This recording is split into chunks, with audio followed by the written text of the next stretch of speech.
god is mocking me!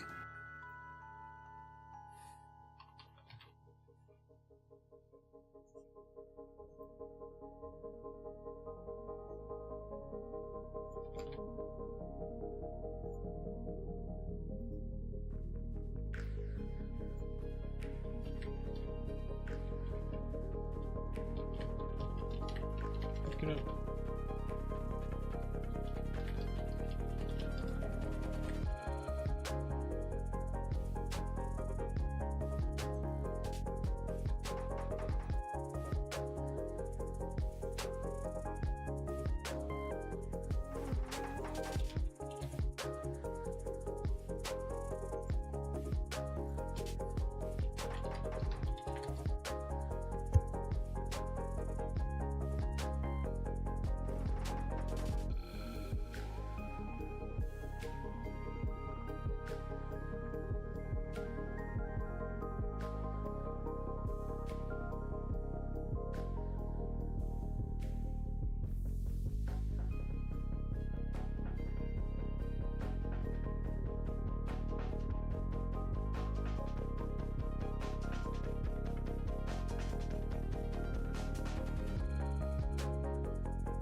And hello, welcome in. How's it going? Hope you're doing alright. Hope you're having a phenomenal day. It's good to see ya.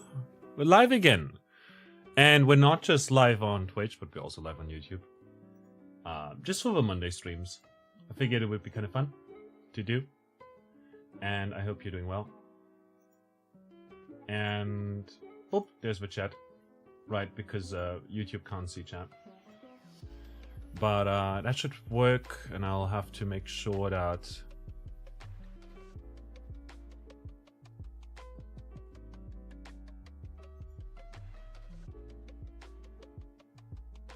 MG, hi Twitch.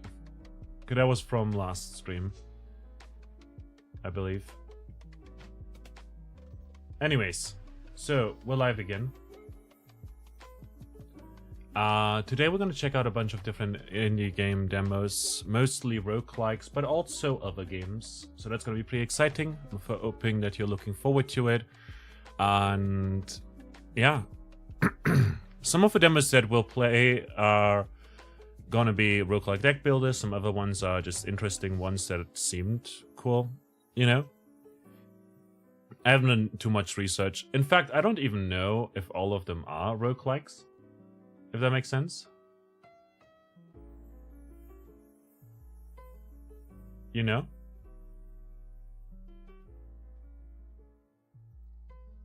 But yeah, it's something I'll figure out over here, over time. There's something I wanted to check though. You know, with the wave. Yeah, because the chat is not working on my end, and I'm not sure exactly why.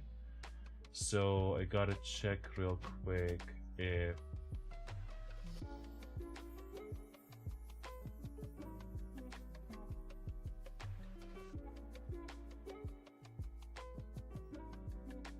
Comrade, good to see you. How are you doing, comrade?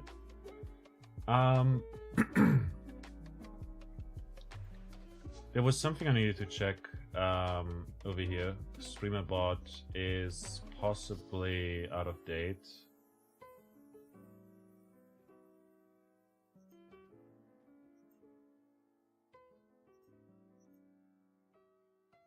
But I'm not entirely sure. The chat says that it's hotfix is available for the bot. Manual update is required.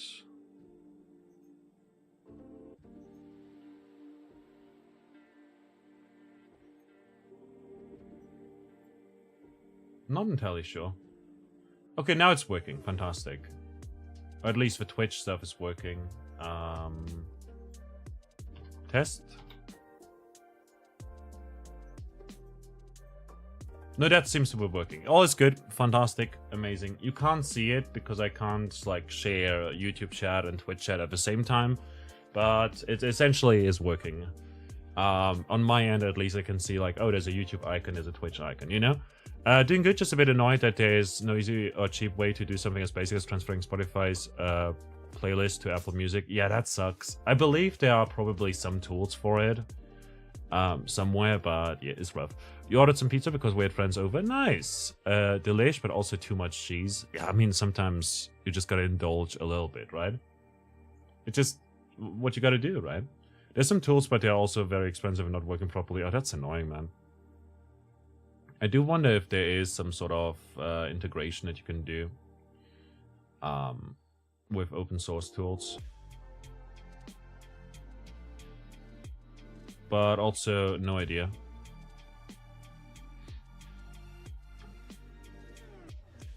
But yeah, new schedule this week. So last week we ended up playing through Krolera, good to see you. Last week we ended up playing Spellhack and also showcasing Casey's mod on Rogue Mondays. We also continued our playthrough of Catherine on Tuesday and finished it up on Sunday, that was yesterday. Ended up going for way too long, by the way, because we ended up chatting for 2 hours and we ended up chatting a lot throughout the stream as well. On top of also talking about like other things, and then we also played through the game. We got like one of the like lover endings rather than one of the cheater endings or neutral endings, you know, or freedom endings, I believe they're called, like, you know. But it was very nice. Like, honestly, there were a lot of things that I didn't remember, and it was really darn exciting. I really enjoyed myself playing Catherine, so I'm looking forward to porting that over to YouTube, perhaps even editing a little bit just to remove the breaks and the starting soon screen and stuff like that. I'll see if I can find some time to do that. Besides that, though, we also ended up playing a game about digging holes and some other stuff. Yeah, we played Rift of the Necrodance as well on Friday, but I didn't feel too great, so I ended up still here and appreciate it. Krolera, enjoy your look, appreciate you. We ended up chatting and stuff, had a shorter stream on Friday because I didn't feel too great. But on Saturday, we ended up doing our Pokemon Sapphire, but I reached level 100 before my first trainer battle stream, which was really fun. Like, I really had a fun time just yapping around and doing that, you know?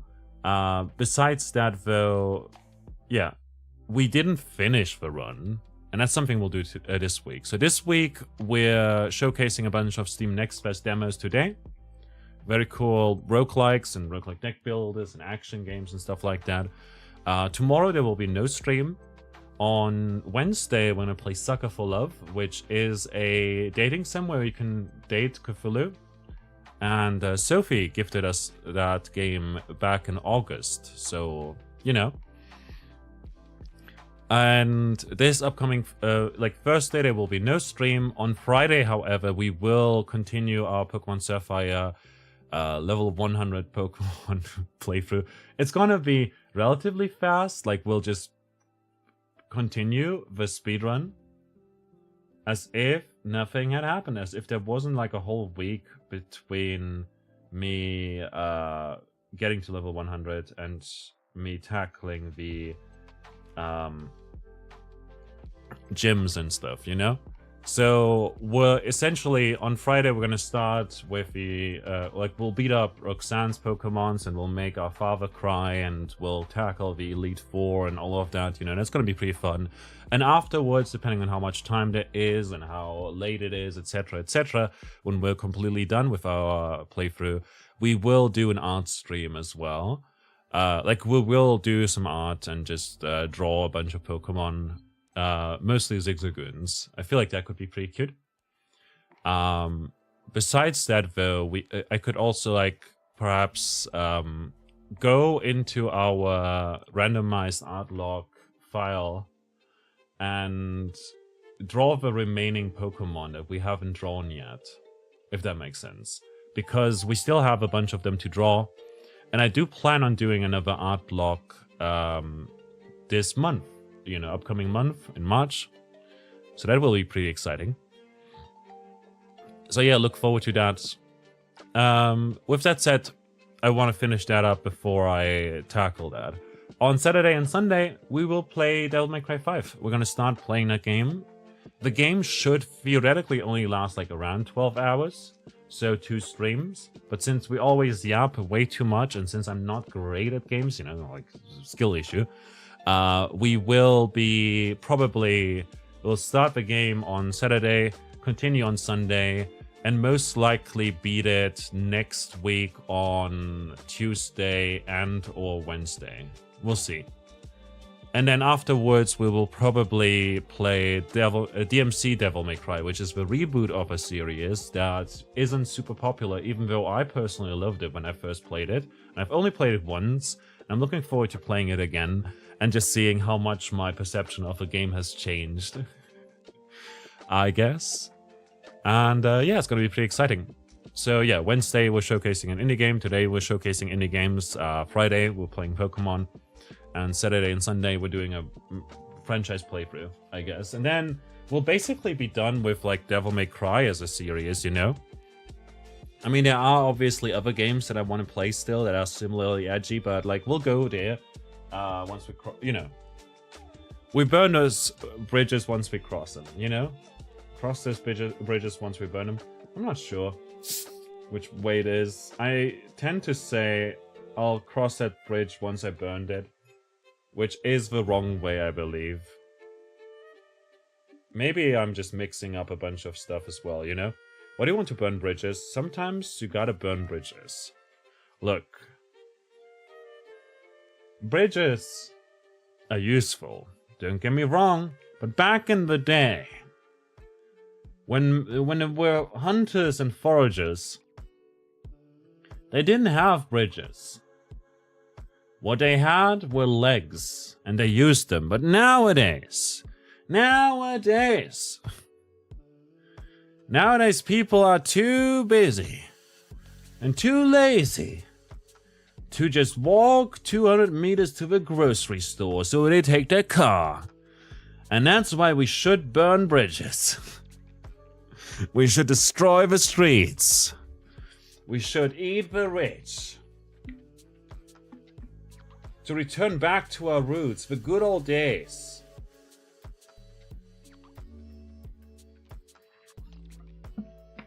Or something like that, I don't know. Alicia's immune to fire? Probably. Probably.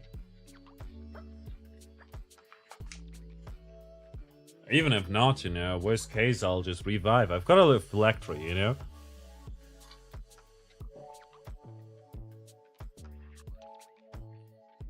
You've seen it with our Catherine playthrough. Even when we died, we didn't truly die. We just came back. As if nothing had happened. You know? It was nothing. No issues at all. But yeah. Some of the demos that we're going to play today include a game called He Is Coming, which Lissa T is a great streamer. Hold up.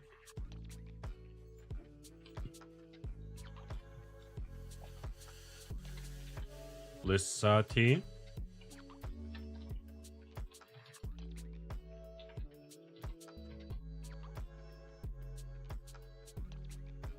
There we go. Great streamer. I recommend checking him out if you haven't yet. If you like roguelikes, if you like roguelike deck builders in particular, and indie games and stuff, you know, you'll love Lissa. Lissa's been playing a lot of He Is Coming and recommended that demo to me. And so I saw it, I looked at it, and I was like, I fell in love. I have seen it before, so it has been on my wish list for a while. But like, yeah, the demo is available on Steam. It's releasing at some point this year. A long-forgotten enemy rises and brings portents of doom. The Demon King is coming, and without a champion to strike him down, the world will surely fall to his corruption. Seek out powerful weapons and artifacts by day, and stand against his minions by night, and prepare to be hunted by powerful entities from ages past in this roguelike role-playing game. So, like, it's an RPG, kind of, you know, which we'll play on. This is even online. Sadly, you already follow. He is coming? Yes, he is coming. I'm gonna post that into the chat right here.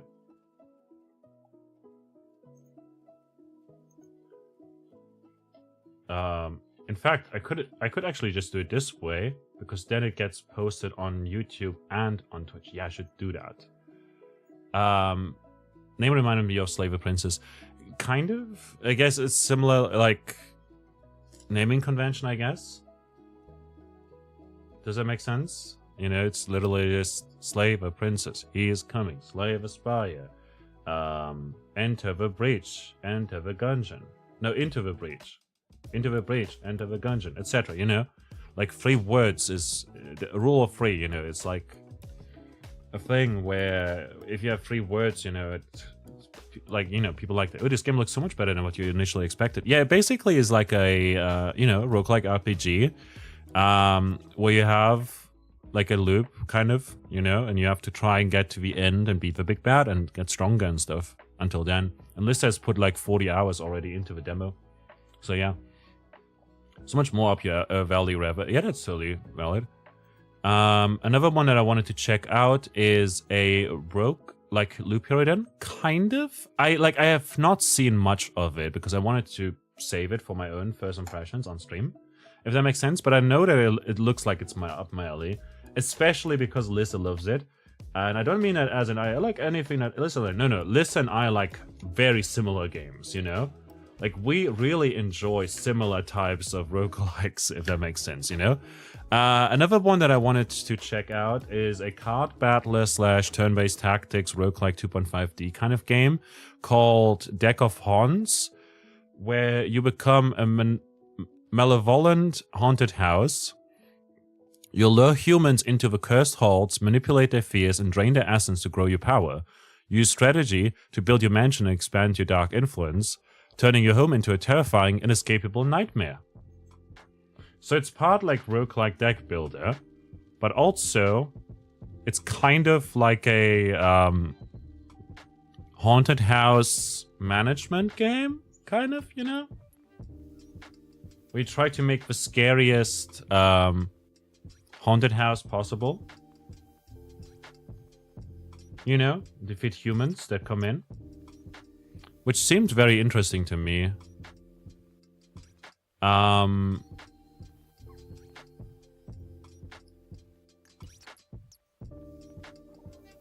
this game over here called... Oh yeah, Steam recommended this to you, but you wasn't sure about it. You'll decide after you see it play. Yeah, I mean, obviously it's a demo, so it's available on Steam. There was a game here by Polygon Dust Entertainment called Graze. And it's supposed to be like an incremental clicker type of game, but also a creature collector and roguelike agriculture game kind of thing. It's got the roguelike tag attached to it. And I don't know if it's any good, but we'll check it out and see if it's actually a roguelike or not. And not that I, you know, like, is it a roguelike or is it just a game where you...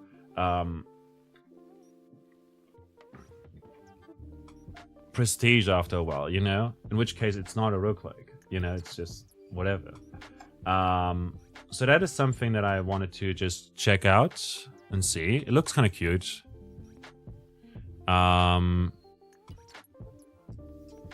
Then for another demo that we'll check out, we'll play Steel Judgment, which is an action roguelike boomer shooter. Or maybe more so an arena shooter, depending, you know, like how you define it. But it's got like, it looks like Doom in terms of like the perspective and stuff.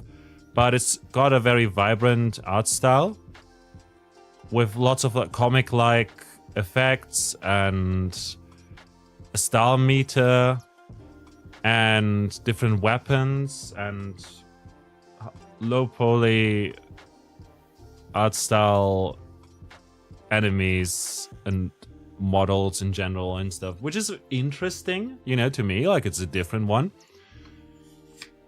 Some would say it looks ugly. I would say it looks retro. No, it doesn't look retro. It's like kind of this... I don't know how to put it.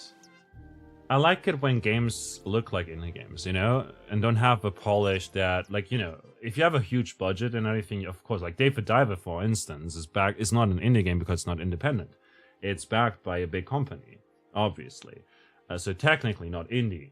But it looks indie, you know, because of pixel art, because of the humor and everything, you know, and how it's just very wild, I guess. But that's where like a lot of people will like argue about it. Is it indie? Is it not indie? Etc. The devs themselves say it's not indie, but it's made to look like an indie game, you know. But like it has a certain level of polish that you can only have, you know, as with like custom tracks and like all the music and all of that, the animations and the sheer volume of content, you know, that you don't really have with a lot of indie games, if that makes sense, you know. I don't know. Arguing like that is kind of weird because obviously there's like Slave Aspire, there's The Binding of Isaac, etc. But like if you look at Flash Isaac or even like Rebirth, you'll see it's different from what you'd expect, you know, from like a AAA studio or whatever, you know, or AA or whatever. Anyways, Steel Judgment looks fun because it's an ultra-fast roguelike movement FPS full of wacky combos and weapons that combine the expressive combat of beat-em-ups with the unhinged chaos of a roguelike. Wipe out hordes of enemies with a diverse moveset and arsenal while collecting powerful items with unique effects.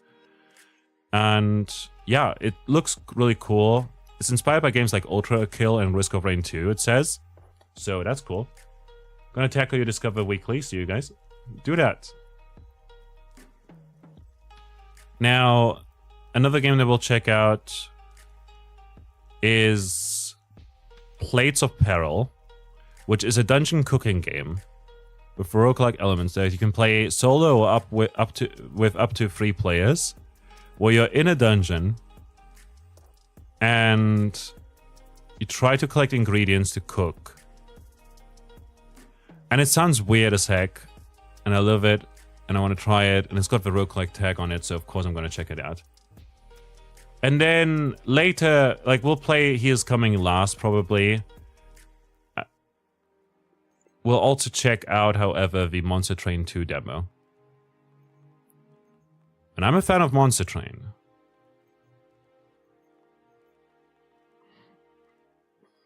But this one, you know, like the developers made Inkbound, and I wasn't a fan of Inkbound, not just because of monetization and stuff, which was kind of wacky, like, you know, battle passes and skins and cosmetics and stuff, even in the playtest already, before like the game had all its features, and it didn't have like the full amount of features yet, even though it's a fully priced title with like the monetization of a live service game, you know, in it.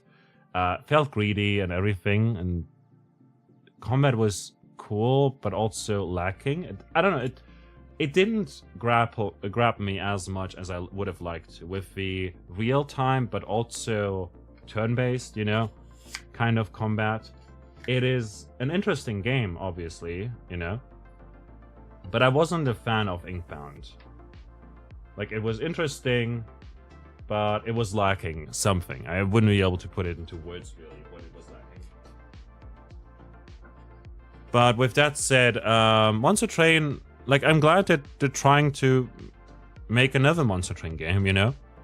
With new card types, new clans, new enemy factions, new challenges, new modes, and more.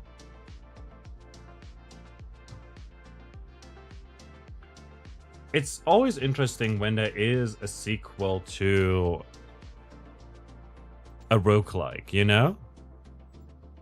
Like Rogue Legacy, like Hades, like Slave Aspire 2, etc., you know? Megacrit making Slave Aspire 2. I'm going to check real quick if there is a demo available for Slave Aspire 2. No, it doesn't have a Steam page either. Right? It does have a Steam page. But it's not on the dev page, which is a bit odd.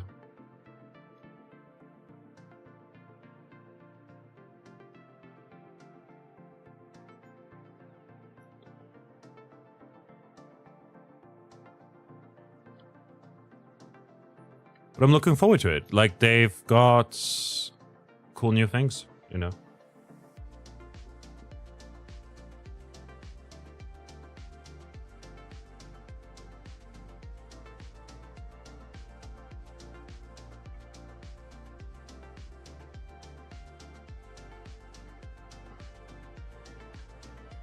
Yeah, Slave Spire 2 doesn't have a demo yet. But I'm really looking forward to just trying out the Monster Train 2 demo, seeing how I like it. Also really looking forward to playing like a lot of the other demos, including He Is Coming. There are also there's also a demo called Nordhold, which is a roguelike tower defense strategy game, kind of. Which seemed pretty interesting. Published by Hype Train Digital. Vortica, which is an action roguelike dungeon crawler. Like top-down shooter-ish. We'll check that out. And there's one called You Must Retry, which is a roguelike where you kill crowds of enemies. Dynamic battles and unique items and abilities. Using that, you know? Using those. I don't know, the Steam page is written a bit weird. But I like the art style. It seemed interesting. I want to see what it plays like. Apparently there's loot in there. It seems cool. It's 2D, you know, side-scrolly. Like, I'm looking forward to showcasing that. There will be also, like, BRB meeting. Enjoy your meeting. There will be, like, also a bunch that I'll showcase, like, on YouTube. I'll just publish videos and stuff, because obviously there's always way too many demos that you can't play them all on stream and everything, especially when you yap a lot, or as much as I do.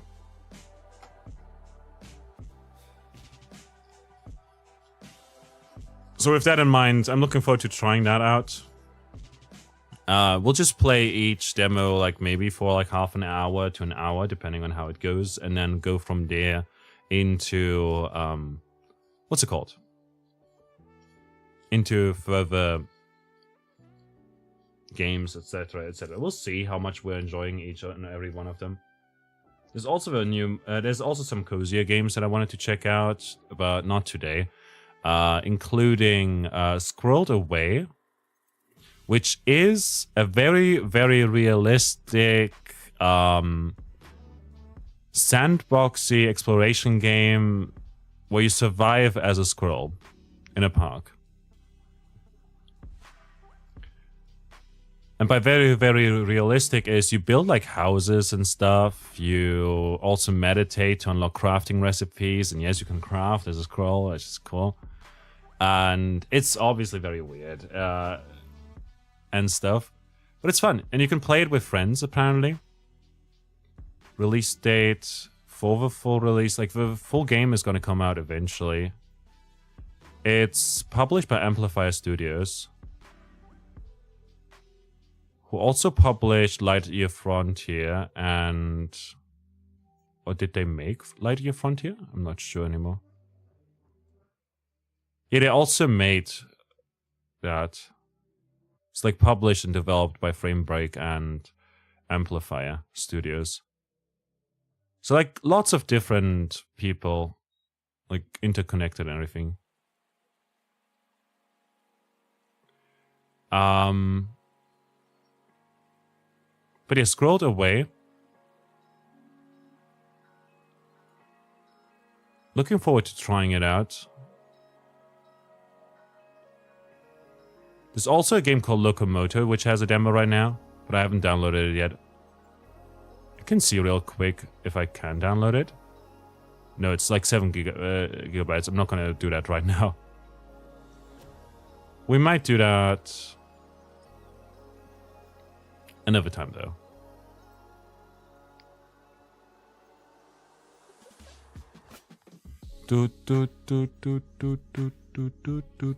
Never mind, it's actually a quick one.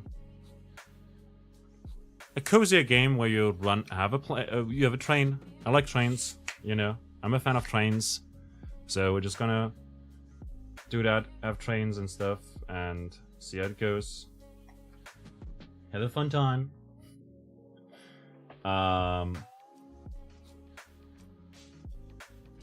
But again, like not today. Today it's mostly going to be roguelikes and everything. Maybe we'll do an extra stream this week and see if we're going to also check out some other demos.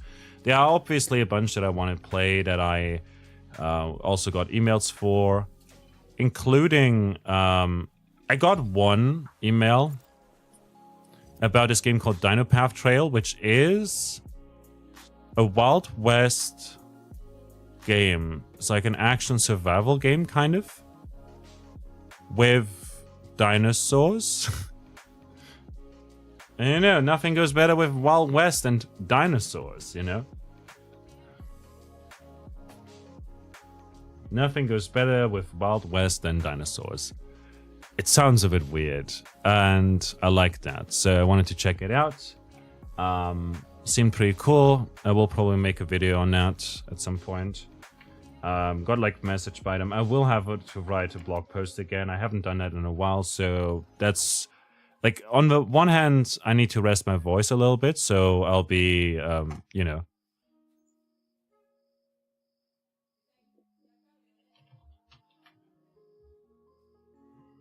On the one hand, I need to rest my voice again some more. So we won't stream on Tuesday or Thursday, but on the other hand, I also want to make use of Tuesday and Thursday to work on some stream stuff, including like emotes and animations and whatnot that I need to practice some more of. And also, I want to, you know, take the time to like write about some games and also record some content for YouTube again, because we haven't done any of that in a while, and I need to do it more, you know. It's something that I've been slacking with kind of lately, because mostly time constraints and everything. I've got an exam coming up as well on Friday morning, so I'll be studying for that on Thursday. Obviously, I'm still studying like I studied today for it, which was pretty cool. I also hang out with a friend a bit. Currently, like, my learning goals and everything are going well. But it's a bit, you know, tedious. Everything's taking a while. Getting uni done as quickly as possible is like, you know, the goal right now.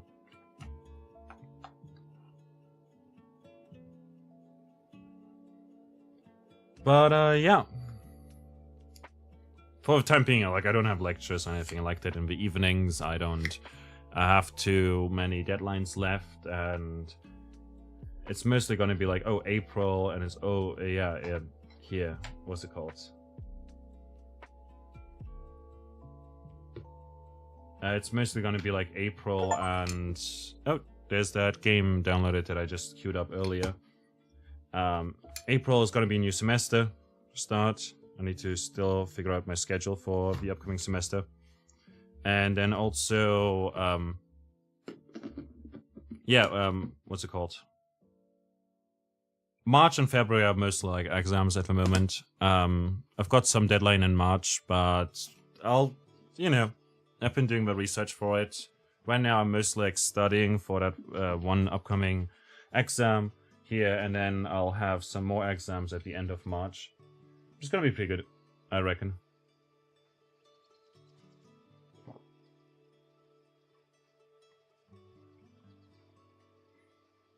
That's it. Shall we head into games? Enough yapping. Thanks for hanging out. Appreciate y'all. We'll head into our first demo. And I believe what we'll do first is we're gonna play Deck of Horns, because it seemed pretty interesting. Because it's a roguelike deck building. We'll have a lot of roguelike deck builders, to be fair, so if we start with one and then switch to something else, I believe that that's pretty good, you know? I think that would be pretty good in terms of like just the variety and stuff. We'll probably start with Deck of Horns, play that for a while, check out the demo for Plates of Peril, perhaps. Then perhaps the Steel Judgment demo into Vortica, into Monster Trainer, something like that. We'll figure it out. I'll do something like that. And yeah, there's also some other demos. One that I wanted to recommend is this one by an Austrian development studio. It's like a two-man team who made Muni Black Lotus. Ice Cream Softworks. They're from Austria. There you go. Go check that out. It's an atmospheric adventure mystery game. In a world of corrupted memories, you traverse the remains of a once flourishing city. Shadows flicker around you, and metallic echoes pulse through your mind. Search for your father's legacy to regain your forgotten past, but beware, each step takes you deeper into a waking nightmare. It seemed very interesting from the art, based on the art style, the perspective, and the atmosphere, especially the trailers and everything. And I wanted to check it out. I'll probably make a video on it and write about it, probably. It enjoys the live recorded orchestral soundtrack adapting to your gameplay. So based on based on how you play and where you are and what you're doing, it changes the music as well, which is very interesting. It's similar, like, I guess, to Untitled Goose Game in that regard, you know, where you, based on how you move and how the characters interact with you, like the music also changes and stuff, you know, like with Peter and Wolf, etc., etc. There's a lot of cool games out there that do similar things, and it's really nice when I see it, you know.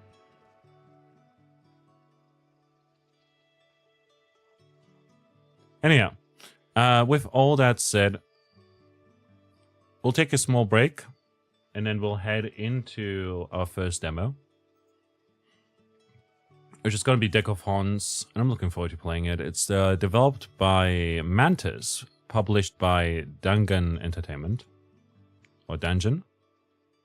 Dungeon. I don't know. Who also published Crosscode and Bug Fables and Lost Ruins, you know, which is a game that I've not played at all yet, but is on my wish list. They publish a lot of things, to be fair.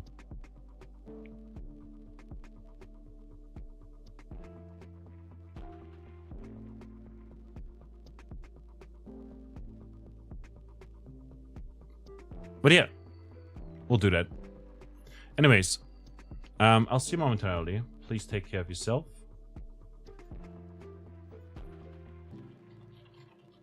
And I'll see you momentarily. Wah.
Alrighty, we're back again.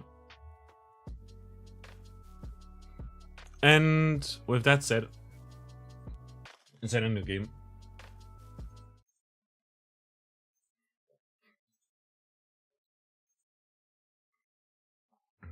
We're gonna start playing with Deck of Haunts. Let me just chuck that real quick into the game page. We also gotta change the category over to Deck of Haunts.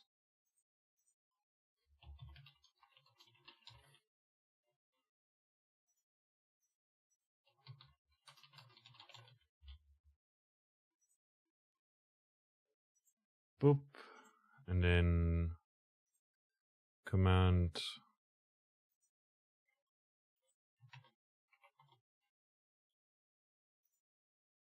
honestly, what I'll do is I'll just chug it into the chat and check out the game. Boop. Like so.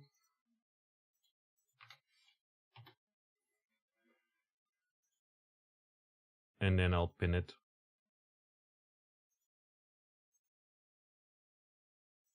I'll also have to update it on YouTube. Customization game.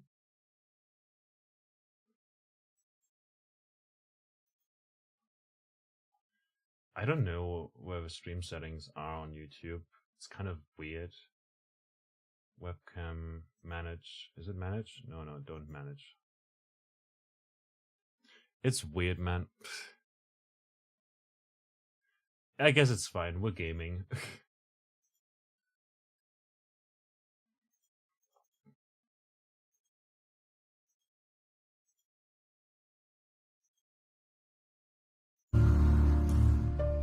Okay, that's loud. It sadly also mutes while you're tapped out, so I can't adjust the audio outside of the game. Let's hope that this helps. It does. Fantastic.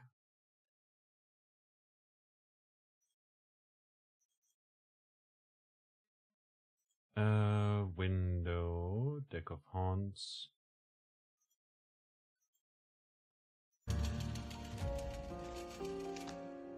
Human health, human sanity, controller type Xbox, enable tutorials, yes. Custom human names, yeah. I don't know. Preset, let's turn it to high because my encoder is overloading, it seems. My PC is struggling a little bit. Maybe the game is a bit poorly optimized. Foliage in particular, as well as shadows, can be pretty rough.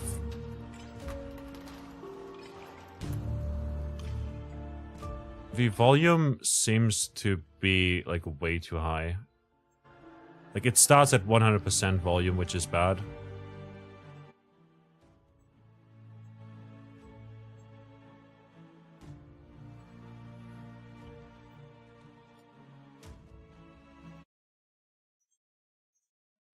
Okay, I'm gonna play the game.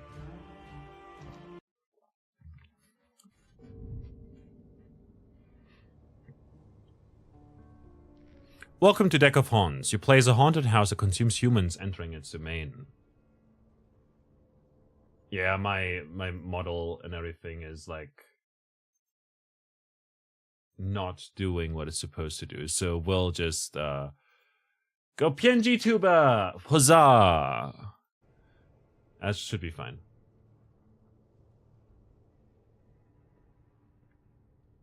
That should be fine. Alrighty.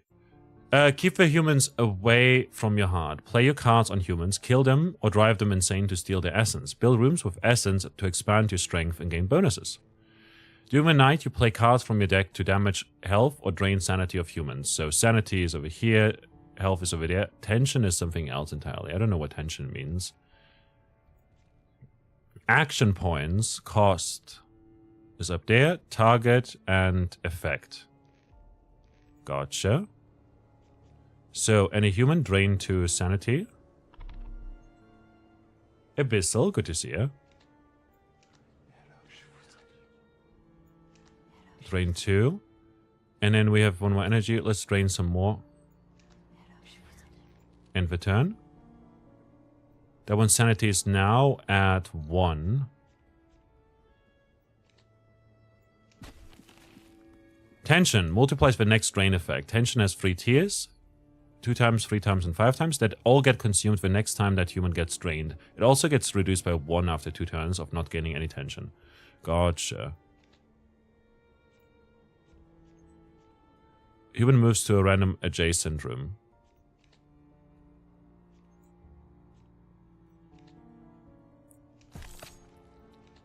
Let's deal some damage here.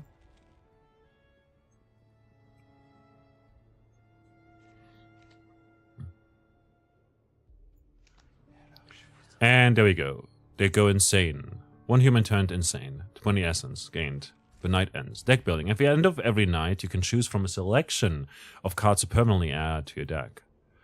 So, Echoing Screams. Solo human. I think that's like a human that is alone, I guess. Drain 1, draw 2. I'm gonna add that. It's like, it's free as well. During the day, you construct rooms and change your layout. Build common rooms so humans will take more turns to reach your heart. Placing room tiles of the same type next to each other will merge them in a single room. The further away from your heart, the more expensive rooms become to sustain nightly. You need to sustain yourself to keep yourself manifested in this world. The further away you build from your heart, the more humans you need to sustain your rooms. Sustaining is done through paying essence at the start of the next night. During the night, you need to drive humans insane, kill and consume them to gather more essence to sustain yourself. Not gathering enough essence during the night will damage your heart. The Bell Tower. Spawns a witch that roams the house and increases tension. Kitchen. Living room. Here we've got a kitchen. Upgradable. Combines with other kitchens. Ideal for cooking delicious humans. A guest room. Combines with other guest rooms. Who wouldn't love to spend the night here? Living room. 4 tiles. Upgradable. Combines with other living rooms. And entrance room. So if I place a bell tower like over here, every night the bell tolls to learn humans. The same bell can be used to crush them once they enter this room. People say a witch was once slain here. Some whisper it.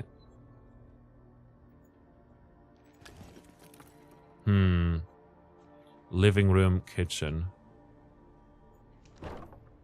Okay, that's now 4 tiles. There's another living room.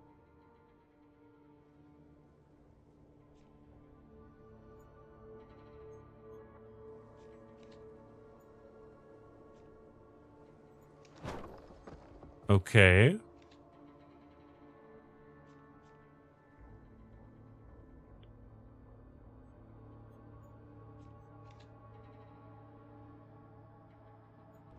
So I'll just build a bell tower over here. There we go. Minus 15. To win, you need to survive a certain number of nights. You lose when the health of your heart runs out. You lose health when a human enters your heart room or when your essence is below 0 at the end of the night. Essence is harvested from dead or insane humans. You will need essence to build new rooms and sustain your energy nightly. Alrighty. Okay, what we can do is humans move to a random adjacent room.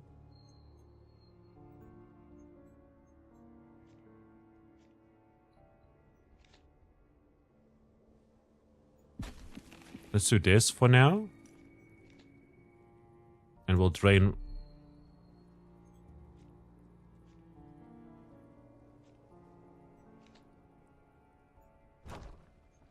Move you over. And now we can damage someone as well.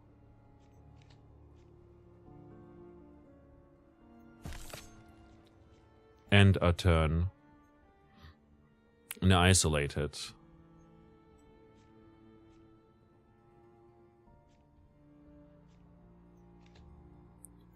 Gonna damage you. Damage you some more.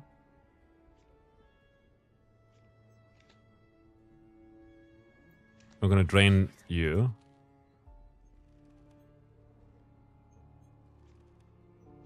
Okay, we can deal some damage here.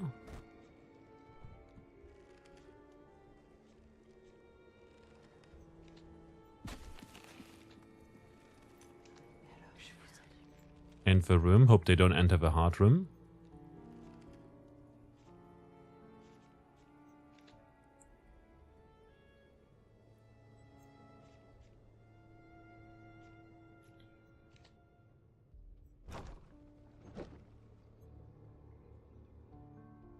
Oh, they're now all the way at the beginning again. Okay, and the thing. Witch's Curse. Humans move to a random adjacent room. Now what we can do is, we can drain one. And draw a bunch. And there we go. We drove them insane. Fantastic. We can pick a card to add to our deck now.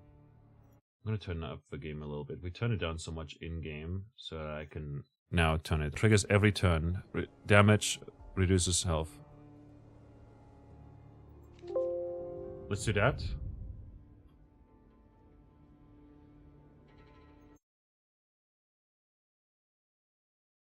Are we still live on YouTube? I guess not. Holy shit, what is that? Why is that happening?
Stream, hello?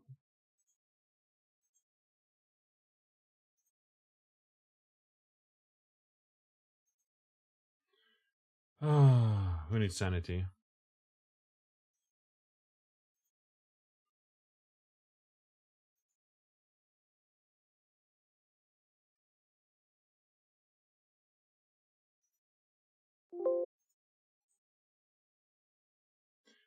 It seems like we're back. OBS, I don't know. It's been having these issues lately, and I thought that it was just a thing that happens at the during the night, when like at some point like the internet restarts or whatever. It's happened like twice during those longer streams we did on Sunday and Saturday, but now it's like it's 8 p.m. You know, there shouldn't be no issue. So I don't think it's like an issue with my internet or anything like that, but more so like just some connectivity issue with Twitch and everything. I'll have to ask around. At the beginning of the day phase, you can purchase room tile cards with Essence. Purchase cards get added to your hand, and you can play them after you're done shopping. Press this button to reroll the shop in exchange for Essence. Special rooms. You can upgrade basic rooms by playing a room upgrade card on them. Look for the number on the card. You need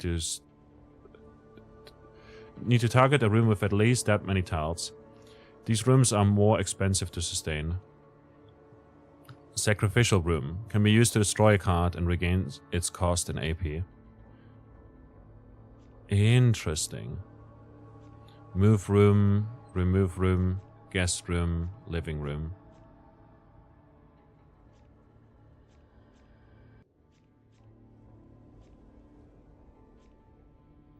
I'm gonna reroll once. Phobia Room. Upgrade a basic room to a phobia room.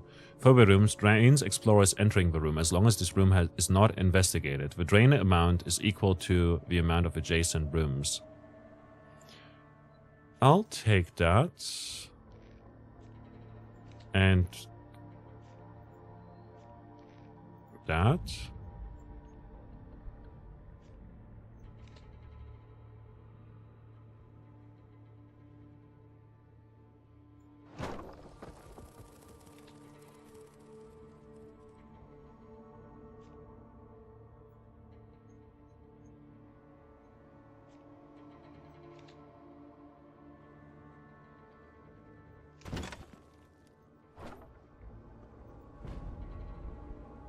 We're minus 25, but we'll gain a lot.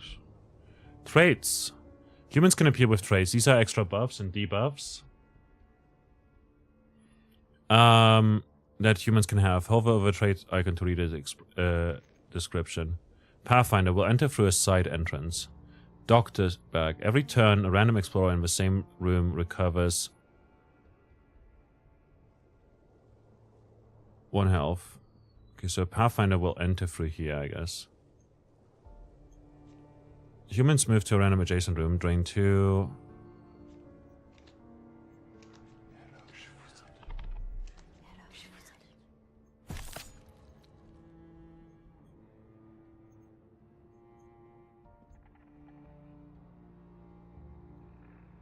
Okay, well, end a turn. So over here's the Pathfinder. Robert. And then there's Laurie over here. We'll just kill her. A human is panicked by either witnessing your heart room or a corpse. Don't let them escape. The information will increase the strength of future humans arriving. Well, that's bad. What we can do, though, is...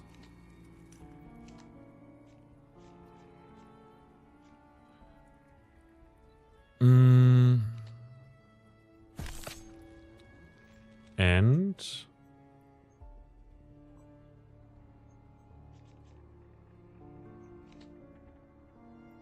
move you to a random turn. Oh, he's back at the place.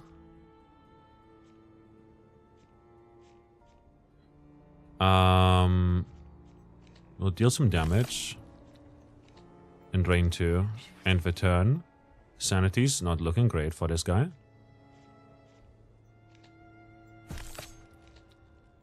We'll kill that guy as well. Nice. Gained 80 essence.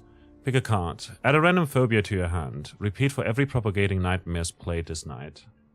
Hi, Sharian. Good to see you. This seems very interesting. The next card you play this turn is played twice. Oh, Encore seems great. Any human adjacent room. Changes human location. Move target human to any adjacent room. So Encore sounds interesting, but honestly, propagating nightmares? Nice. Place a mechanical room. Connected rooms will have a sustained cost reduction of 10 essence. Interesting, interesting. Sharing, good to see you. Hope you're well. I'll take it.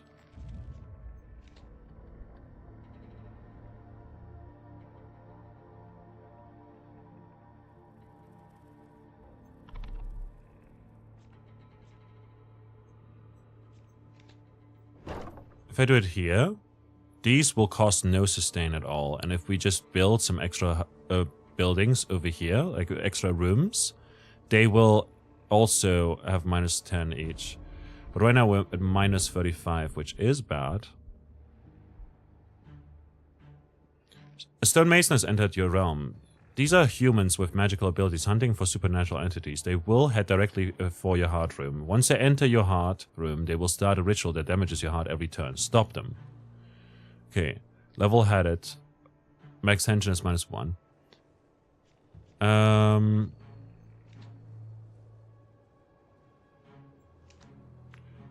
Add 1 tension. Banish.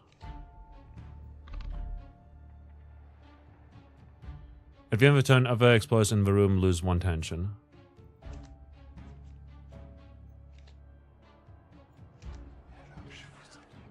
Honestly, dealing damage...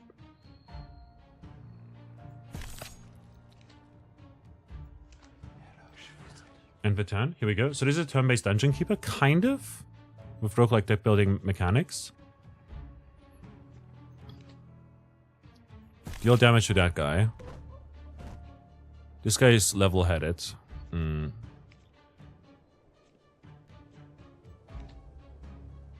Drain 1.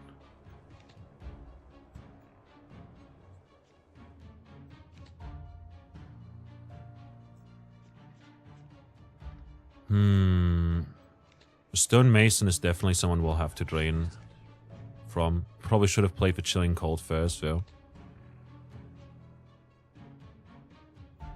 I'll deal some damage as well to him. This one's going to try and flee because they've witnessed a corpse now.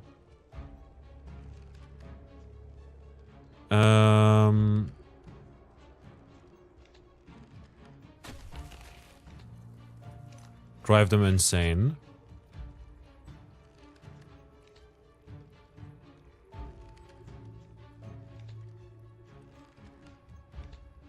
And now just deal some damage to this guy. End the turn. We can't let him escape. Yeah, kind of like turn-based thingy. Attention.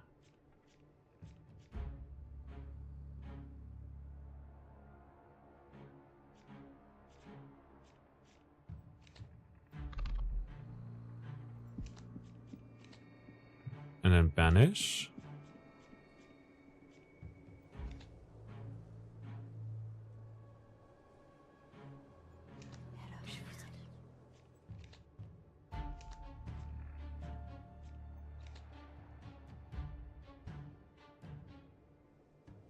If I play this, I'm gonna move over to this room, right? I would think, right?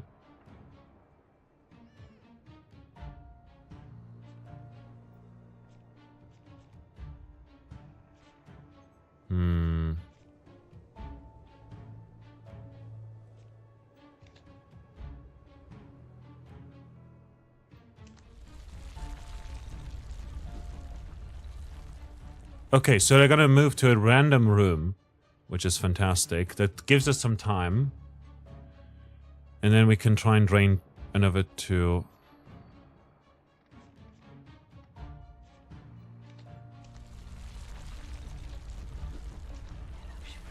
And sanity depleted. Fantastic. Gained a bunch of essence. Nightlong. Increased minimum tension by 1 on all humans. Banish. Nightlong. Increased drain effects. Okay, stays until the end of the night. Oh, that's very good. Drain 1. If sanity is less than 4, harvest. Reduces sanity. Harvest instantly kills the target and gives you bonus essence. Oh my god, that's very good. Consume sounds great. So we've got 45, but our sustain is currently at 50.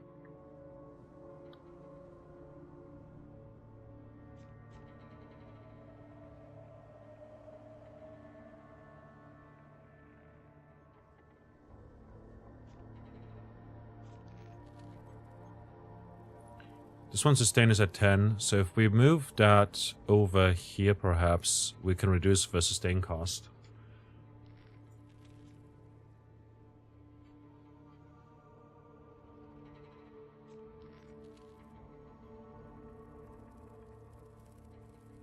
Phobia room. Drains humans who enter. The drain amount is equal to the amount of adjacent rooms. This effect disappears when the room is investigated. Oh, that's very, very good, actually.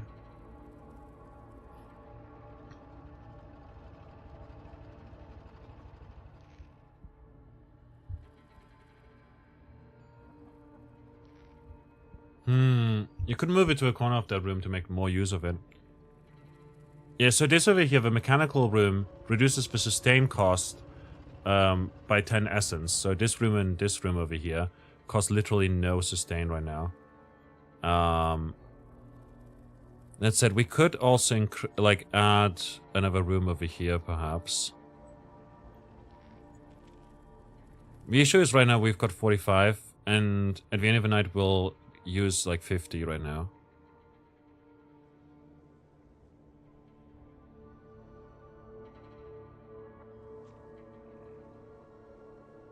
Could also upgrade the living room into a sacrificial room. Yeah, but that one is like... though I guess it's too big. No, I think that's not an issue. It requires a 4-tiled room, you know? And the living room is a 6 tiles, so that's a problem. But we can upgrade that theoretically later as well.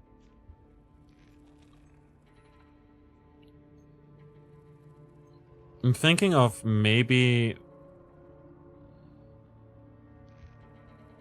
moving this over here.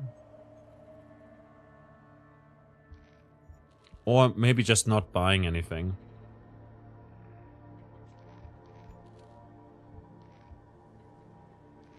Could also just get a guest room, increase like the room capacity and stuff, or build perhaps a living room over here to increase the effect of this over here. Drains 4. Let's just start the night, honestly. We're at -5 now. We'll need to get +5, you know. We've got a frail, takes an additional 1 damage for each 20% of max missing max HP. This one's soothing and has a doctor's bag, so that's bad. And takes 1 damage at the start of a turn if they took damage on the turn before, max tension. So, what we want to do is...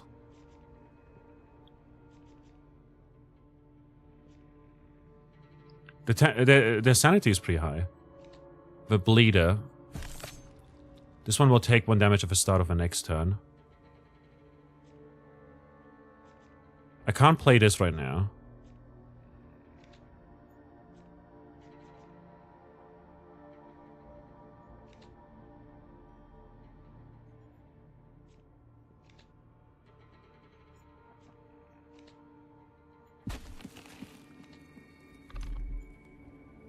We're just gonna end our turn here. It's fine. This one is frail and level-headed. It's coming up soon. We'll propagate nightmares for now. And a human, add 1 tension. Recurring demise, hex, and deal 2 damage. But I need to be solo for that. Oh, that's bad.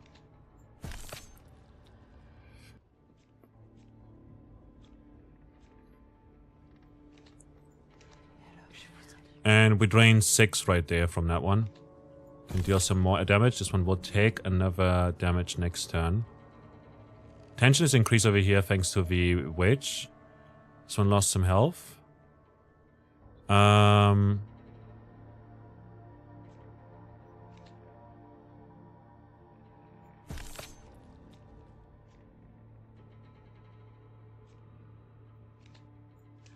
Gonna drain sanity over here and then end the turn.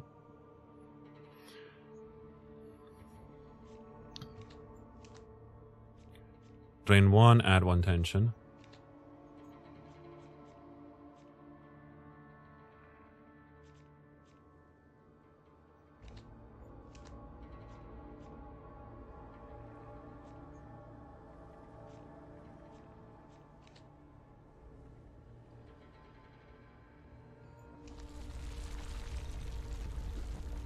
That one died because it got drained by the phobia room.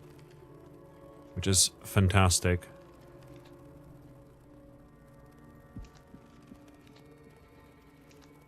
Here we go.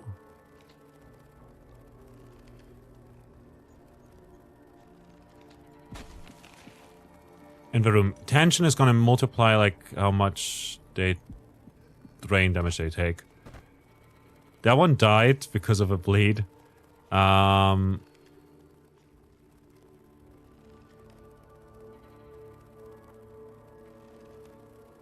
What is happening? Investigating. Human will disable this room's effect at the end of a turn.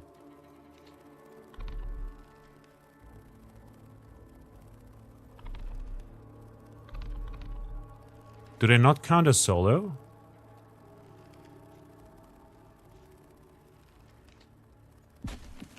Increase the tension. Oh, this one's dead. Never mind. In that case... There we go. Just drain them. Fantastic. They went insane. All of them. Unending Madness, Solar Human, drain 1. Upgrade this permanently if targeted turns insane this way. Upgrade... what? Nightlong, if you would damage or drain, do both instead.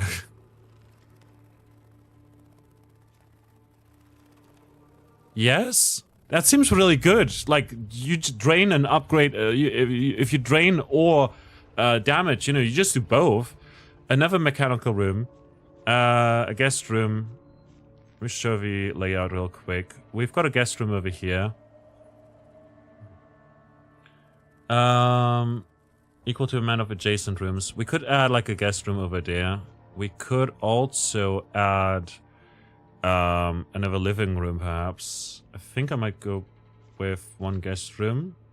And then re-roll and see. We get another kitchen here. Altar room. Upgrade a basic room into an altar room, which stores a card to increase your card draw by 1 until this room is investigated.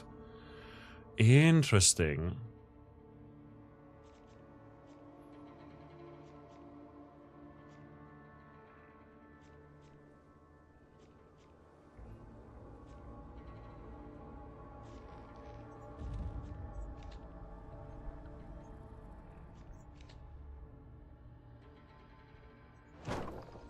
Let's do this, and then we'll get like another door that way. And building. I want to build up some economy in a way, if that makes sense, you know.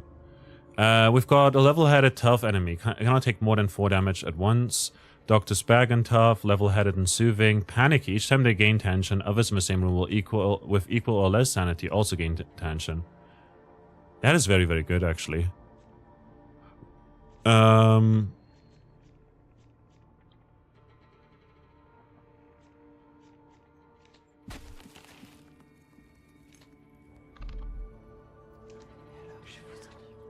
Just gonna drain a bunch.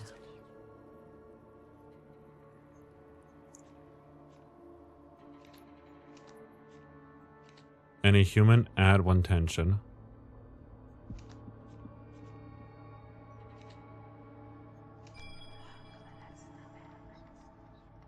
Recurring demise, deal 2 damage. Nice.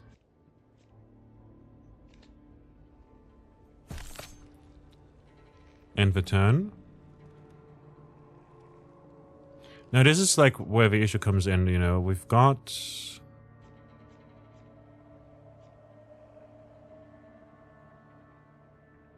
Doctor's Bag over here.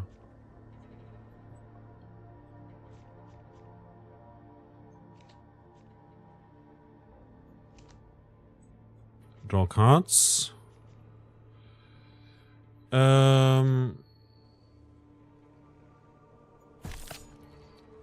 Deal some damage over to you. For now. Need to take care of the doctor's one. This one got drained a bunch. We don't have the energy to do this, really, I don't think.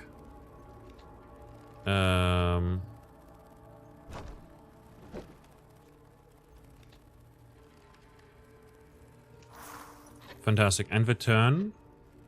They'll move into this room, and they'll take a lot of tension damage. So what I can now do is Propagating Nightmares to get a bunch of phobias. Deal 1 damage and drain 1.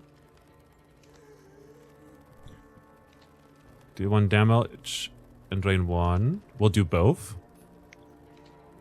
Deal 2 damage and drain 2.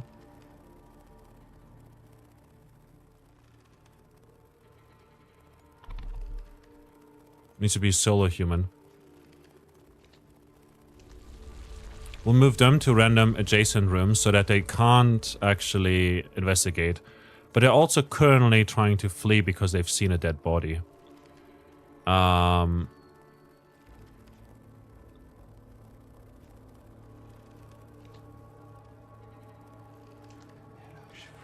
Deal some damage to that one. This one's trying to flee. Echoing screams. So we deal now damage and also cause stuff, which is good. But this one is a guy that is a problem.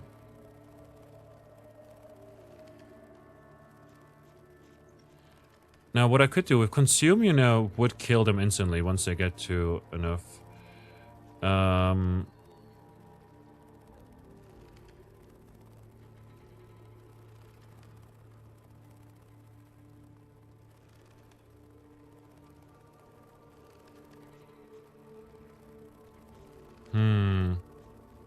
Increased rain effects for more it builds up decays over time. Let's do this.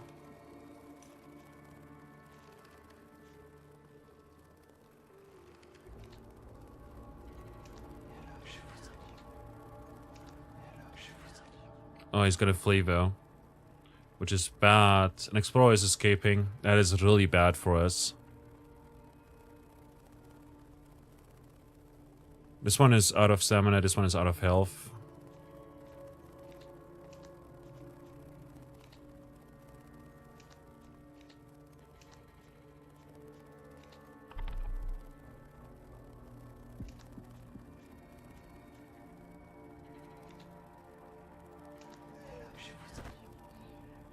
We did it, but we lost one human, sadly. Solar human, drain 5. Oh, boy, that's very, very good. Nightlong increases minimum tension by 1 on all. The issue is, like, we are not guaranteed to draw the power cards early on, and in that case, they become a dead draw because we spend a whole turn, you know? Clawing Stone is pretty good because there's a draw 1 and deal 3 damage. Move target human to any...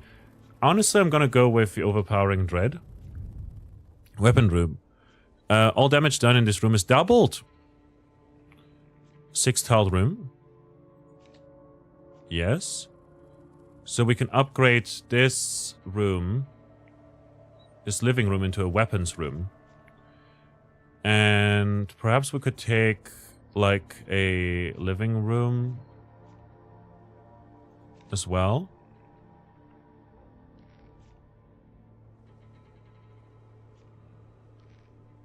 Yeah. Now one sustain costs are only 5. Because of this one. And then this living room can go over here, which will upgrade this one to drain 5 instead. And then we'll end building. So this is now a weapons room. Oh, that's really nice. Move human to a random thing. Gonna try and draw our powers.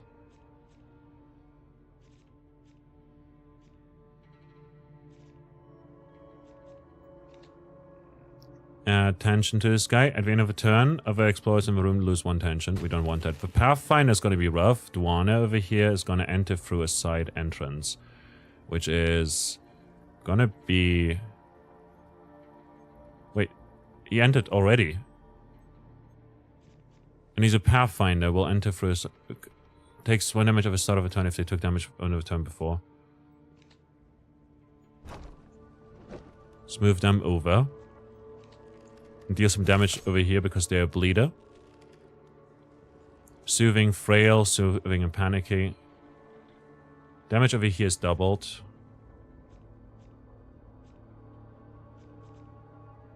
Consume. Consume is not going to do much. Let's do this for now. Now we'll deal 4 damage. And also 4 sanity. End the turn. If that one enters through up there...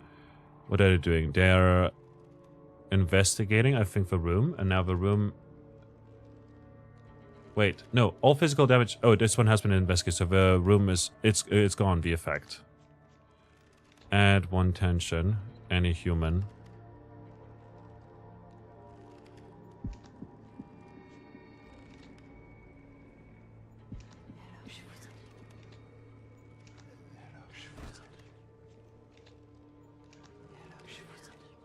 Okay, 2 people saw something they shouldn't have seen.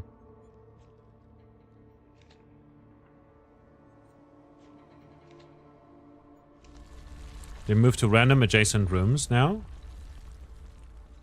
Which is going to give us some extra time.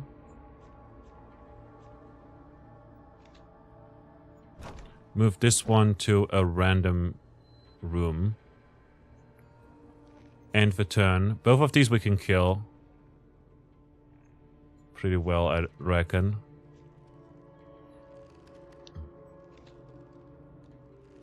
But this requires a solo human. I'm gonna kill you. I'm gonna kill you and draw a card as well. That one's trying to escape, which isn't a problem. So what we're gonna do is lower your sanity a bunch. -5 sanity on that right there. There's our witch. Our witch is basically like draining, like causing the attention to skyrocket.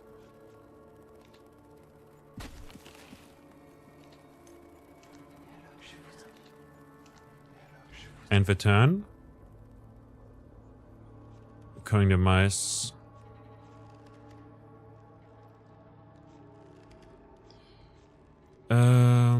Let's see. Add 1 tension. Move to a random room. Fantastic. We'll add some more tension.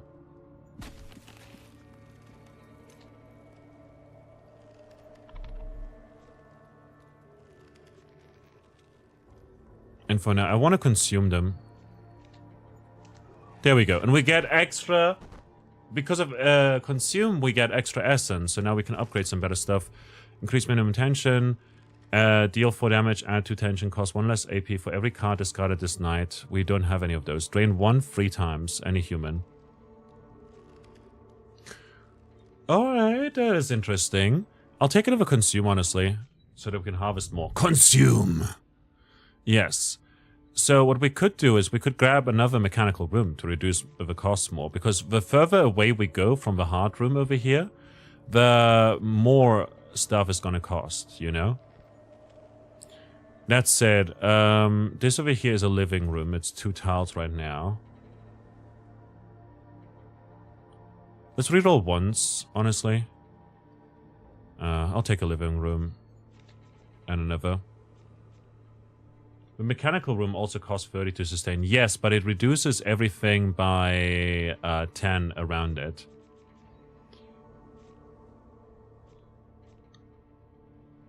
I think I'll take a kitchen. Right, we had a kitchen up here, right? No, that's a guest room. Living room. Bell tower, weapon room, etc. So unless you reduce the surroundings by at least 30, it's a net loss. It is definitely a net loss. So that's why I want to build over here. Show layout. That's a living room. I'll take one of those. Phobia room is amazing, man. So I'll take that too. And I will get building. So, for starters, I need a 4-tiled room.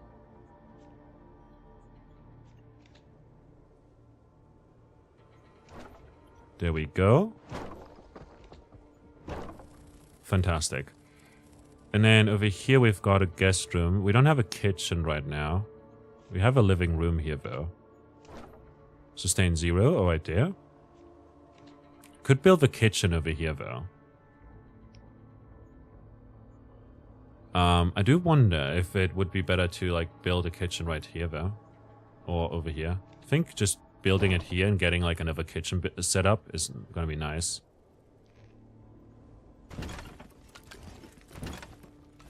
Okay, undoing is all of them. You could just shift it up 1 to the left to link more rooms to the mechanical room. Like...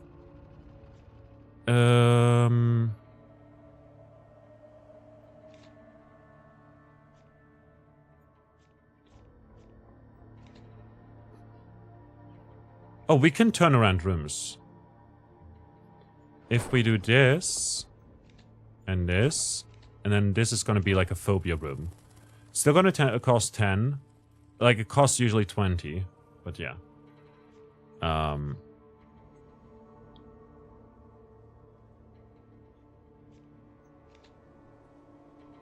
Exactly. We build the kitchen over here, costs only 5. And then this living room we can upgrade. It's going to cost 0. And it's going to cost 70. We're sitting at -20. We'll have to get at least 20 and 50 then, you know? We got level-headed, frail, soothing, panicky, and level-headed. Panicky. Every time they gain tension, others in the same room with equal or less sanity also gain tension. Soothing tough, level-headed, and frail, and a doctor. Doctor spec.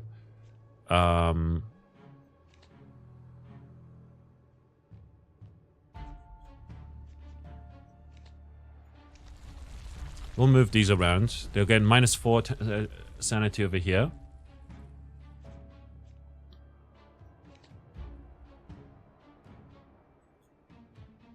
Why is this one trying to leave?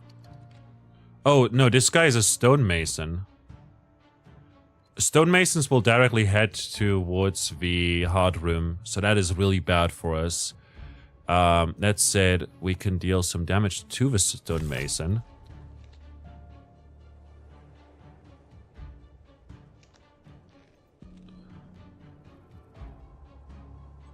And we have got 2 stonemasons too.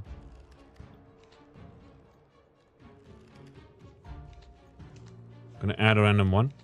We'll be able to deal some damage. Nightlong. Nightlong would be fantastic to have, honestly, but can't play that as well. I'm gonna do it. I'm gonna do it.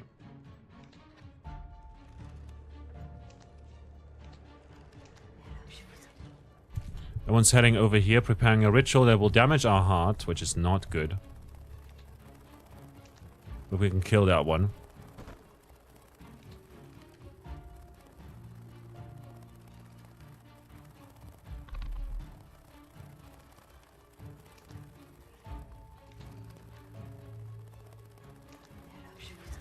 In return, they're heading over again. Probably gonna damage our heart soon. Add more tension to this guy.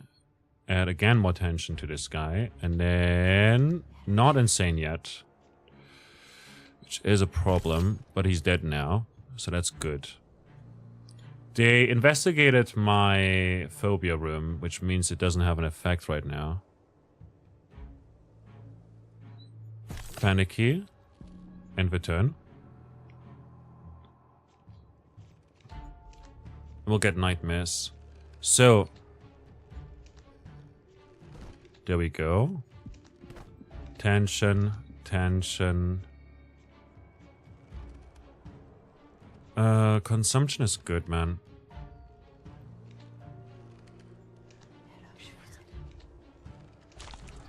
We killed that one using the consume, giving us a lot of essence, but this guy over here will try to escape soon, and that is not good. So we want to stop that from happening. I'm gonna hex them.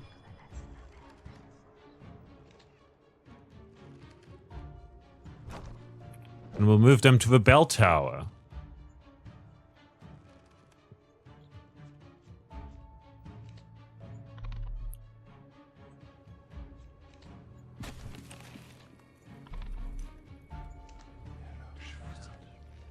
In return, I believe the hex kills them. Yeah, hex kills them. Very good. Nightlong. Tension now also applies to damage. I mean, it's good if we get it, but also, like... I mean, our deck is kind of thick. But I like it, because that means the witch will also add to our tension. We're at 170. If we look at our layout real quick, we've got a kitchen over here. Welcome back, you know. I'll take this kitchen and that kitchen. Phobia room. Probably want to add onto that over here somehow. Maybe with another mechanical room.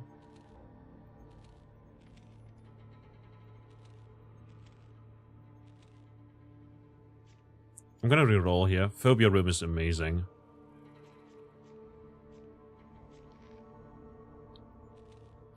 The thing is,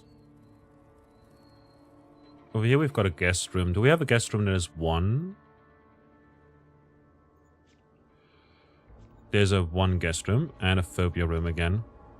Fantastic.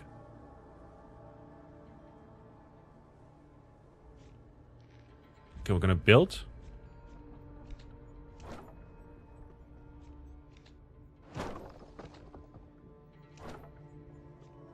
Can turn that into a phobia room as well.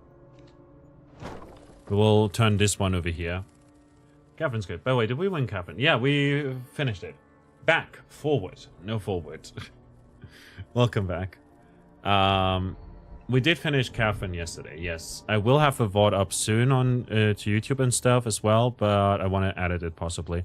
So anytime we play that recurring phobia card, you know, the propagating nightmares card, we'll get a random phobia to our hand, which will be banished anytime we play it.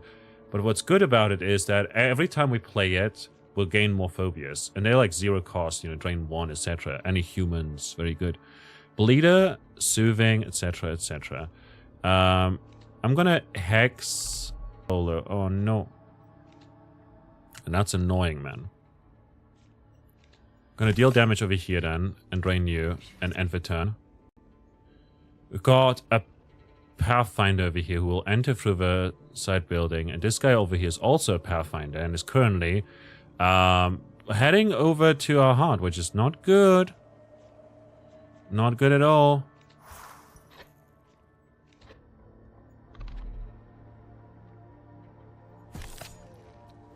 Kill the person. Oh no. That's bad. I didn't think it would kill. This guy saw the heart room. Gonna move them over here into the phobia room. Need to catch the ending. Think you left before or at the last night. Yeah, there was another night after that. Can we kill them? I do think we might be able to. There's like some movement cards we're getting. Yeah, can move these guys over. It appears that they're investigating this room right now.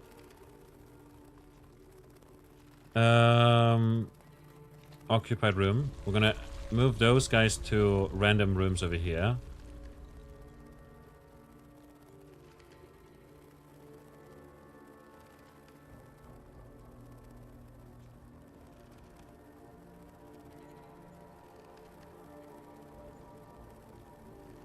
I want to see if this one's investigated. I think it is, but I'm not sure.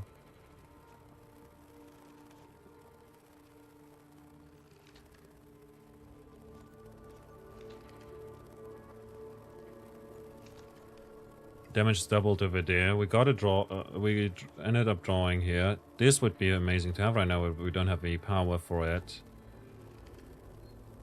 So let's move this one to a random room into that other phobia room where they're getting drained a lot. End the turn. And now, oh, this is bad. This is very, very bad.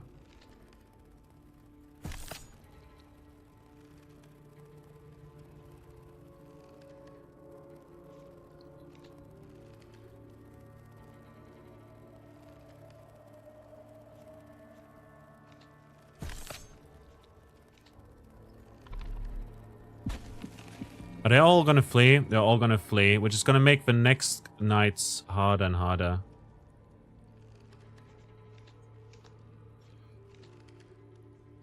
Okay, so...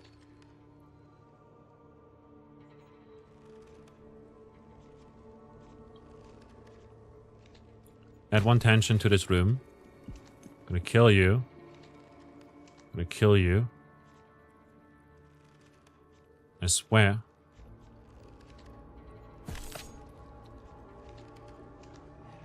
There we go. Ended the room. Because now the attention also applies to the thing. So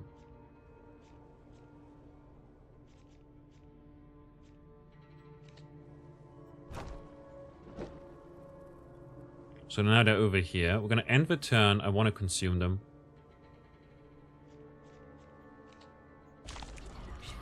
Plus 50.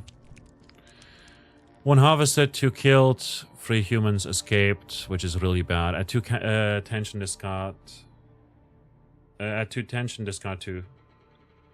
That long increase minimum tension by 1 on all humans is very good. But again, like, we need kind of to get more energy somehow. I don't think that's a thing right now. If we look at the layout though, we've got 1 phobia room over here that is currently draining only 3.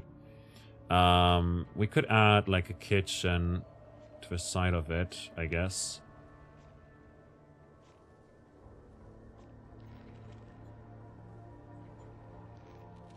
I guess what we could do is we'll add a guest room.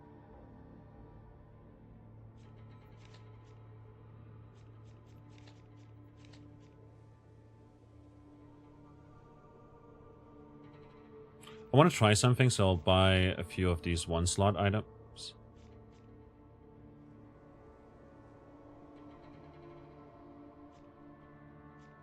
This requires a 4-tile room. We do have a kitchen. I'll take the sacrificial room. Let's build. Okay. And I want to see if building this here... Okay. Drains 5. Drains 6. Amazing. So these count as 2 different rooms, you know, even though they're like over the same front, you know? Meanwhile, if I were to build, I don't know, this over here, it would only drain 5 because it's only 1 room. So we'll have that here, and we'll have that here. But shit.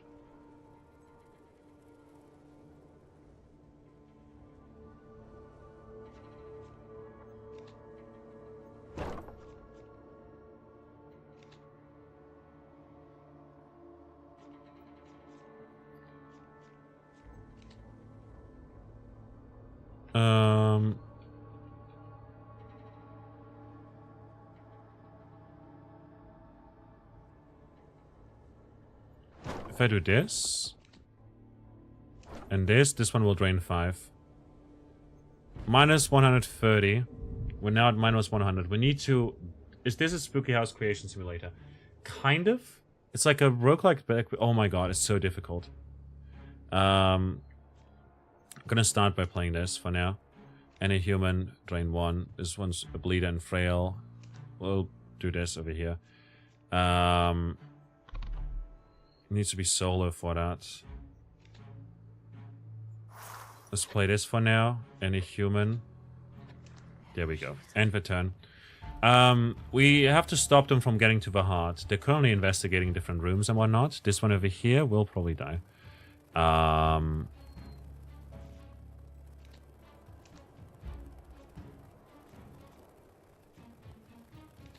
not. Okay,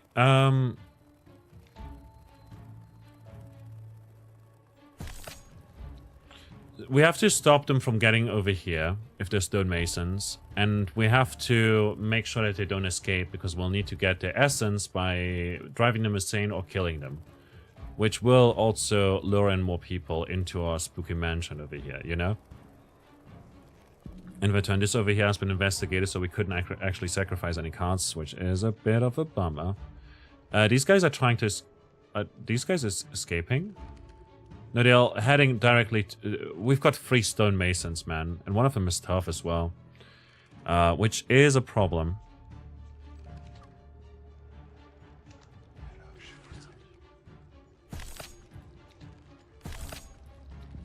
Let's deal damage to one of them. Propagating nightmares. Add 1 tension to perhaps you. Deal damage, drain 1.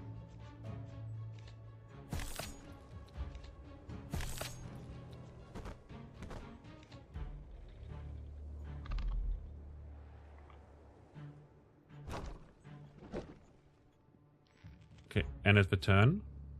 We move them further. But yeah, the game sound design sounds great. Yeah, like it's pretty darn neat. Do we have any solo? This one is a stonemason, so we're gonna drain that one. Gonna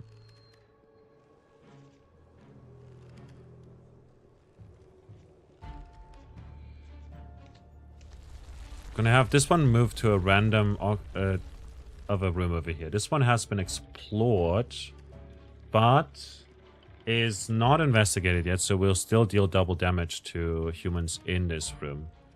So over here we've got John, And we've got the stonemason. We're going to take care of the stonemason for sure. And return. What is happening to this guy? Is this guy trying to leave? Explorer is escaping. Oh, shit. Oh, that's not good. We'll definitely have to... It's this guy, you know?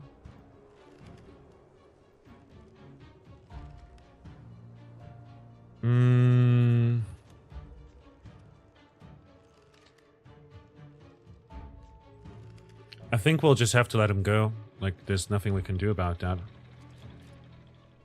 Both of these are trying to escape though as well. Oh, it needs to be solo human.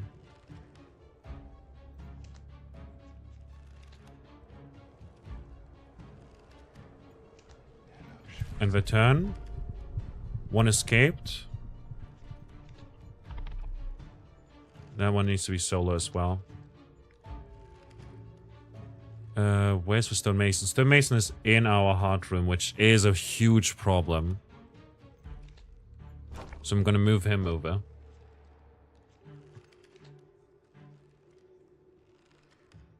Gonna add attention to this guy. Add attention to that guy.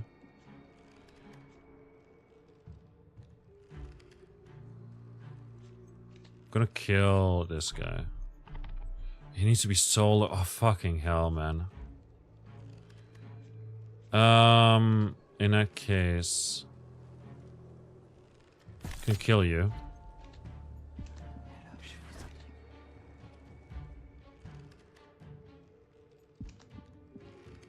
In the room. That one's gonna escape. It's a bummer.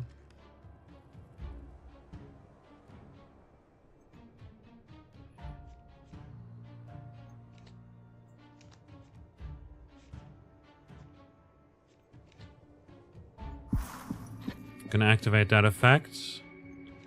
And deal some damage. End the turn. Minimum tension is now all increased for all of them at the same time. What we can do is...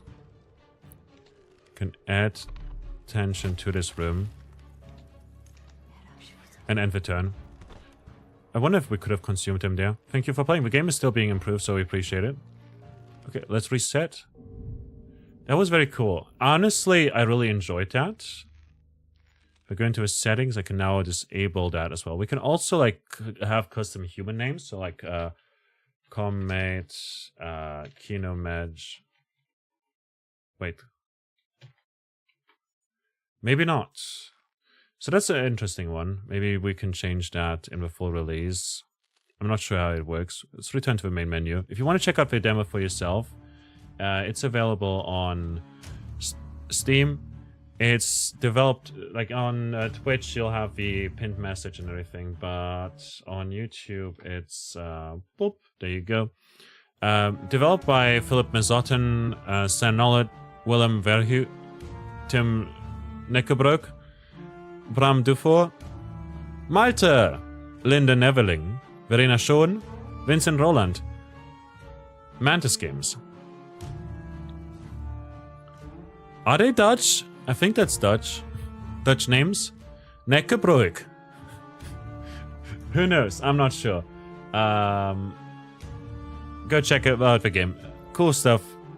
Honestly, seems like an interesting idea. I've been trying to work out something similar to that in like Godot. With like a mimic and a dungeon you create, sort of, that lures in people, but you have to get stronger by killing them with traps and stuff, but I have no idea how to do stuff like that. So I gave up on that. But I've seen like manga that has like similar ideas. It also reminds me a bit of this movie about the house that is haunted, you know, and literally is alive and trying to kill like children. There was like an animated movie for that, which was pretty interesting. Anyways, if you want to check out the game for yourself, the demo came out on December 16th.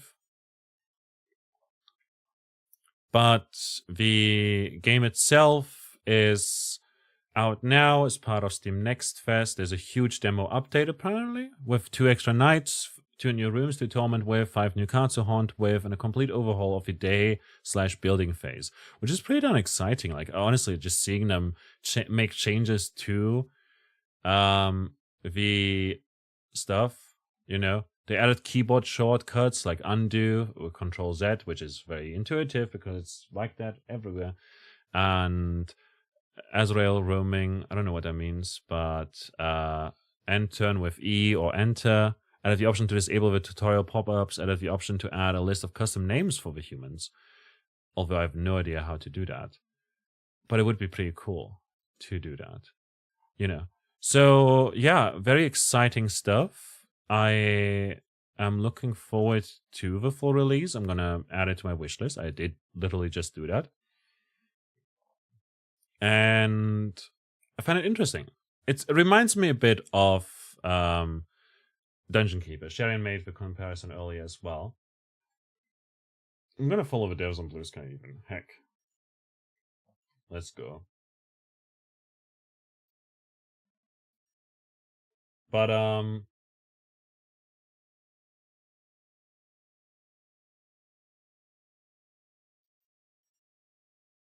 yeah, basically that's that.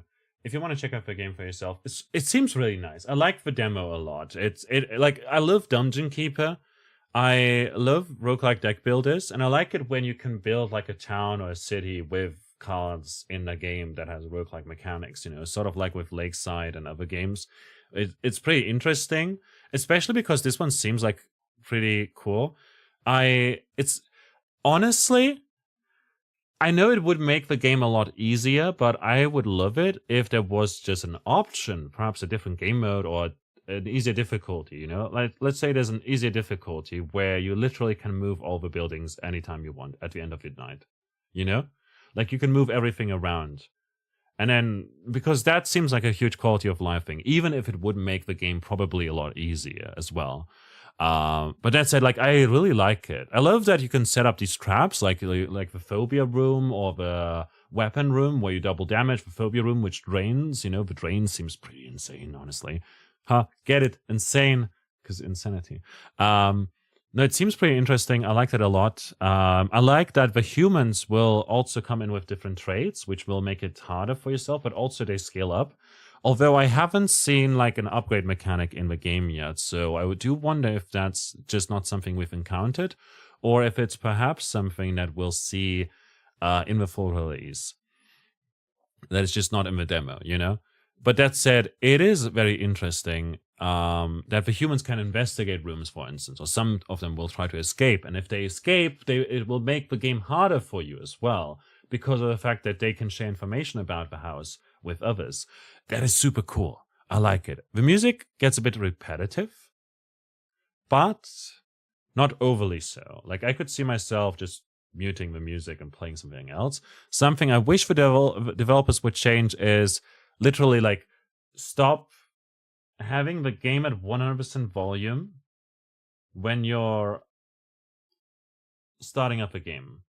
Also have a setting perhaps that makes it so that your PC can like when you tab out, it doesn't mute the game necessarily. And also, I'm not sure if there was like a pause feature, but I would love a pause feature. You know, I'm not sure if I didn't notice a button or anything like I could click on, you know, because like it would be good because sometimes targeting humans or checking out which human is which, you know, is a bit difficult, you know. But I find it very interesting. Also, the scale of the game is pretty cool. Like, as in, you build up and expand and everything, and then there's more and more humans over time. So you do end up pretty occupied. So the torture rooms, like the phobia rooms, for instance, and stuff, are pretty interesting. I mean, the game is turn-based, isn't it? So what do we need to pause for? Mostly so that the humans stop wandering about. Like, I know it's turn-based and everything, but like, it's pretty darn annoying when they move and you can't like check which one is that one human in the room right now. Does it make sense? Just, I'm nitpicking, you know, but that's a little quality of life thing, you know? So they're easier to target? Yeah, basically. Like, I had it like twice or something that they moved literally as I was like targeting them. Obviously, I can still target them at the top of the screen too, but, you know. But yeah, my favorite room in this game is probably the Phobia room, followed by the Bell Tower. The Bell Tower seemed really great. Yeah, you can see that, though. You'd look like you could also target... Yeah, you can target the portraits, but I like to target the humans as well. The Bell Tower sends a witch who increases the tension and stuff, you know? And that is nice. And I like that the rooms can upgrade them, get upgraded and whatnot, you know? That's really cool. That said, I would have loved it if there was like just, you know, more buildings like the Bell Tower, you know? Not necessarily like upgradables, but like more so other stuff. That has cool interactions, you know? It'd be interesting. That said, we'll play more eventually. I'm looking forward to it. I had fun with that one. But also, we'll now take a break, and then we'll switch games into...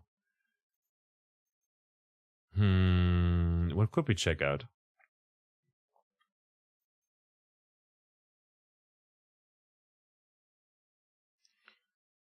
We'll check out the demo for You Must Retry first. It's developed by someone called Under64. It's their first game.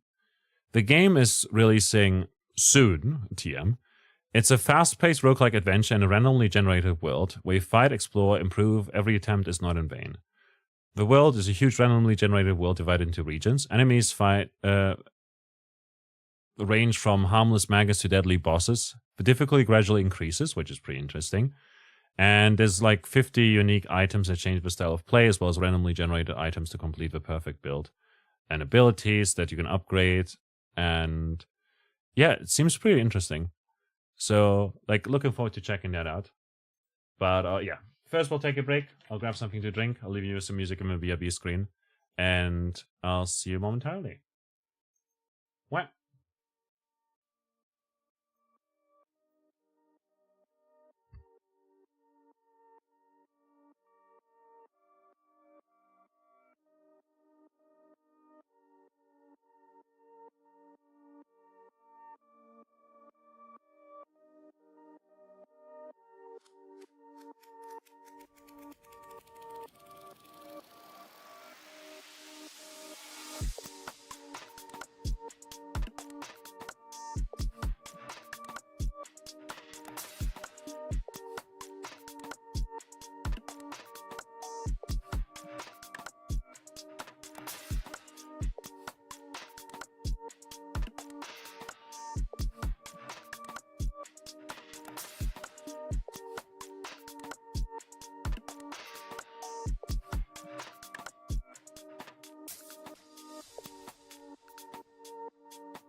Okay, we're back again.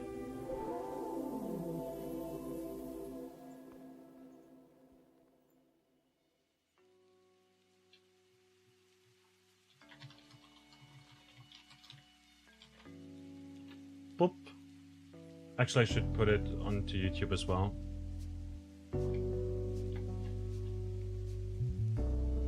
There we go.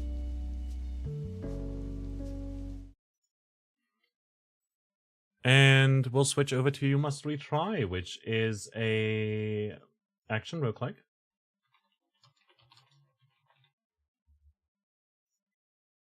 That is part of Steam Next Fest. And we're going to check it out now. I have no clue what to expect of the game, but it looked cool, and it seems to be inspired by... Fucking hell!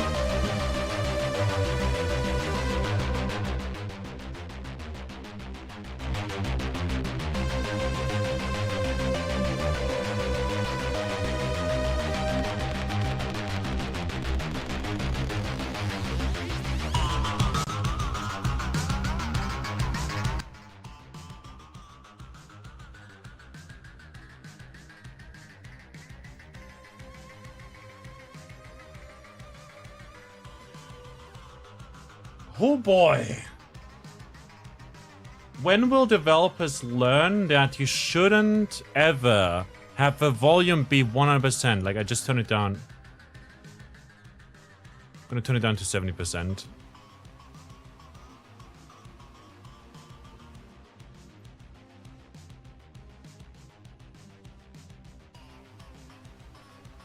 Oh, interesting. You can right click on it to... Okay, cool. System cursor, contrast enemy outlines, camera shaking. We're going to disable right away, actually. We might get rid of the lighting effects. Screen message centered on the right, disabled. Let's just do centered for now. There's achievements as well that we can check out. We're going to play the game. Holy shit. Mads, hello. How are you doing today? A and D to move. But now it's a bit too quiet.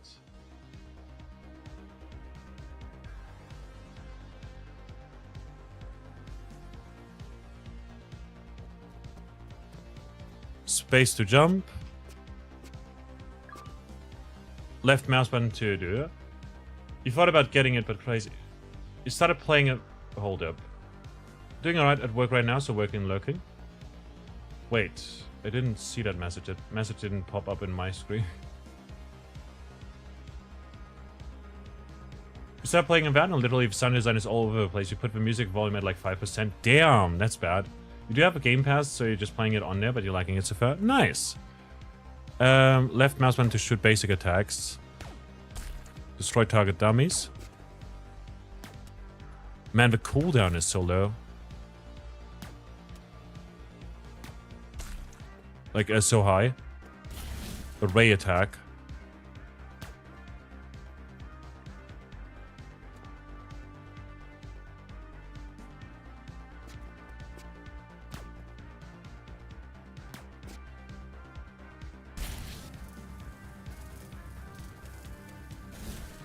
Gotcha. And there's a wall here that is invisible. Oh, that's weird. It's got a big story, it seems, where combat and character builds have felt very fun so far. That's nice to hear. Yeah, I was kind of excited for it because, like, you know, obsidian and stuff. The number to the right of the enemy health bar is damage reduction. Enemies take less or more damage depending on the value. Press control to see the amount of enemy health.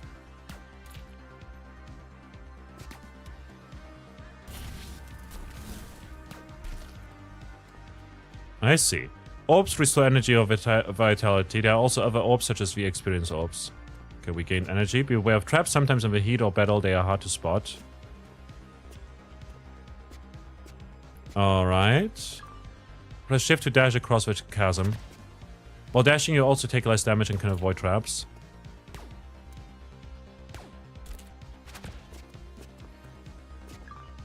Press E to use spikes. They will appear on either side of the character.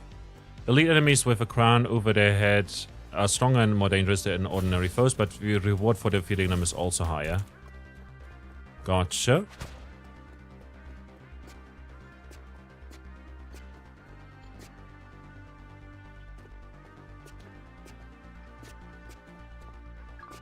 Press Q to place a mine.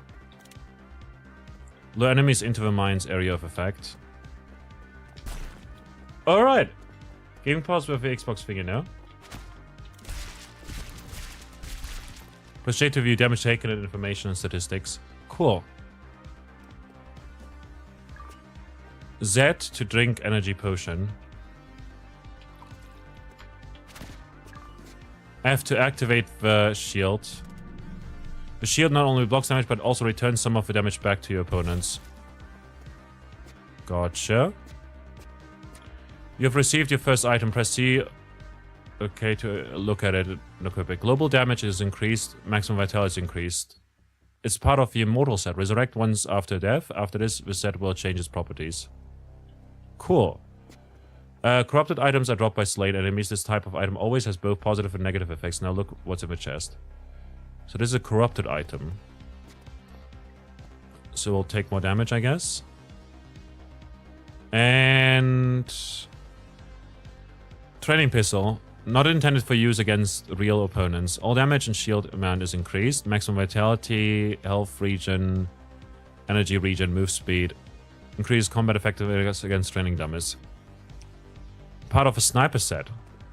Normal items can be obtained for completing a region as well as from various stashes.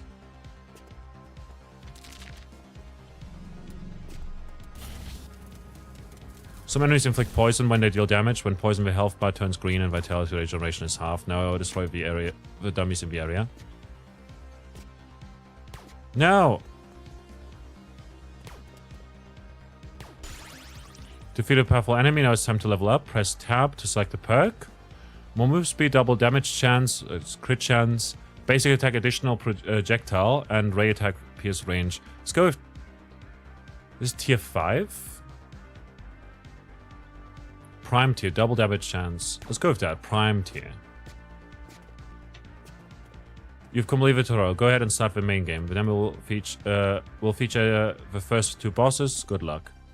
Not available yet. Not available yet. Explore the world to unlock that.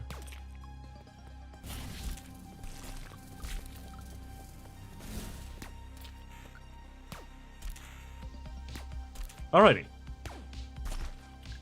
But yeah, I'm glad to hear that you've been enjoying that. Tab. Tier 4. Basic attack, projectile speed, spikes damage, maximum energy, substance bonus. Increase amount of received substances from enemies.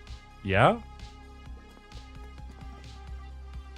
And 1 new item, which is a Dirty Bandages. When receiving a certain amount of damage with 1 hit, the saw is activated, which moves forward and then back. The saw deals damage to both the enemy and the player. Player takes 20%, only 20% damage of saw damage per second. Amount of damage received to activate the saw, 6. Number of saws per sec. Wild stuff. Well, let's go. Definitely seems like a game that has some good replay with different classes too. Interesting.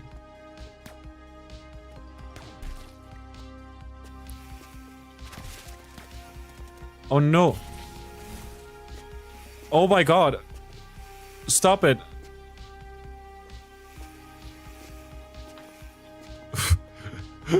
Holy shit. We got a new item. Corrupted item. Movement speed is increased. Damage block is reduced. I'm gonna undo this one. Executioner set. Oh, vitality region goes up though. Cool. Press M to select the next region. Completed. We can go to region level 1, survive, or reach the final point.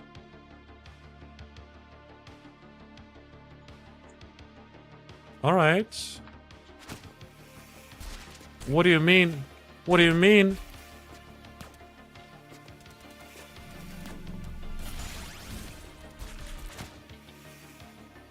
Damage block. Blocks incoming damage.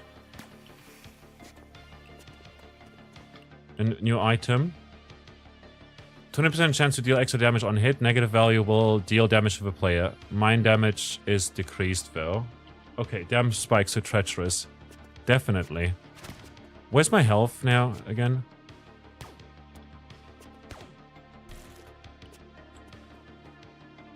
Reward basic attack damage is increased. And we got a new item. Poison Vial. When using a recovery potion, all visible enemies take damage based on percentage of the maximum health. This damage cannot be increased. Targets hit are also poisoned. Recovery potion max amount is increased. Automatically use a recovery potion if health drops below 30%. When used manually, if your potion does not consume a charge. Wait! But it has the opposite effect, causing damage to the player equal to 20... So I just use it. I just stop. I don't use them. Okay, fine. The UI really needs work. It definitely needs a lot of work. Our health is over here, I think. Can I change the UI value? No. Like, a lot of information is... a lot of it is information, and some of the most important info is barely visible. Yeah, like my health, and then there's like energy, I believe. Yeah, this is the energy, this is my health. But we do regenerate. And then there's like all these stats everywhere, and I could have like basic attack damage, basic attack projectile speed. Just have icons. You don't need, like, if it says basic attack in the title, you know it's about the basic attack, so you can say, oh, damage, projectile speed, cooldown, cost multiplier. Easy. You don't need as much text on there. So that's definitely something I would change. Definitely makes for a busy screen. It does, for sure. Reach the final point.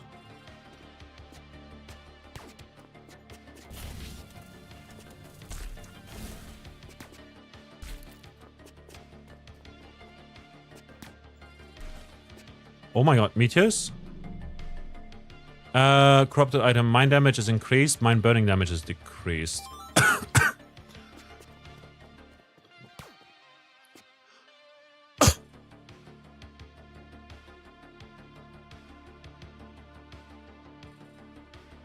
Stupid cough.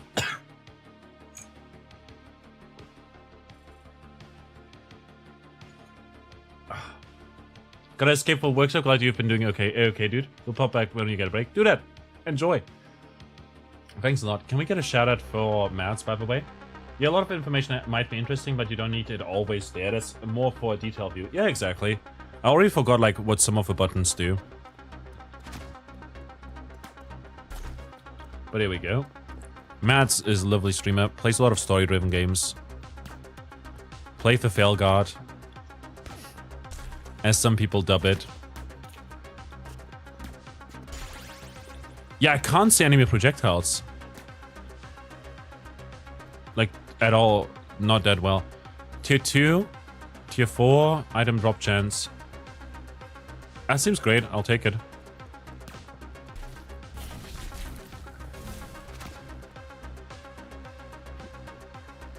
Energy. Number 10 energy.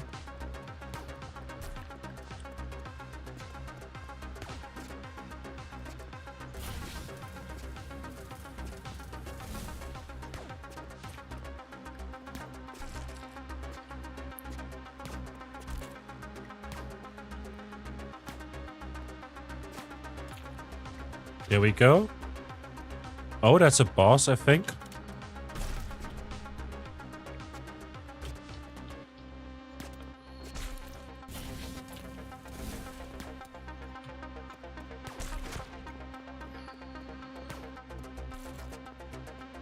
A new item, corrupted item, mine damage. Like, why does it not pause during this?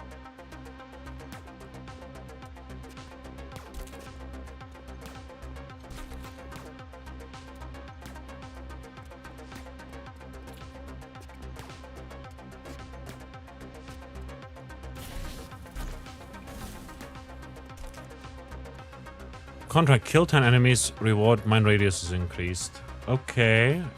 Let me look at the item. Corrupted execute. Dash explosion radius. Dash explosion damage is reduced. Damage block is reduced. Hold X to accept. Kill a bunch of enemies.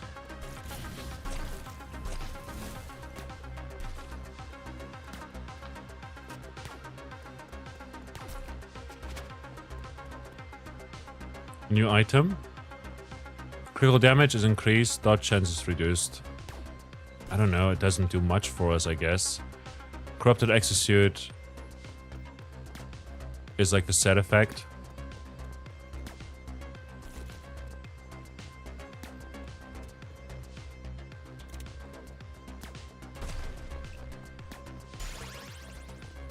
Oh, we have to kill enemies with the mines. Mine burning damage, dash remove slowing. Let's go with that. We'll have to wait for energy to use our mines again.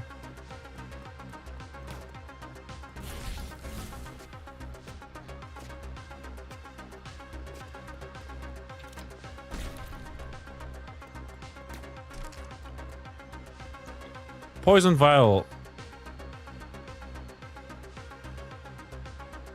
We have 2 of those now. Do they stack? I'm not sure. Guess we'll see.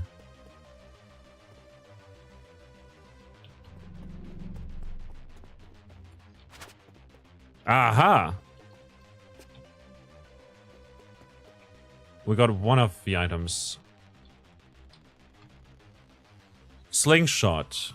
Basic attack now fires multiple projectiles with a small spread. The damage of each projectile is reduced proportionally to their number. Basic attack damage is increased. Ray attack cooldown is decreased. Mine radius is increased. Spike's amount is increased. Dash explosion is increased. Damage reduction is decreased a lot. But it's part of the Plague Doctor set, which gives us damage over time and critical damage. Cool. Destroy enemies and explore an unknown structure. Double damage chance is a reward. Let's do that, I guess. Does our contract still stick around for this?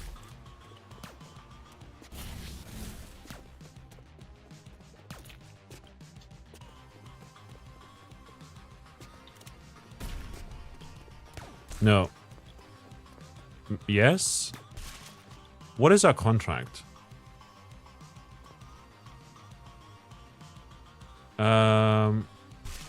Kill enemies. Oh, we need to kill those enemies. Gotcha. Item drop chance is increased. Vitality on kill is increased. Damage reduction is reduced. And... Gotcha.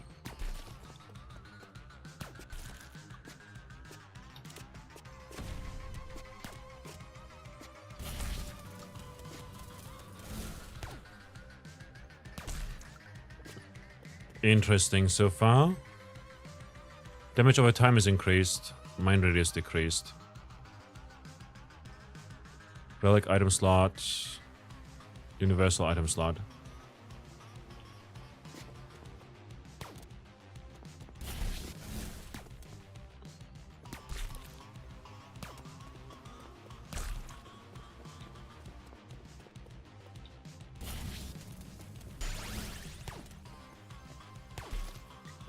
Okay, contract is making progress. Give us more energy regen. And that's another thing. What the hell do a tier list mean? I believe it's like rarity.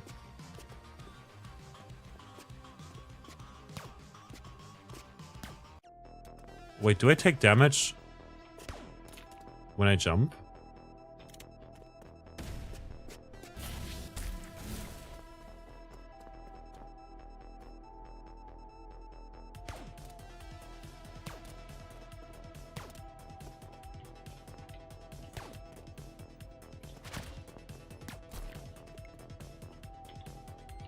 I don't know.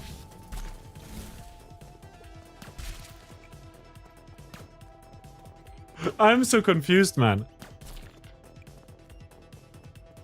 This is definitely a game, you know? For what it's worth.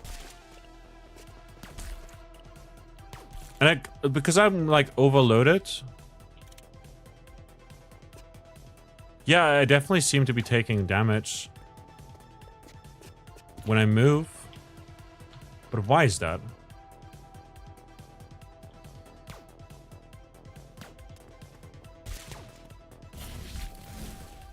Feels a bit like a university project. Maybe. Which, in and of itself, is fine.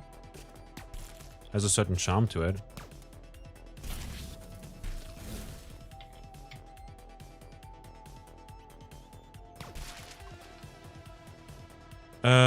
Damage over time.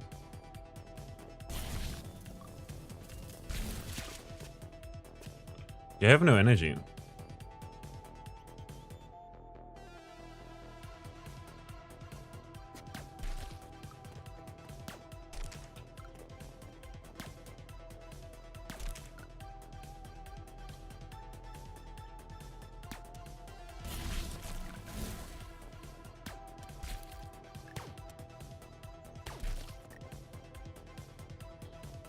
Hold up a second. It reminds you of stuff we built as part of one of our courses back then. Oh, that's cool that you did so. So vitality is getting increased. Item damage. So, damage over time. It says, additional damage increases caused by effects over time, burning, etc. When using a recovery potion, all visible enemies take damage based on a percentage of their max health. So this is part of the Adamant set, and this is part of the Inventor set. So they are different set items, so they're random. The stats seem to be the same, even though they're the same item, you know? They are part of different sets.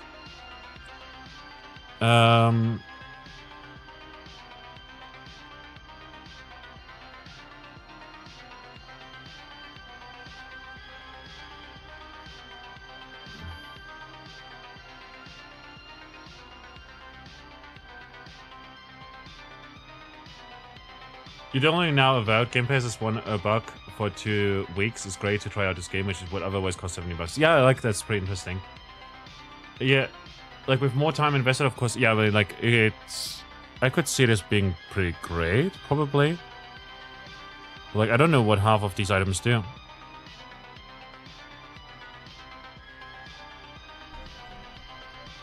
Aura of Light is increased. Ray attack damage is decreased.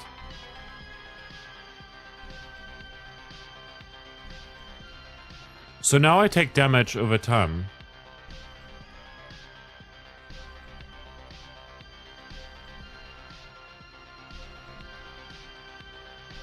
Move speed, but damage block is decreased.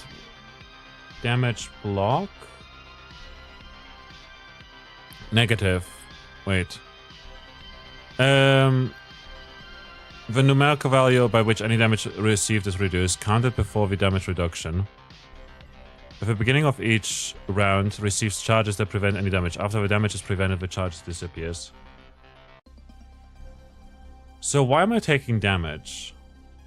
Okay, so why is every single item you get corrupt? Shouldn't those be rare special items? No, these are just corrupted items, I guess. And maybe I need to identify them. So this is cool because it gives us item drop chance. Nice. Demolish, hi, good to see you.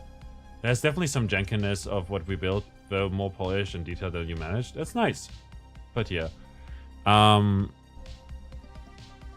Damage block is reduced. Dash explosion damage. Dash explosion radius. Mine damage. To deal extra damage, negative value will deal damage to the player.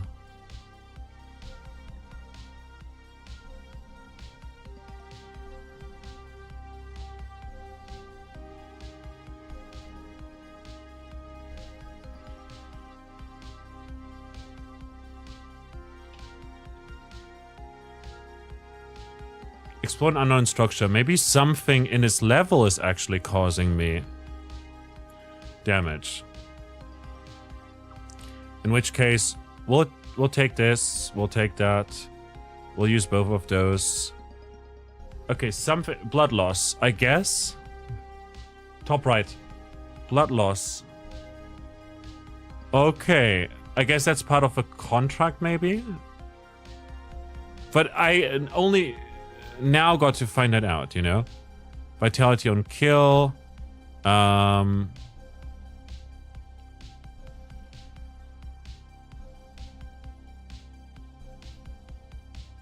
Let's synergize with something we've got.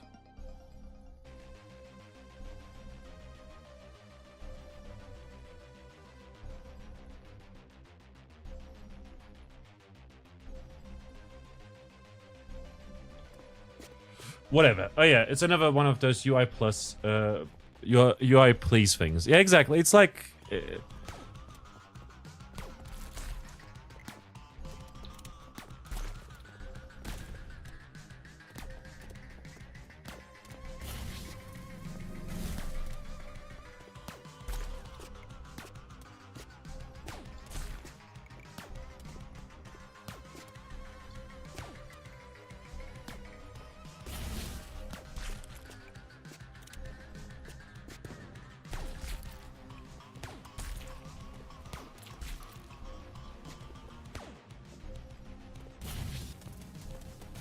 That one's not taking any damage. I don't know why.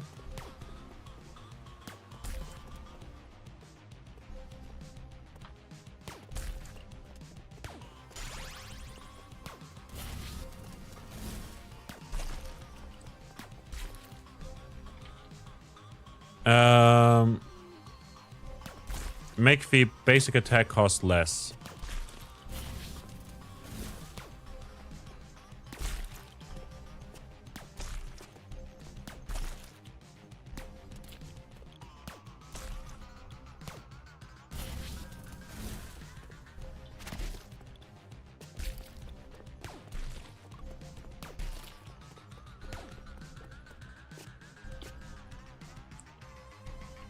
Whatever it is a high tier, so it's probably good.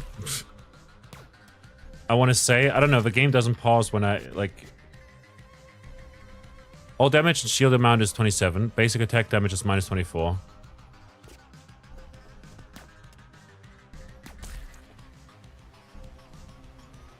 Let's get rid of that.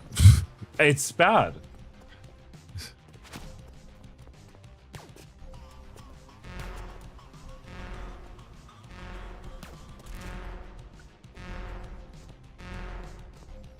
Vault level 1. Press X to forge items. Forged items have only one property, but its value is much higher. Okay, got a new item. Right mouse to destroy.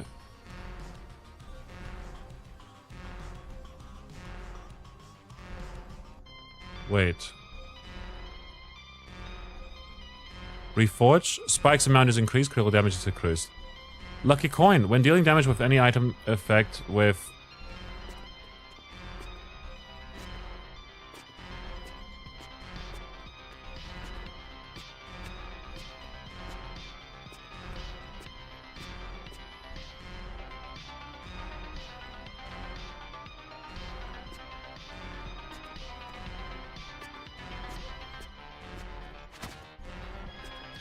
Oh my god, that's so frustrating.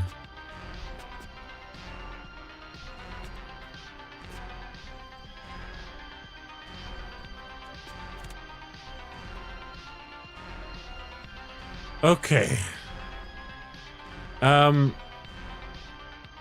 Inventor. Lucky coin. When dealing damage with any item effect with the thing symbol, a coin may appear that will fly around the player and deal damage with when colliding with enemies.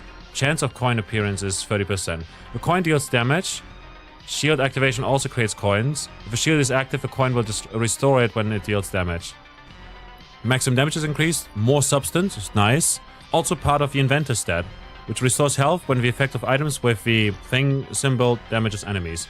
Cool, like that, and this will do stuff, I guess. I think, I'm not sure.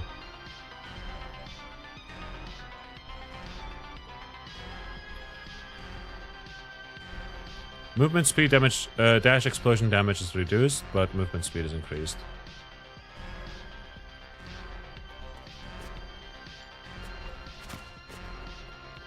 Yeah, that sucks. These don't... They don't respawn. Vault level. Okay. Wipe out all the enemies. Sacrificial altar. I'm poisoned.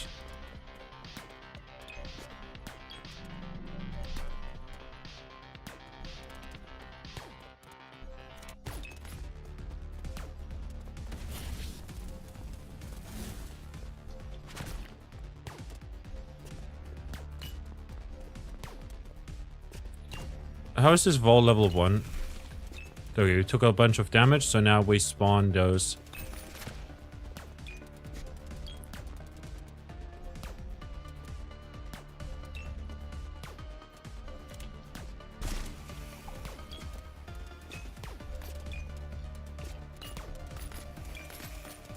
I'm dead. Okay.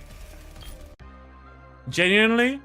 Look at this. The death recap.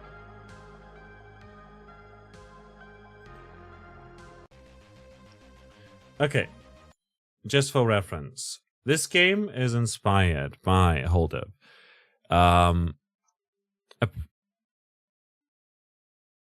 I thought I read somewhere that it was inspired by Risk of Rain and stuff. But maybe not. Maybe it was a different game that was inspired by Risk of Rain. But let's look at Risk of Rain real quick. Let's just start up Risk of Rain Returns for a moment, just to show what UI looks really good. I believe that there's some value to be had in just showcasing Risk of Rain Returns real quick, you know? Because I can see like inspirations there, possibly, but I'm not entirely sure if it's like taking inspiration from it. I don't know. Maybe it probably was a different game that I saw that took inspiration from Risk of Rain.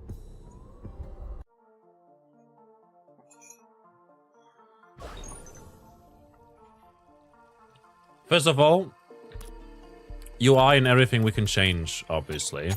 But if I just start accurate, here's my skills. Cool, difficulty, blah blah blah. Play. I see my health. I know where my health is.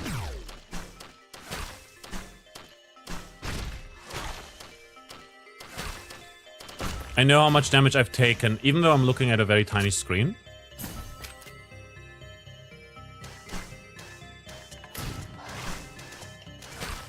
I know how much damage I'm taking. No, to be fair, this is also very much improved from the original. I mean, point still stands even with that. But like, just, you know, looking at like stuff. But even that was much better. Exactly. Risk of Rain 2013. Let's go with that. Let's just start it up. I'm still missing one achievement, by the way, in Risk of Rain, but it just hasn't popped. Or Risk of Rain 1. Let's just do Risk of Rain 1. I mean, literally, it's like, doesn't make much of a difference.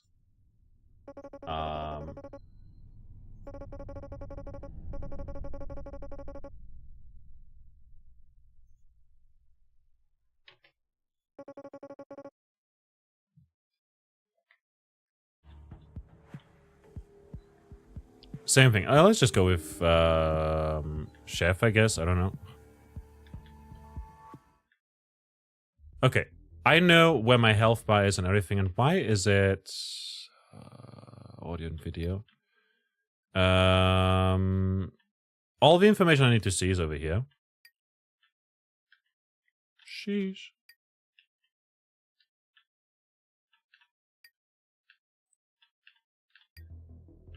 There we go. All the information I need to see is over here. My health bar, my abilities, of course, you know. I don't need to know the cooldown by the second or the energy or whatever, you know. What I can literally do is I can literally just look at it and see, oh, it's not ready yet. Why is it not ready yet? Well, it's on cooldown. I don't think we need an energy system and stuff in games like this, you know. Oh, I took damage? Why did I take damage? I know, because I got hit by this very bright yellow flame that this wisp shot at me. Of import information in the middle of a screen. Exactly. It's like an easy way to track. Is like super easy to track. And we can gamba. And we fail. And that's why you don't gamble. Yeah, I don't know. It's like very, very simplistic, obviously. But I don't think you need like over-the-top graphics or whatever. You don't need to have like all the information in one screen. If I want that, I can hit like a different button in like other games. Other games have that often where you hit a button for detailed info. Like hit Alt for to get like more information.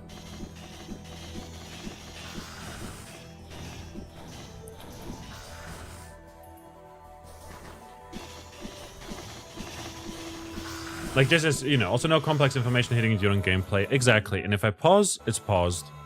And if I were to theoretically look at my items in Risk of Rain 2, for instance, you know, it does not, like, it does not pause the game.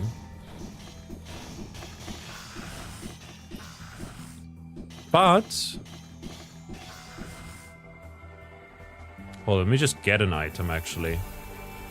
Do we have a chest anywhere? I guess we could just do the boss. Well, we did have a chest here. What is the best one. Like, first of all, like, I believe... No, it's not pause right now. Let's go with this one. If I remember correctly, this one had kind of much text, but also not much. Infected. It literally doesn't tell you what it does. It literally doesn't tell you what it does, which is also... It's a bad... But in Risk of Rain... Hold up. I want to die, actually.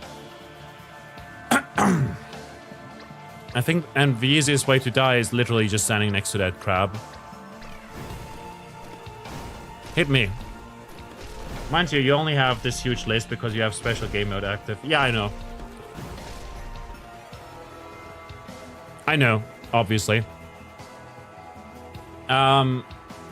But like, you know, if you pick up an item and literally hover over it, it will tell you what it is and what it does, you know? You can't see it actually right now because I'm in the way. But if we were to look at me... Infected! You know. And for other ones, it's like, oh, the chance to get double hit. Over here you can see literally, I got killed by this. I am this. I reached this level, survived so long, got so far, got so many kills, got so much gold and items and all of that, you know? Back to the menu. Easy peasy. Risk of Rain 2 has it even more, so that you essentially... oh, sorry. Also, each item is very easily identified. Yeah, you kind of can tell, oh, this item is this thing, you know? It is interesting to have like, oh, this item is corrupted. But this item is corrupted and does something with mines, and this item is corrupted and does something with a dash. I literally have no way of telling. If it had like a very simple icon at the top right, the top left that has like, oh, it's a mine icon. Oh, this one is a laser icon. Oh, this one is a projectile icon. I know that it modifies these aspects of my build because they're random. I can identify them, apparently, probably, using some feature that I don't have. But for what it's worth, you know, the game doesn't give me that information and it makes it very difficult to manage my inventory. What honestly, huge quality of life thing would be if you could literally highlight all projectiles as well, and if the projectiles and enemies had different colors.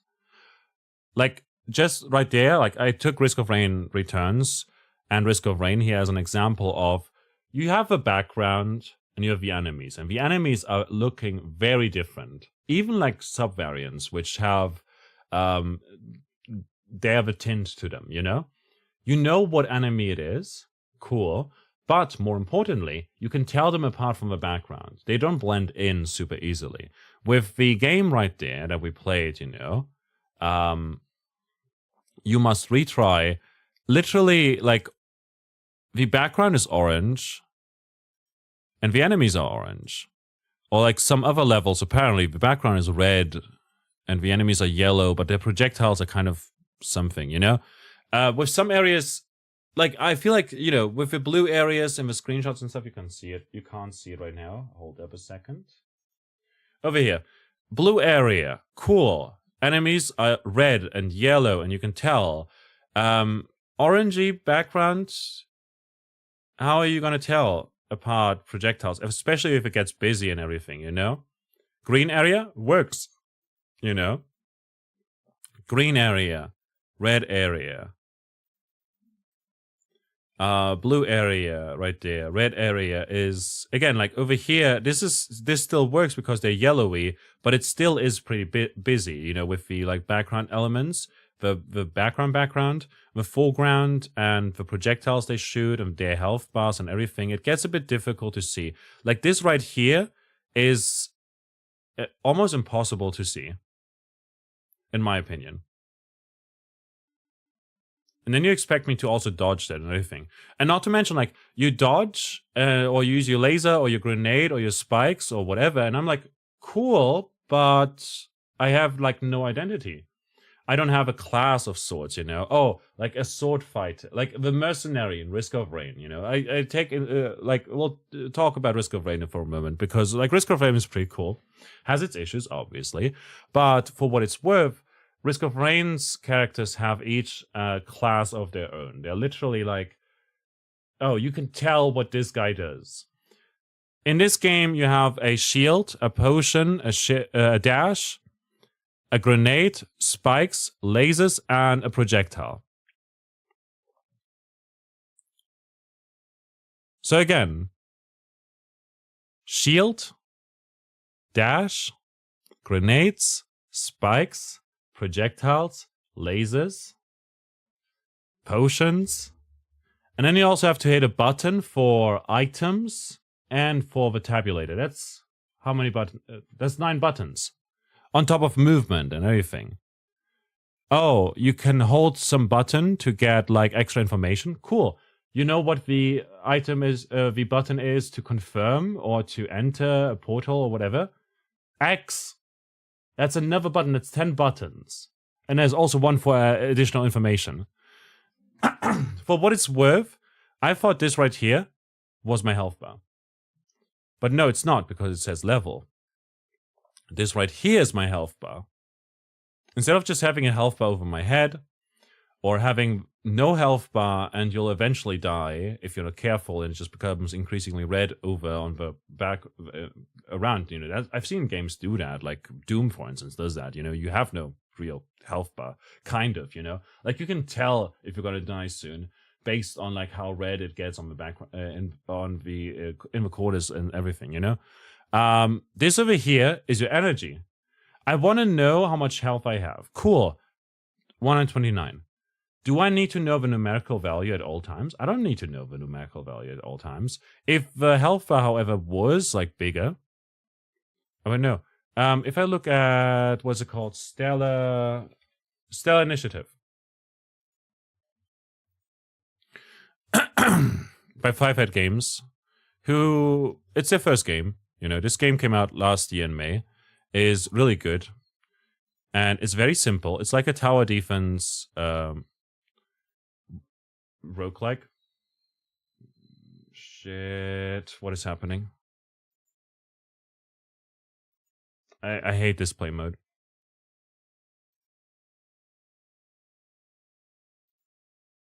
I hate display capture.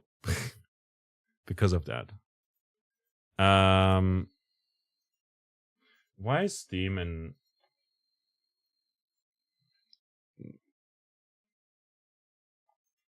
Whatever. There we go. So in this game, you place turrets. You've got resources up here. Resource, energy. You get energy. You can use different abilities. It's a different style of game, obviously. But for what it's worth, this is literally like, oh, I can use this ability, I can use this building, etc. if I have enough energy. How much energy do I need? I have no idea. Because in that other game that we played, you know, You Must Retry, you not only have a cooldown on each ability, but also, like, friggin', what's it called? You've got not just a cooldown on your abilities, but you also have this energy cost. And you never have enough energy to cast anything. So energy management becomes a skill, I guess. But it feels very frustrating. Because most of the time you're not doing anything, really. You can't even dash without energy. Or activate your shield or anything. You know, your potion charges are limited. And over here you can see like the time it takes for the buildings to come down. So over here you can see like the turret is coming down now. You know, it has been dropped down in 13 seconds. The next building will come down, etc. And that's cool. It's very easy to identify and everything. Over here you can see like your health, and over here you can see like the mission progress. Cool.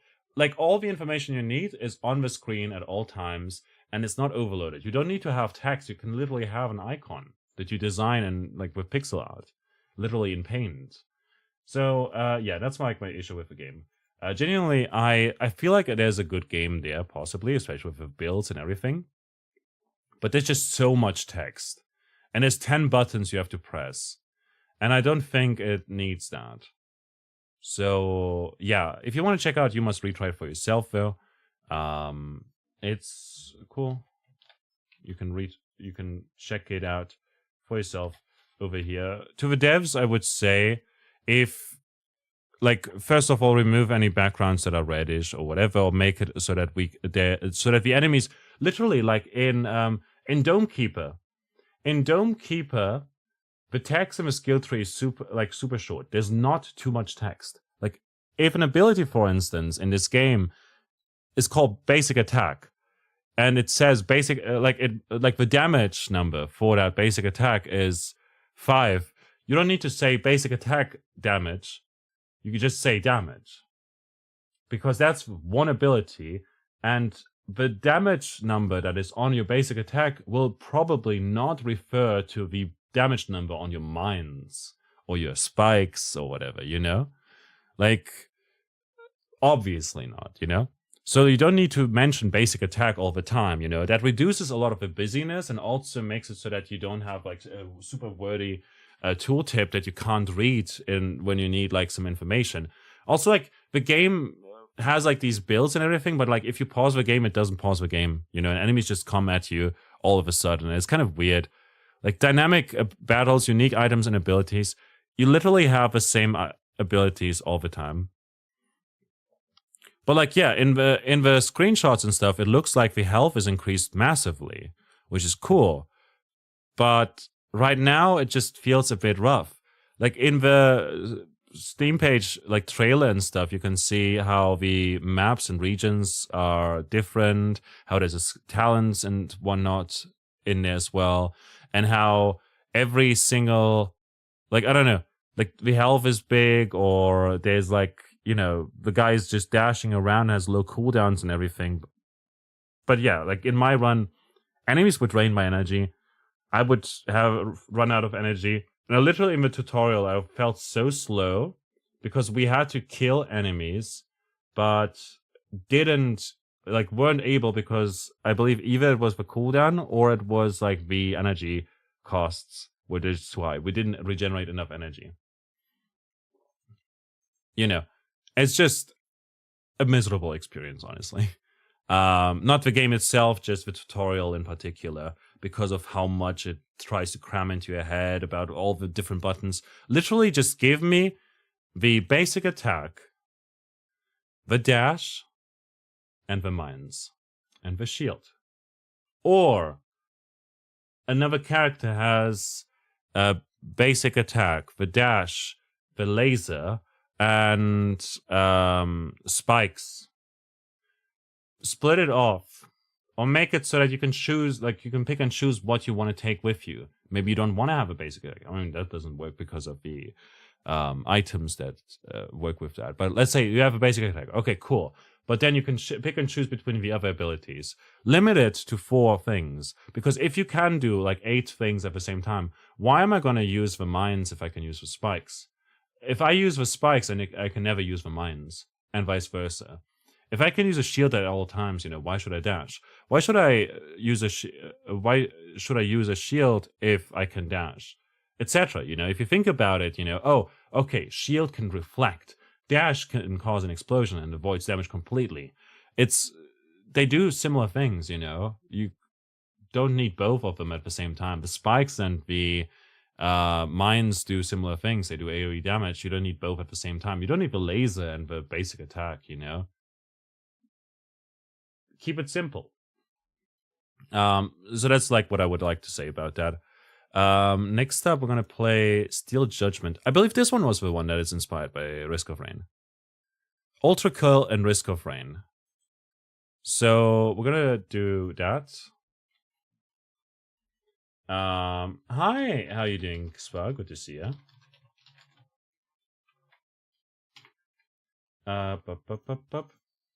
Sorry that it sounded a bit negative there. I don't want to dunk on the developer or anything, but like, it genuinely didn't feel great to play that game just now. But we're gonna take a little break here. Spa, I hope you're doing well. Hope you're having a great day. I probably should also put on some music in the meantime while we're chatting.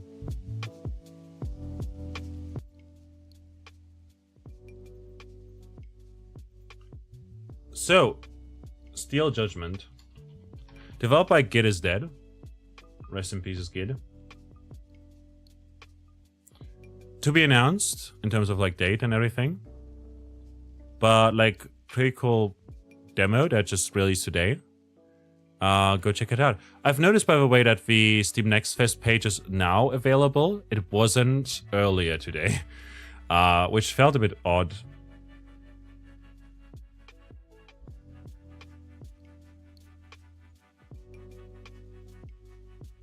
And there's another demo in there that I want to actually check out, so we'll do that today as well, possibly, by a German dev studio. So we'll do that after this one. For whatever reason on Steam, I'm getting, oh, nudity games, because you've played games tagged with nudity. I'm like, what games did I play with nudity? It's kind of funny. Steam's like calling me out right now. I guess I'm just being too feral.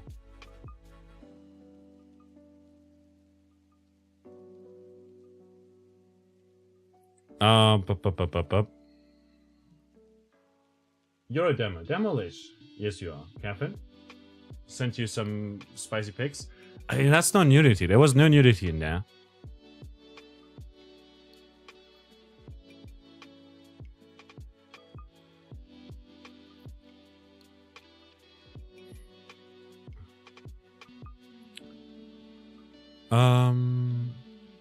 But yeah, Steam Next Fest is around right now.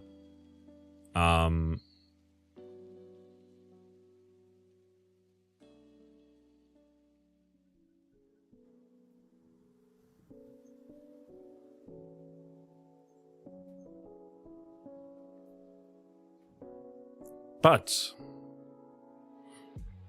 it's honestly mostly recommending roguelikes to me. And Core Breaker, which is a roguelike. Cool. That's more roguelikes. I can keep scrolling and it will just scroll more and more. I need to find stuff to write about, to be honest. There's a lot. But there's also like Among Us 3D apparently. Like, what the fuck? And Blackout Football Manager game, but like the capsule, like the image that they're using looks like it's AI, which is freaky. I don't like it. I don't like how common it's become, you know? I hate it. I hate it, yeah.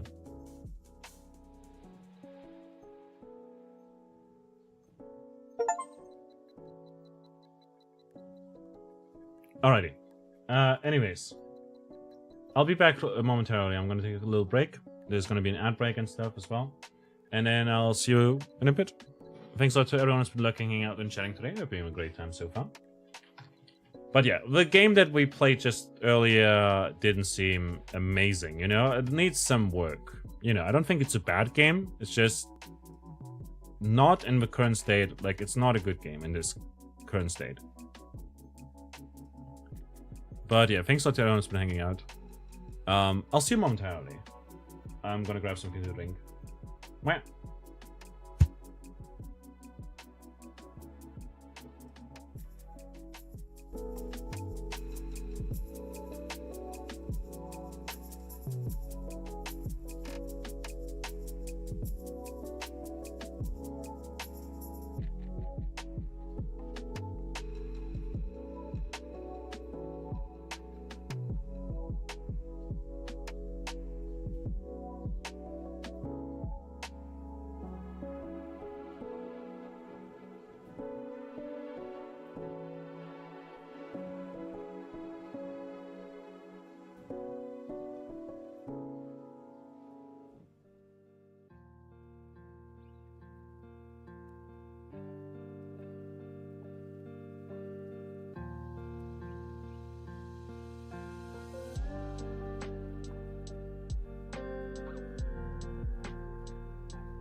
Okay, we're back again.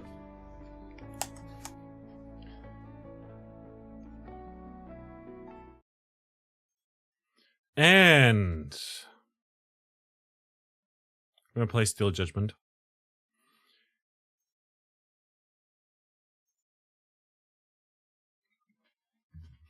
Steel Judgment is basically Ultra Kill meets, or is inspired by Ultra Kill and Risk of Rain 2. So I was very intrigued by it. Game is already pretty loud, but groovy, I don't mind. Let me just quickly turn down the game a little bit, but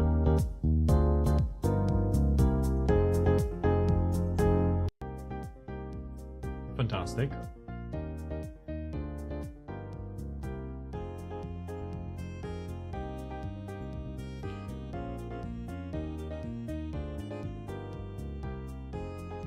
It looks wonky.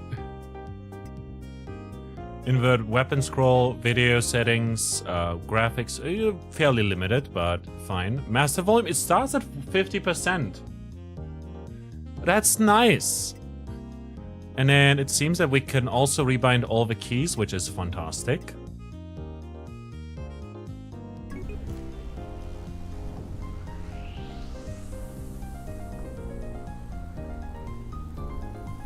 Okay, basic movement.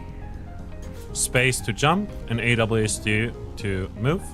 It also recognizes that I'm using a German keyword, so it says Leer instead of space. Wall run by moving sideways against walls while airborne. Wall jump by jumping airborne against a wall up to 2 times. Cool.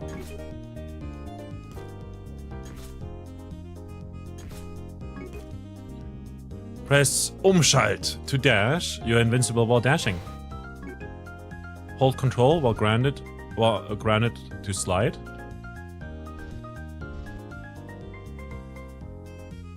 Probably should have dashed.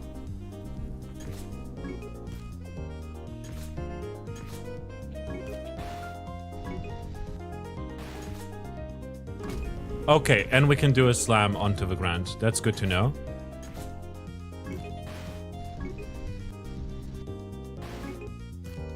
Press V to melee attack. V to pick up Merglice. Hit scan revolver. Ah, okay. It doesn't pause while I'm in here, but hit scan revolver. Primary shots mark enemies dealing extra damage. Alt fire. Hold to lock onto enemies. Your crossbow passes over. Release your fire.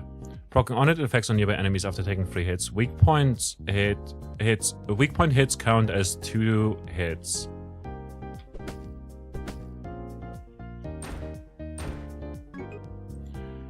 Press E to taunt all nearby enemies, applying a taunter status. While taunted enemies will drop health when they are damaged. When the taunt icon is dimmed, the enemy will no longer drop any health. They can be taunted again for more health after the status effect expires and the icon disappears. Gotcha.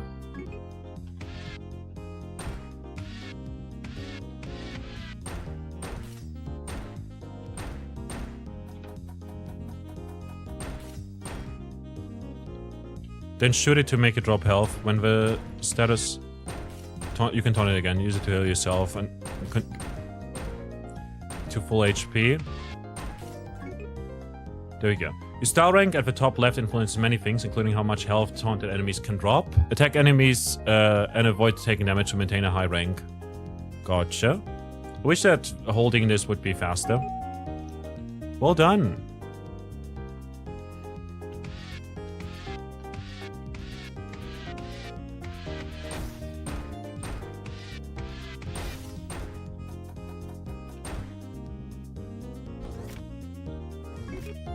Some action like dash and taunting requires stamina to perform. Stamina's... Okay. Your taunts can be cancelled by performing other actions while taunting. The action used to cancel the taunt will become empowered. For example, a taunt cancel melee attack becomes an engine slugger, empowered melee. You can do the same thing with other actions. Okay, like jumping, dashing, and stuff. So...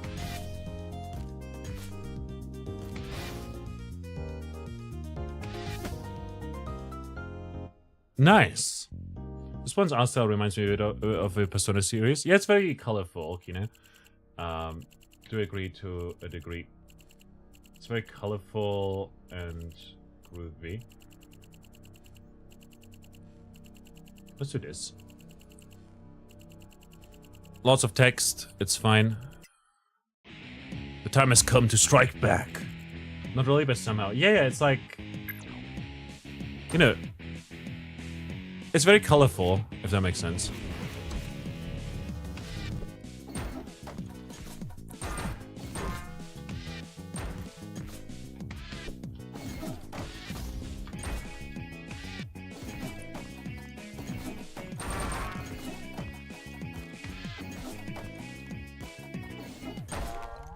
Nice. Pick up gold. Oh, we can only choose one. I see. I should have read through others. I thought I could pick up all of them. Warning.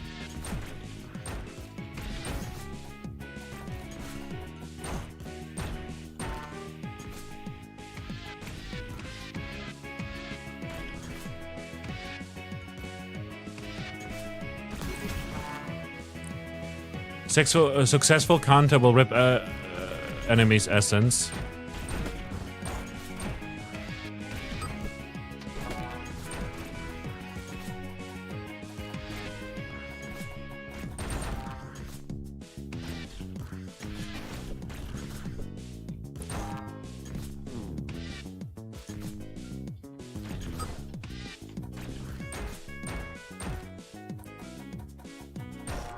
Okay, aiming is hard.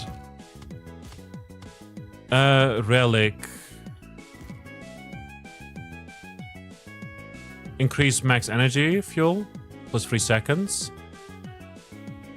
Pick up relic. Moving charges up a chain lightning shot.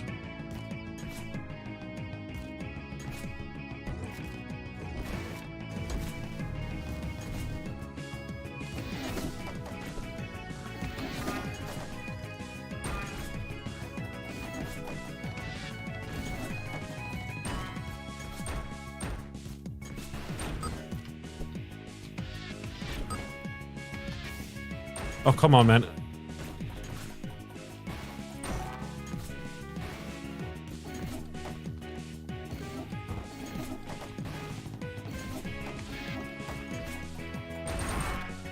Nice.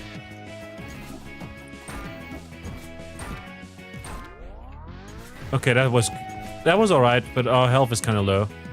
Relic. Targets enemies periodically, shooting targeted enemies. Weak points ignites them. Oh my god. When your health reaches 0, you will enter emergency fuel mode. Raise your style rank by, back to D to revive yourself.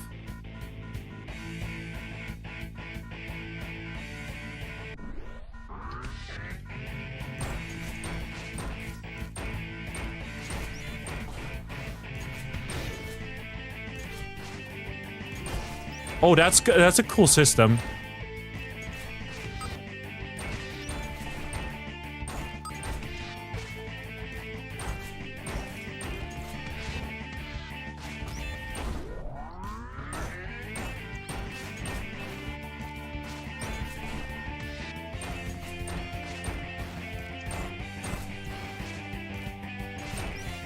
Shoot him.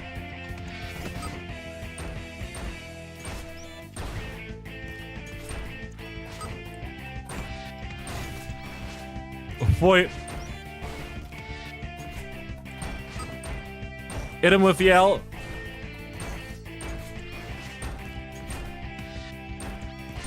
Fuck.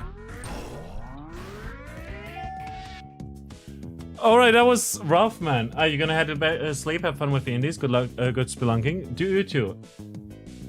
Appreciate you. Thanks a lot for hanging out. Muramasa or Vivira? Projectile plasma rifle, hold tap. Okay. Primary fire damaging enemies with this gun builds rage. Firing too often causes the gun to overheat, lowering fire rate. Alt fire activates rage when available, making the next shot a rapid fire burst. The mask on the gun will light up when the rage is ready.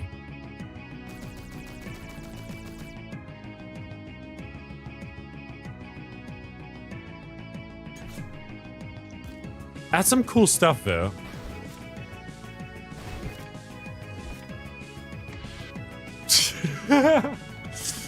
The taunting is weird, man.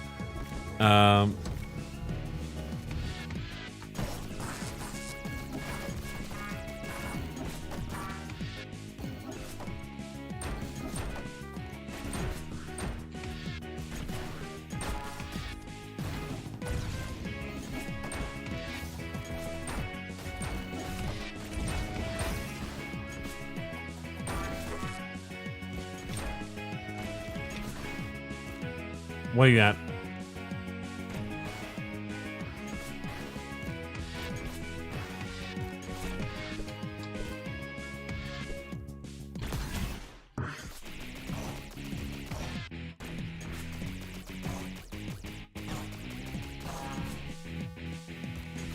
More enemies?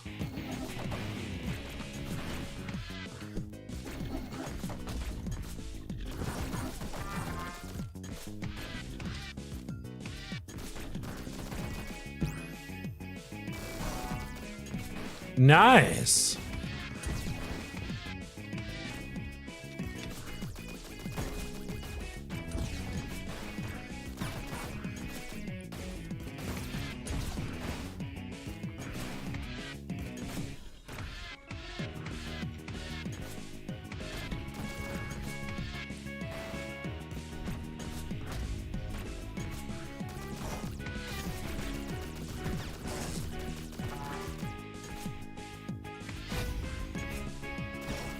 Knock him up. Shoot him down.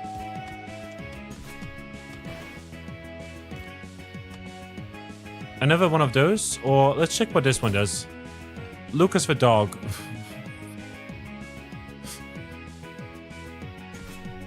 What does it do?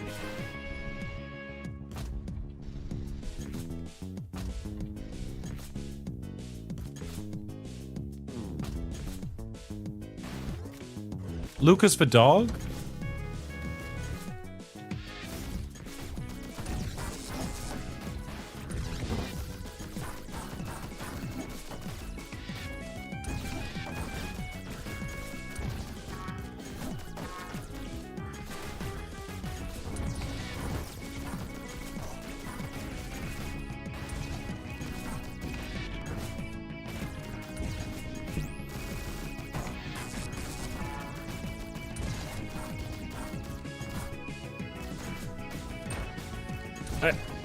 Hitting them is hard, man.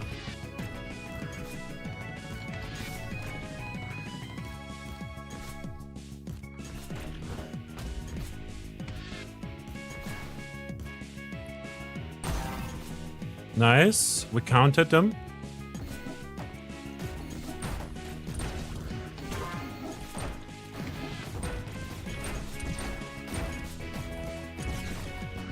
I got you in my sights. Oh, and we died. Ah, rip. And now, in the shop we can get stuff, I guess, to just unlock relics. Not like stats or anything like that, but just unlock them. That's cool. Special thanks to playtest and everything. Oh, that's nice. There's the credits. Loadout.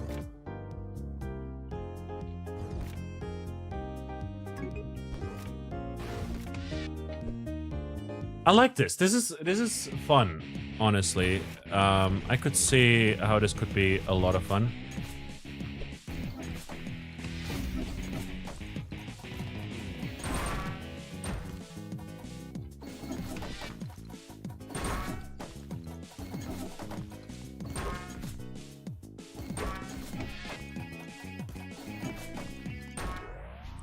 Here we go. Increase max energy, fuel, more gold. Let's go with this because it can target enemy periodically. Shooting targeted enemies, weak point ignites them, which is cool. I just haven't seen happen too often.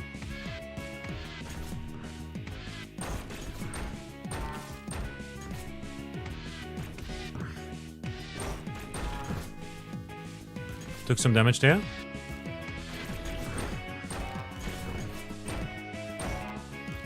Good.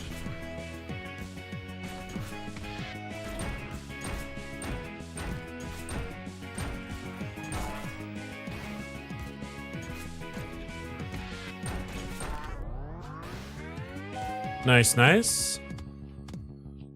A heart. Blood is fuel. Used to heal. You picked up a core augment. Press C to activate when it's charged. Core augments only charge in combat and charge faster at higher style ranks. Blood is fuel. Used to heal 20 HP. Okay, this is a different room.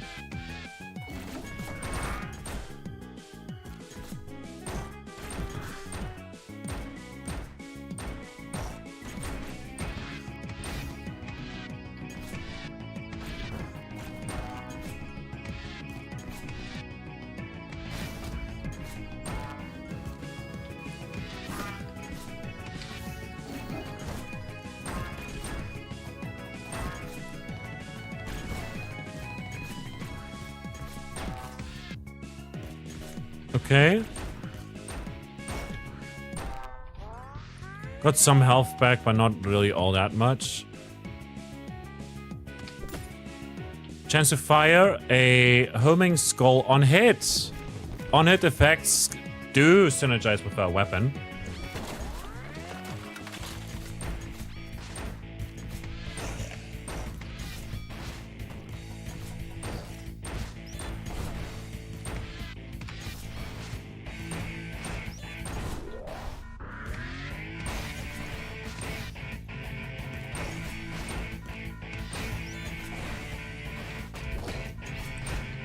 Shit.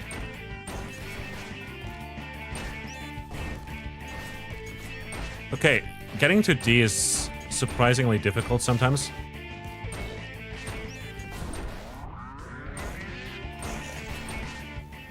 Fuck. Alright, so that kind of reminds me like of Borderlands, where you have to attack, like if you kill an opponent when you're downed, you will come back to life, basically, which is very interesting, and I like it. Unlock that.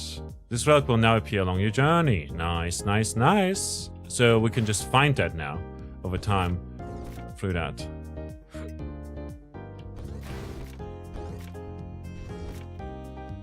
Let's try again.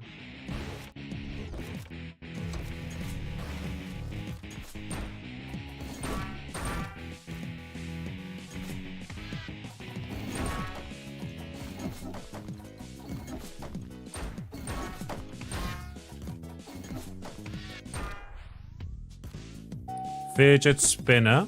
Your fire rate is increased at higher style ranks. Cool. Now we just gotta get to those. And it's a different room this time around, so it's not like...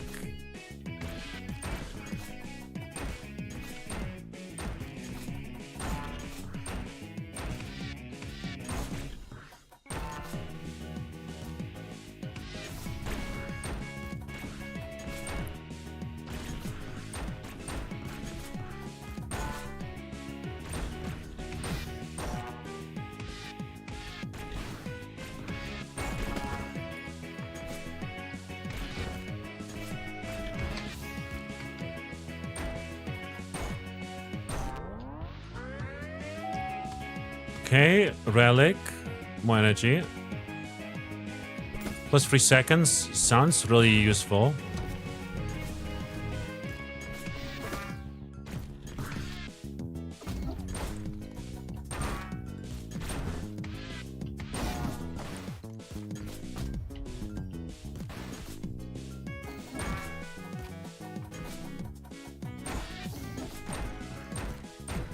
I wonder if those are like elites.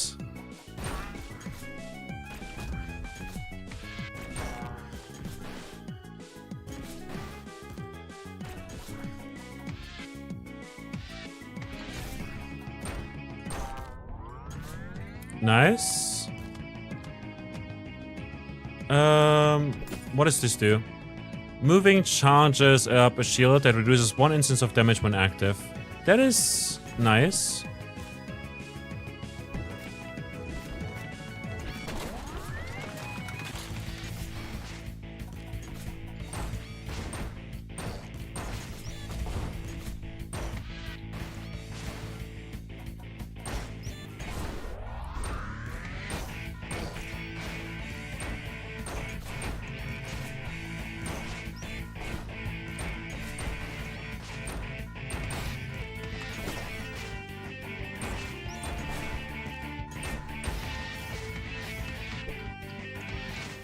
Oh fuck. I don't know how to raise my rank, my thing. Really, like I don't know how to raise my style rank. I know that dashing and sliding gets enhanced with a taunt, so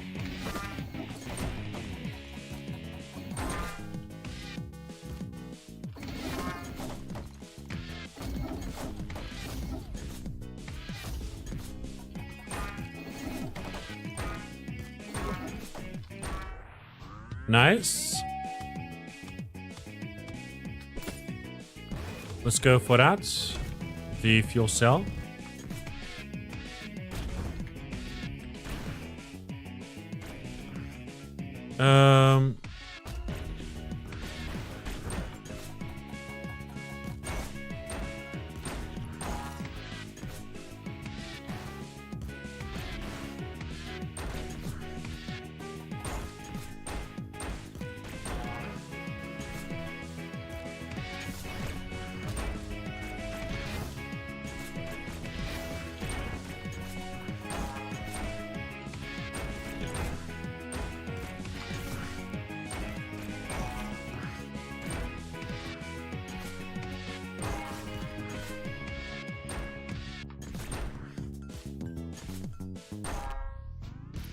Nice. I think it's gonna charge up quicker. Let me try and use the controller.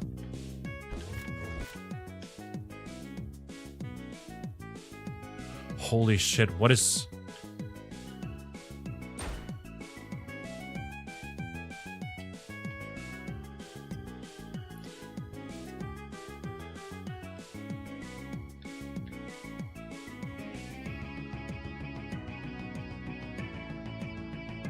I guess it doesn't support controller.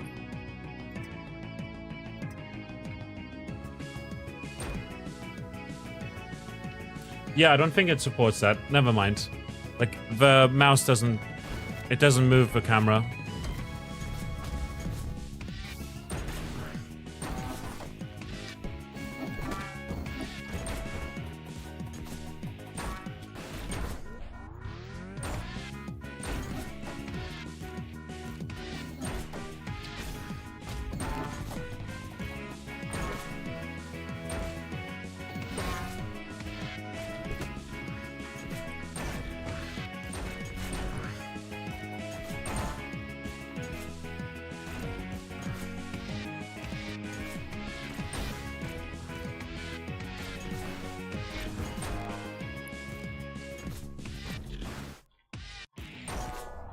Neat. Something. Core aug. This is... Okay, so this is a core augment again. Throw a sickle that steals your enemy's essence. Cool.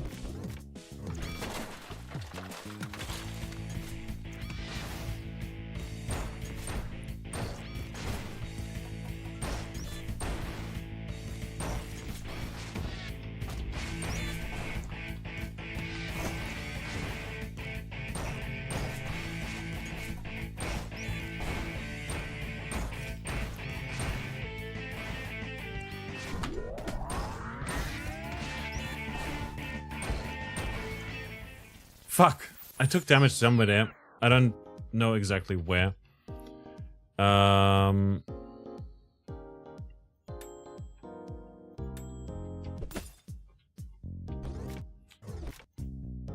want to try countering more.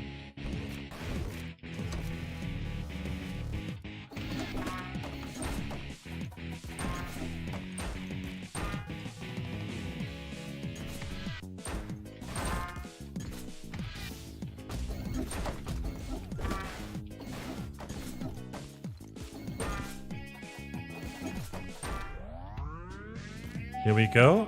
I don't know what this does. Grappling hook. Fire grappling hook to grapple enemies or terrain.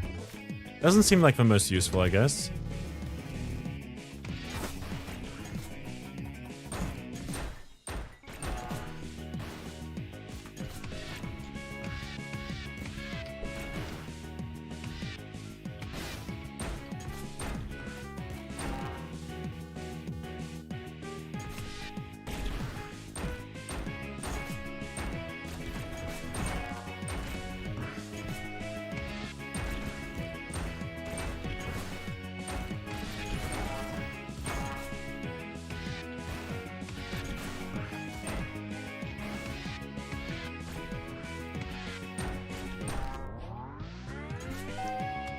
Got some health back, but it's not really all that much. Core augment, it's another one of the same. Let's take that. Chance to fire a homing skull on head.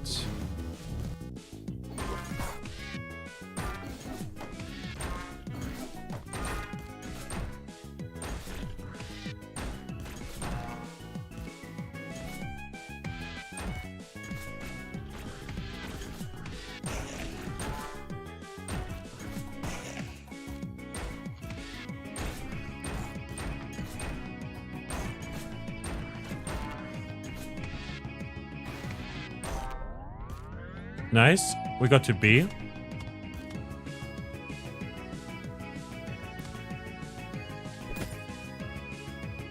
Awards extra star points for juggling enemies.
Fuck!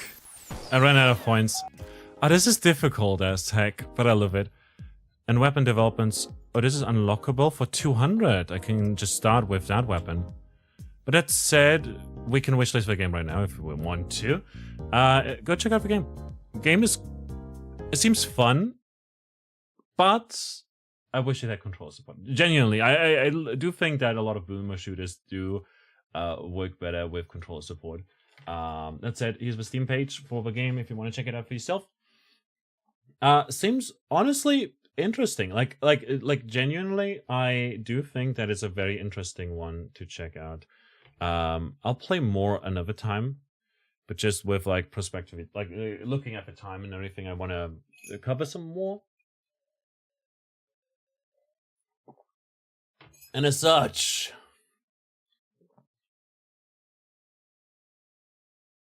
let's showcase.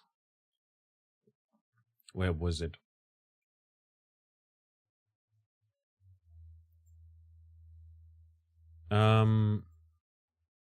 This next one looks kind of cute.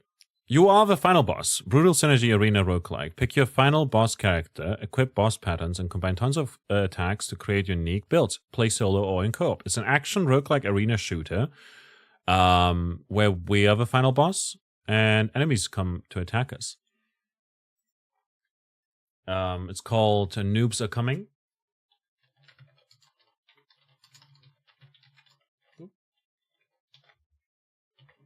There we go. Seemed interesting, was suggested to me by Steam, so I figured, hey, might as well check that out. And yeah, I will probably, like, there's a lot of demos that I will probably not be able to showcase today, for what it's worth. But that said, I will try to get some videos out and also write about them and all of that. Yeah, like we'll just see how it goes. I'm just gonna change game category real quick. I did do that. Fantastic. Fantastic. I guess I'll need to use window capture according to OBS because it might have issues. Game is loud.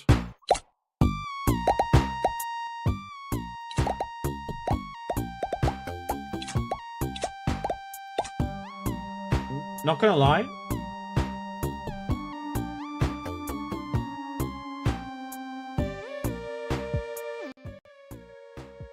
Someone had fun with the high frequencies.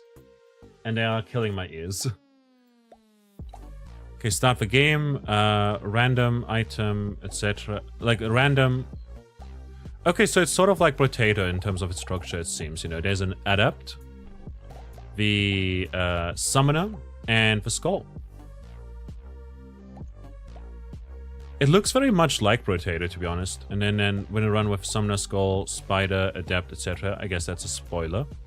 That should be like a question mark, question mark, question mark. Arguably. Anyways, summoner plus 4 minion damage, plus 1 minion damage for every 1 strength damage you have. Or skull, more max HP, more damage. Let's go with a skull for now. We can go with a bow, which is ranged, precise, and it's a bow. And has bounces on the walls and piercing, which is pretty cool. Laser that starts each wave with a random direction and bounces off walls depending on amount. Impact, or spider minion. Minion that moves in a straight line and redirects towards the player after hitting a wall. Impact, perform a high jump and smash to the ground violently as you land. Let's just go with a bow, seems simple enough. And then difficulty 1. Survive a wave and everything. Do I shoot, or does it automatically shoot? Okay, noobs are coming. So I guess these are the noobs, the titular ones. Okay, and it's basically a Vampire Survivors like. It's like Potato, in a way. Which is like fair enough. And we have like a small moment where we can collect stuff. You're not ready. That's kind of funny. So, bow gives us more amount, range gives us more damage with ranged attacks, and precise gives us more crit chance, which is exactly the same as in stuff. Less item prizes. Seems pretty amazing, especially like early on. I'll take it. Like, honestly, from stat screen and everything, it reminds me of Potato, but I feel like the art style is very different, and surely it has like different ideas as well, like with like the minions, for instance, rather than turrets and whatnot. Various weapons and everything. And I don't think that's like too much of an issue. I mean, there's like so many games out there that copy like Isaac or Risk of Rain, or try to replicate some of it, you know, in a way, you know. We leveled up, so we'll gain some damage, size, or regen. Let's take some regen. Water can is a water weapon. What does a water weapon do? No idea. Enemy speed decreased, more annoying text spammed by noobs, but more amount as well. Amount does what exactly? Determines the extra amount of certain attacks and effects. For example, amount on an attack meant it will spawn in projectile. Oh, I see. So we'll take that, and there's a melee and dominator weapon. Attacks in a fixed direction. Gotcha. Let's just go to the next wave, and I guess we'll shoot more projectiles. Or it bounces more? I'm not sure. Or pierces, perhaps? No idea. I guess we'll figure that out over time. But yeah, they didn't lie about there being much more attack spam.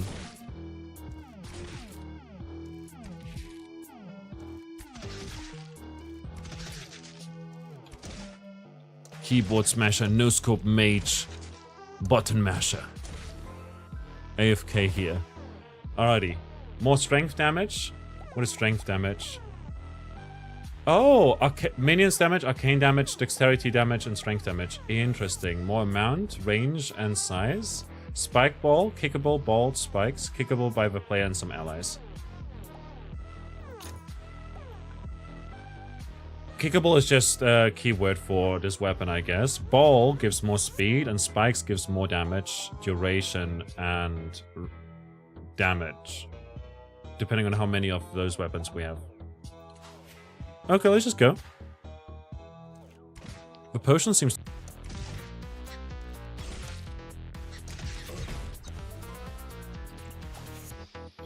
Oh my god. Oh boy. No, I know. I don't know what it is, but like OBS has been having these issues where I literally just have to... It says that the stream key is not authenticated, which is bullshit because I literally try to do it and it doesn't do anything. It doesn't do shit. It doesn't do shit. So what I have to do is essentially just restart OBS real quick and then start up the stream again, which is fine in and of itself, but it doesn't help us. Luck. Finding more items or consumables when you kill enemies. Let's go with that, I guess. A wrecking ball is a power ball. Turn into a rolling wrecking ball. Necromance. Every 15 kills with this attack gives us 1 max HP. Oh, that's amazing. Skullball. Kickable bolts. Kickable backward by the player and certain allies. Let's just buy that for now. And go on.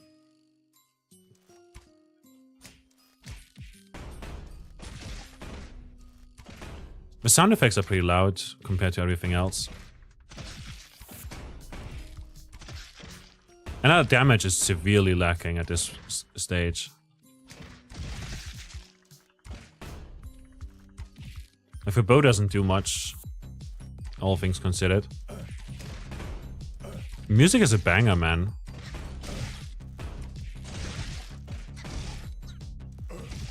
And someone's shooting projectiles at us, how dare you?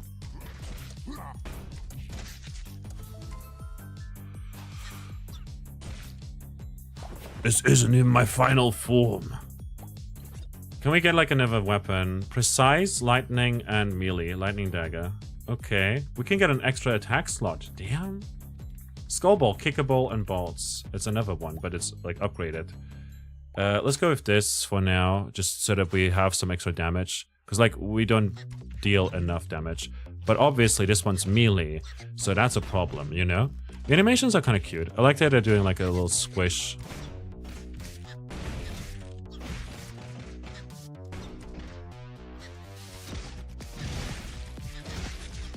When they move. Whenst moving.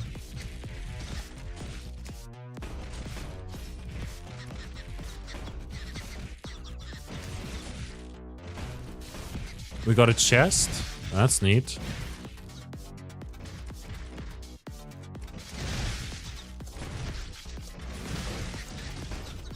Another chest.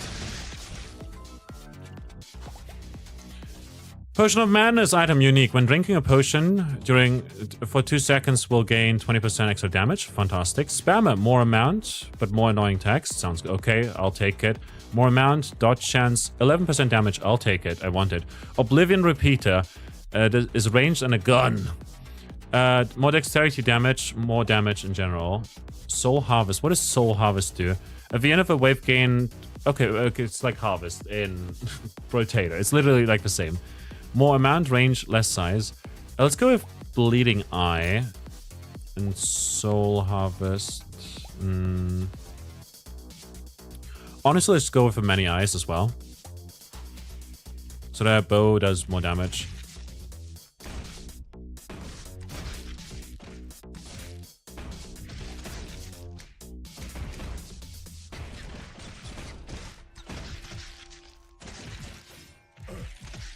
Oh my god, we took so much damage there.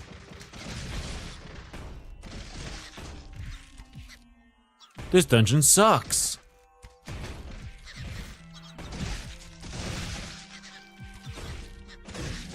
And we did. Sucks. Die for the first time. We unlocked Stamping. Cool. Let's go back to the title. Start a new run. 5% progress in the demo. Let's try a Summoner with more minion damage and more minion damage per strength damage we have. We can go with a Bone Crusher minion, where that charges at the player, smashing enemies along the way. A Spider minion, or a Whip. Let's go with a Bone Crusher minion.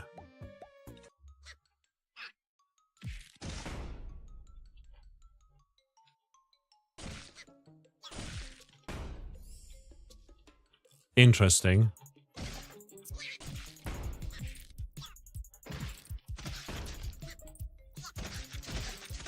We have to really position ourselves in an odd way to get some mileage from that. Where's the boss? It should be here. Dead. Another Bone Crusher minion. I'll take it. When hitting an enemy, 30% chance to spawn in 1 soul. I mean, we'll also need to protect ourselves, kind of, you know?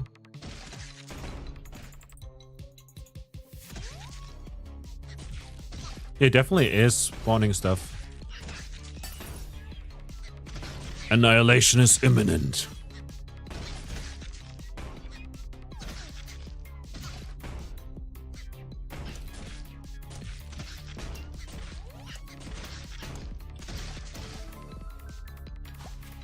Alrighty. Range, duration, dexterity. Let's just go for XP right there. And more damage. Totem, turret shaman. Turret that fires projectiles around itself. Yes, and item prizes. Like just general item prizes, not the weapons. Ouch.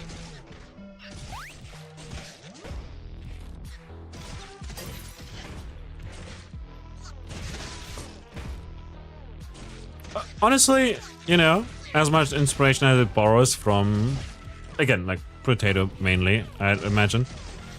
I do think that it is an interesting game because it's got like very unique interactions. Arcane damage, dexterity damage. I kind of want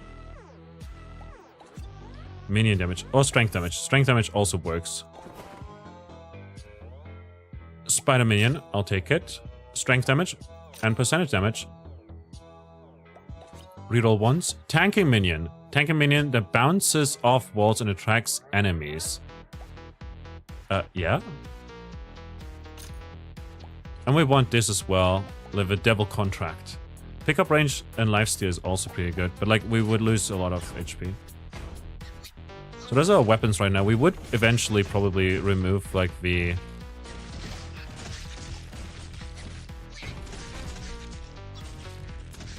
shaman turret.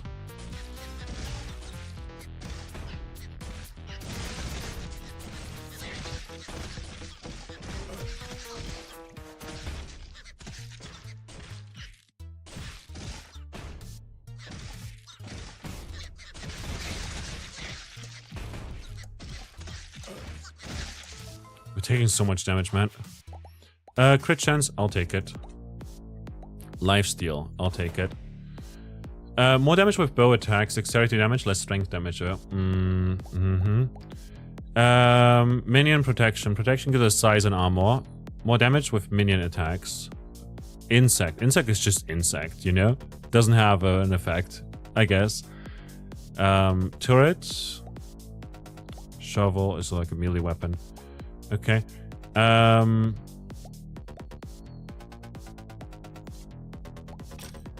I'll take it. Attacks in a fixed direction. Protection, Necromancer, Death Shield. Shield that shoots projectile around you when you take damage. I do take some damage, and it's got Necromancer in it. I'm gonna sell that. I'm gonna buy this. Necromancer does 1% crit chance for every 10 critical hits during the current wave. 1% damage for every 10 critical hits during the wave. Ooh. Now, I want one of those. Juggler gives us a mount as well. Ranged Necromancer. Every 15 kills with this attack gives us 1 HP. That seems very good. I'm gonna take that. Wait, how? I can sell this for free. It's not worth it. I can sell this for free as well. I'll just go to the next wave. Spooder has gotten bigger, man. Do they grow in size or something?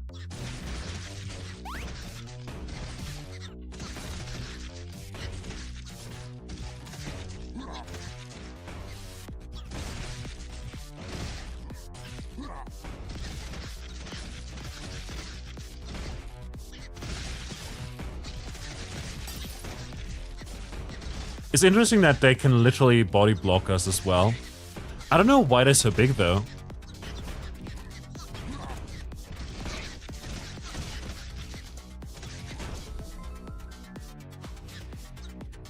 The Edgelord. I'll take the HP regen.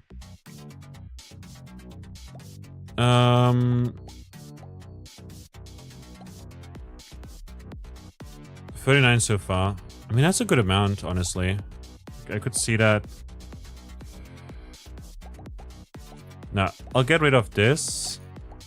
And I'll buy that. And we can merge the two of them. And get another tanking minion. Then re-roll. Get some max HP. I want a 20% chance to find soul flasks. You know, that seems pretty good because there's a lot of souls.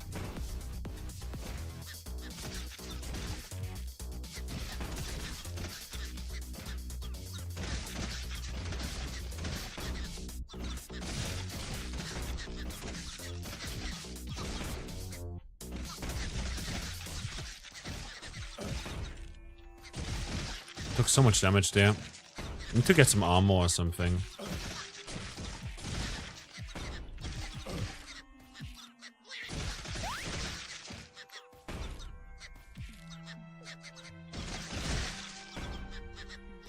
That's scary. Fuck.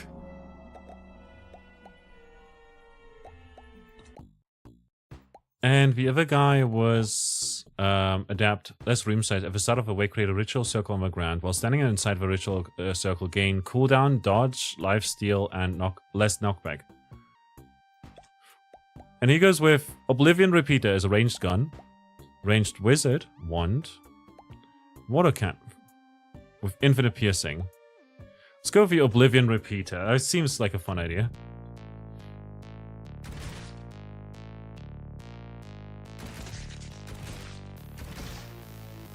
Literally, like, stand still inside the circle.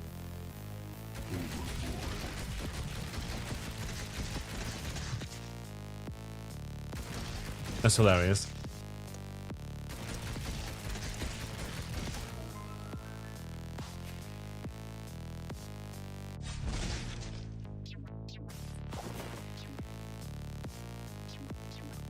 Another gun.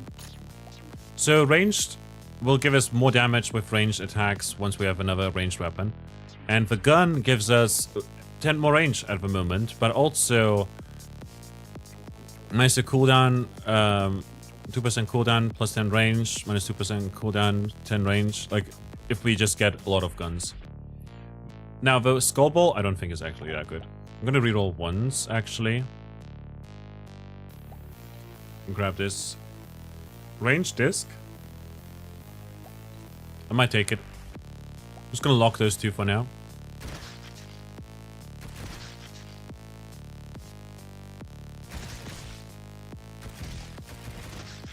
Kick him.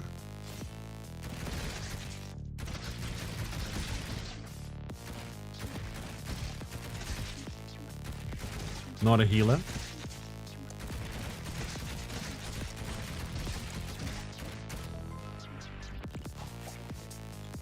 More XP gain, let's go.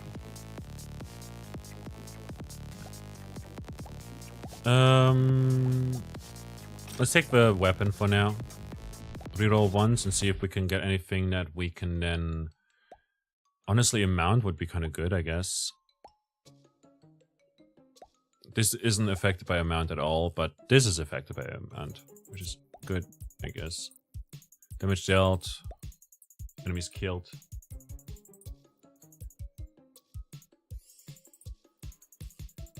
Let's see. Snooze incoming ads because, you know. Yeah, I guess we'll just keep everything over here. Amount doesn't matter too much for us. Cooldown though is like attack speed, basically. Crit chance would be very good as well, because we attack pretty fast. With shurikens, we can just throw them out, and they will like bounce a bunch. Now, pickup range would also be fantastic to have.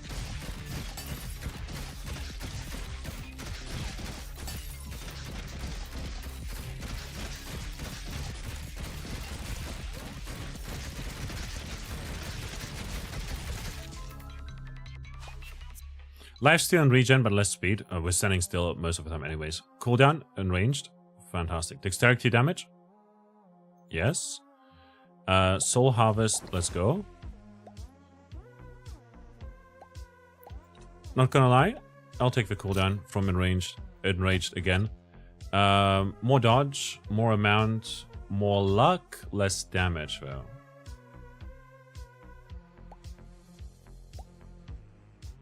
Hood is just made for me. I'll take the luck and the damage.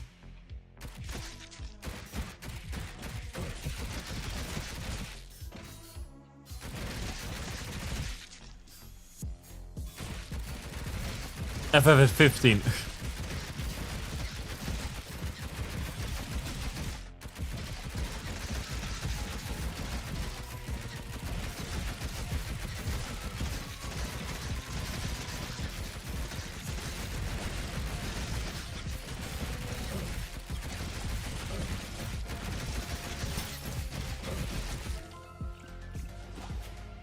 Lifesteal, less healing from potions though. Like potions, you know, whatever. I'll take the crit chance. While at full health, you don't drink heal potions. Wait. Oh. I see. That's good. When drinking a potion, more damage. Interesting. 50% chance to prevent an enemy from spawning if it was spawning near a pickup. I mean... I do believe the Potion of Madness is pretty great here. I'll take both of those. More knockback, less speed. Let's go. We attack pretty fast. I want to find more weapons too, though.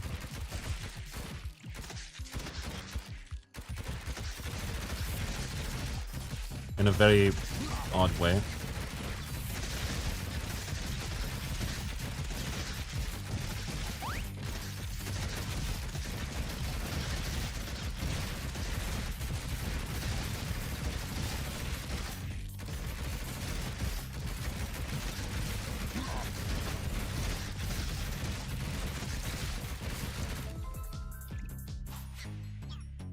Alrighty. Pickup range, fantastic. Dodge chance, phenomenal. I don't think I need this after all. I want to drink the potions to get the extra bonus. This is pretty good. Gonna lock this. Gonna reroll. Ranged wizard, ranged necromancer. I'll take it. We'll get max HP with every 15 kills with this attack. Let's go. On top of the bonuses from, like, having another ranged weapon.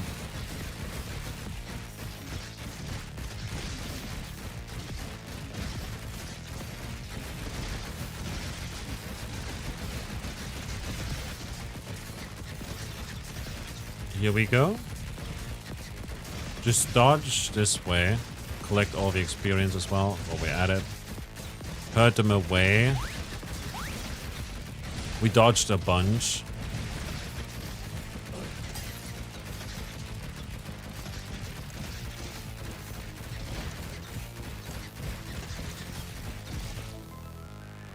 Reach 100 souls. Minions damage, crit chance, dexterity damage. Dexterity damage, just deal an additional damage. 1% less damage. I'll take the crit chance, I think. We attack pretty fast after all. Luck, less dodge. I'll take this for now.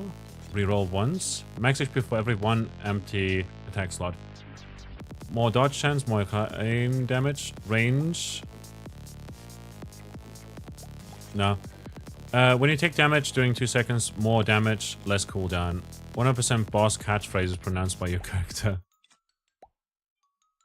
Nice. Oblivion Repeater is going to be amazing as well. Cooldown, less cooldown, more duration. I want that, I think. I'll take the regen, even if it means less HP. Less speed.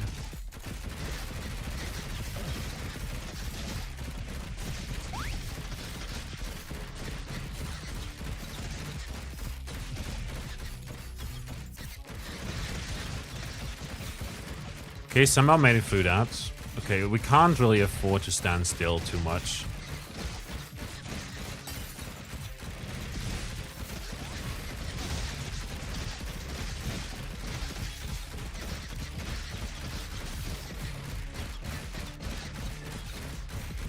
Even though I would love to. Just stand still somewhere and not attack at all.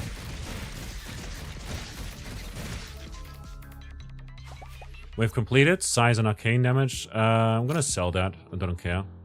More range is okay. Lifesteal is pretty great. I'll take that. I'll take the Oblivion Repeater because we want the weapon.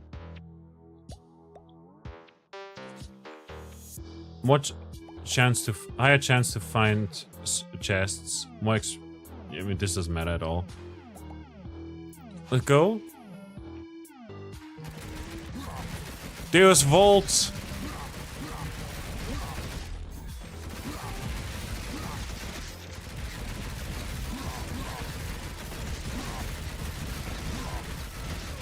Deus Volt. That's hilarious.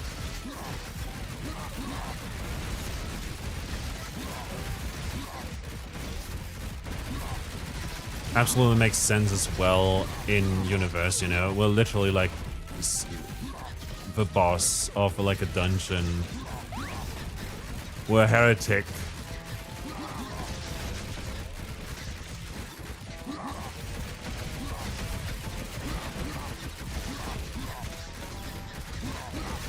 We're getting Deus Vaulted.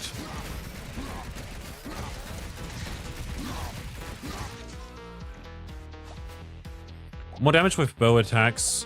More dexterity damage, less strength damage, less armor. I mean, I'll take it, I guess. These don't count as a bow. Lifesteal, less healing from potions. This is good over here. This is good because it's basically damage. Can reroll once. And just see if we get anything good, but no. I do want to have size effects like this circles area.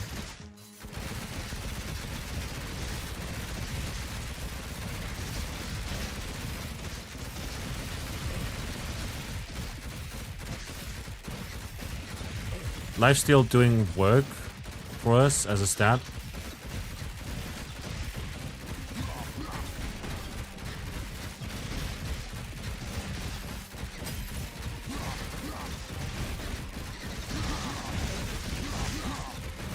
The Deus vaulting us again.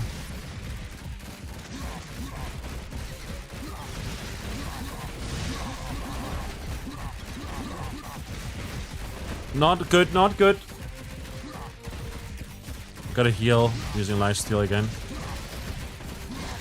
Use a potion to get like a damage boost.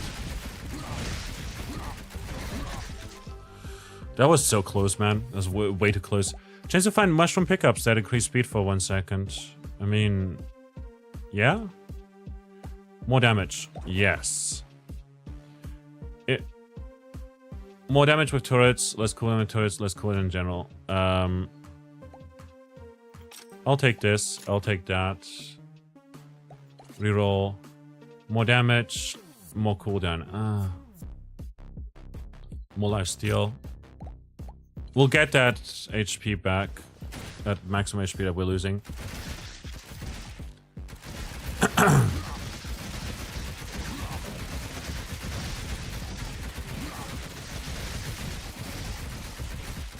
I like how many buffs there are.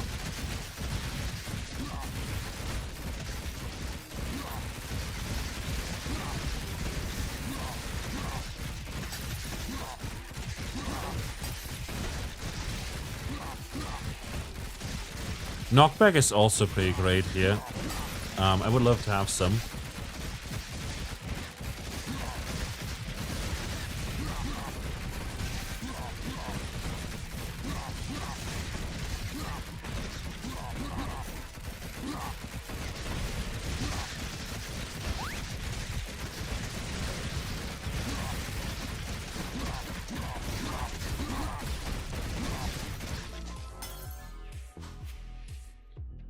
Guys, stay grouped this time. Don't forget to buff me. Wait, what? More damage for every 1% speed you have. We do get a speed buff from the mushrooms. And our speed is minus... If I take this... Will it nuke my damage? It will nuke my damage. More bounces on the wall. I'm gonna sell that, I don't care. Another attack slot. I'll take that. 3% speed. And we're gonna re-roll. 11% damage is pretty good. A free reroll.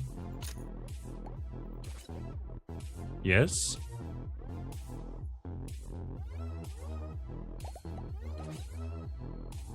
Lifesteal and regen, but less speed. Explosive decoy. Creates a decoy behind you that lures enemies and explodes after duration.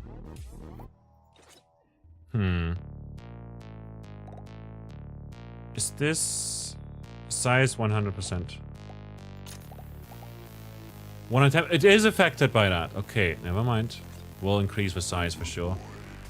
We'll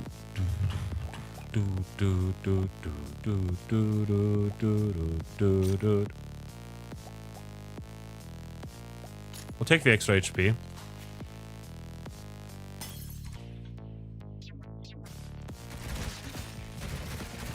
We're shooting with bows now, in random directions no less, you know, which is more, like, dangerous to us than...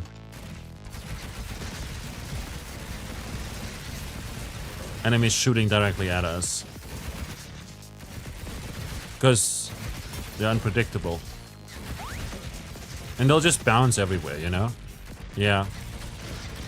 We'll have to take care of those.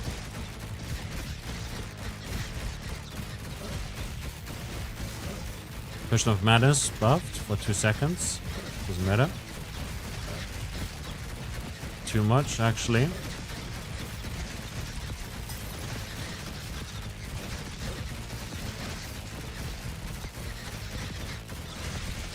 We will gain another damage buff from the mushrooms because we'll gain speed through them. Wave completed. More damage with kickable attacks, more speed. I'll take it because of the speed, honestly. I'm gonna sell this because I don't want minus speed because it gives us minus damage, essentially. I'm gonna reroll once for free. More range, crit chance, and minions damage. Mostly the range is good, but I don't... Honestly, we have so much range. We don't... It doesn't matter. Crossbow is good.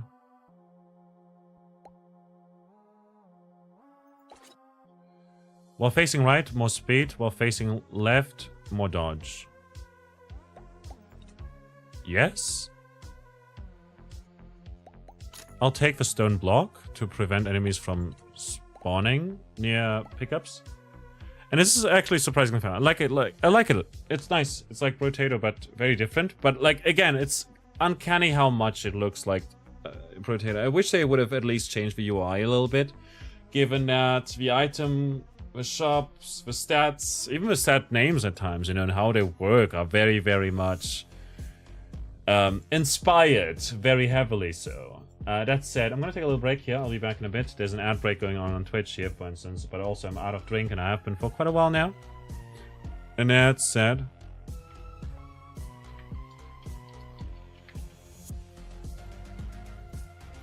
But yeah, having a good time.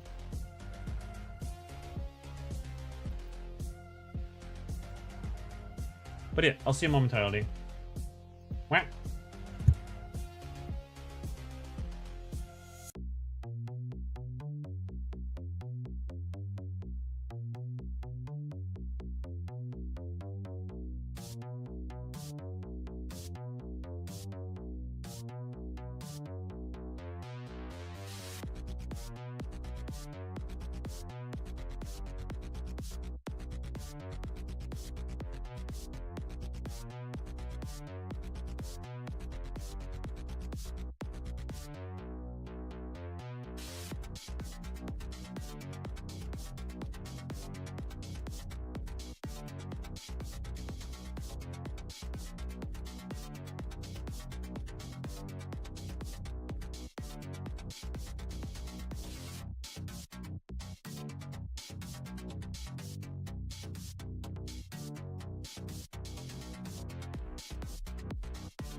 Alrighty.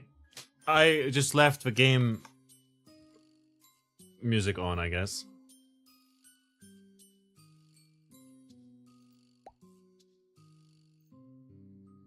Because it's nice. That's it. We're returning. Genuinely enjoying this. More so even than, what's it called? Potato.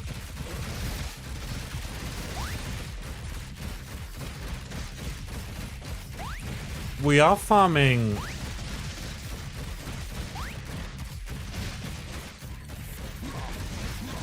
max HP, which is good.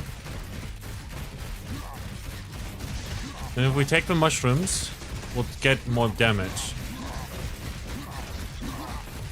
We're getting Deus Vaulted though.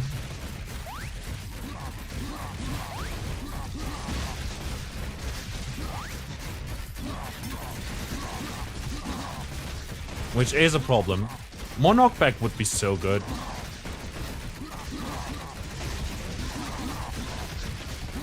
Reach 20 max HP. Achievement. Unlocks an item. Which is fantastic for us. Didn't get the item there.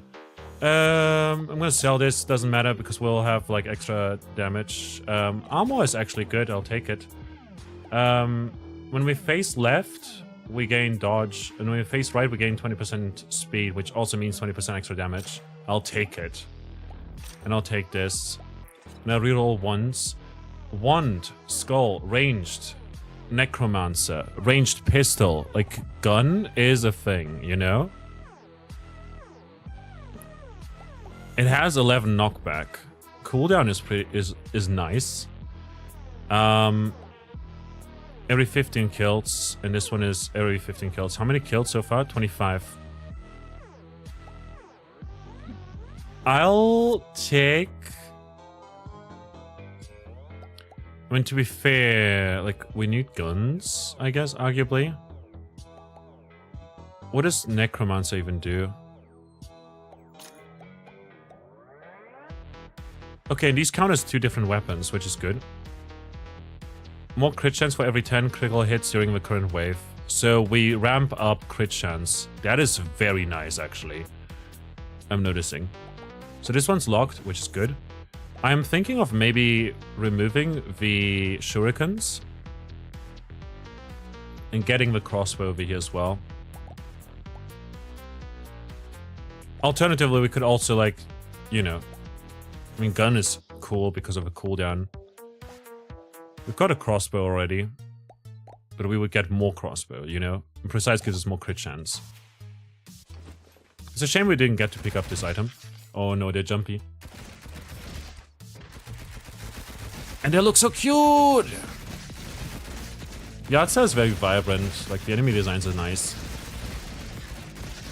It's such a cool idea, you know. I like games where you are the villain. You know, it's a cool idea to have like, oh, you're like fighting off guys. You're already kind of powerful, but like you're getting more powerful as you go, and more people challenge you. My headcanon is that we are.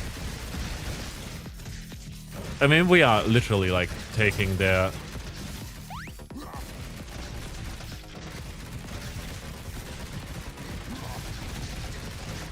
We are literally taking their souls and growing us stronger.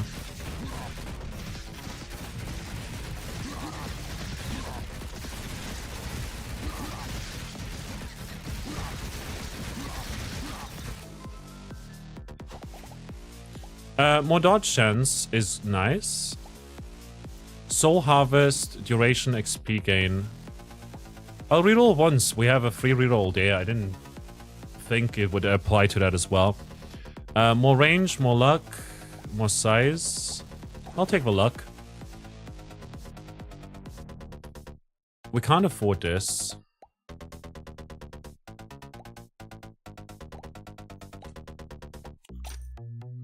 We could if we were to sell something, though. Can we sell these items? No. I guess that would be kind of broken. I'm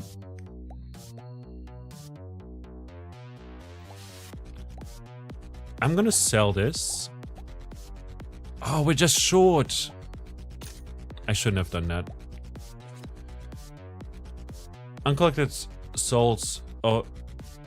Ooh, persist between waves. And less speed for the enemies. Nice. Okay, we lost the weapon, which sucks.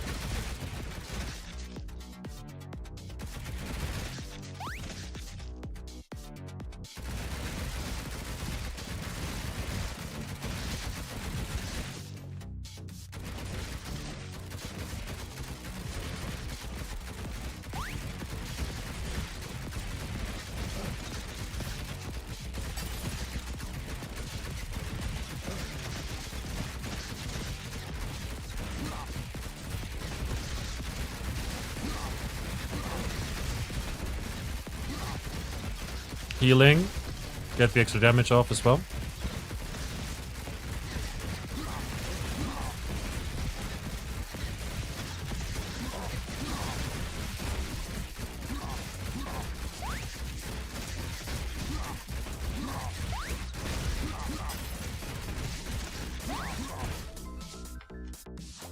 Oh, there's another chest we could have picked up. More heals from potions. More cooldown when we drink a potion. Nice. More crit chance. Amazing. Piercing. Does it apply to... Oh, another attack slot. Oh my god. Can't afford this, sadly. I'll take that. Does piercing apply to these weapons as well? Probably. I'm gonna reroll once for free. I'm gonna reroll again for free. Another necromancer thing. 1% damage for every 10 critical hits during a wave is really good. Like, I want that, you know? We want the pistol and the one skull.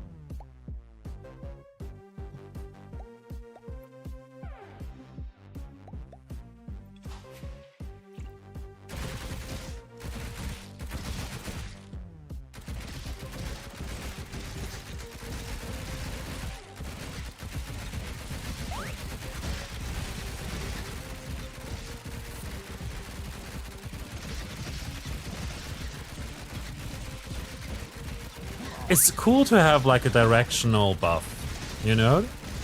You're facing in one direction, you're facing in the other direction, you know? Get more speed, which also means for us damage. Or get more dodge, which is good when we're standing still.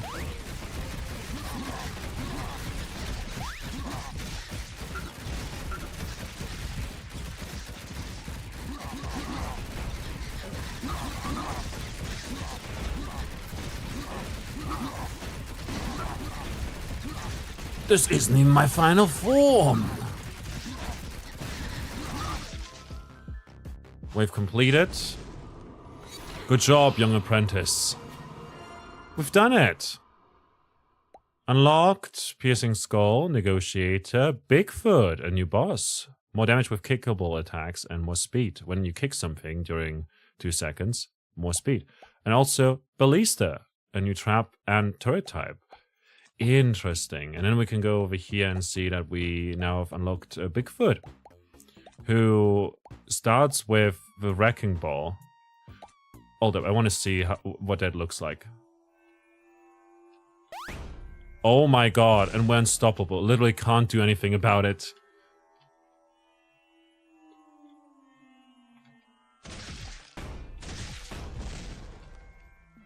Oh my god. Where's the ball? I need to find another ball. Literally can't do anything. Well, there's no ball. I do wish we could skip these or turn them off or anything. Another Wrecking Ball. Bedtime for you. Spy, hope you have a wonderful rest of your night. Thanks for hanging out. Appreciate you. Let's reroll once. I'll take the Spike Ball. Next time. Reroll once again. Dodge, arcane damage, room size, and speed. Let's go.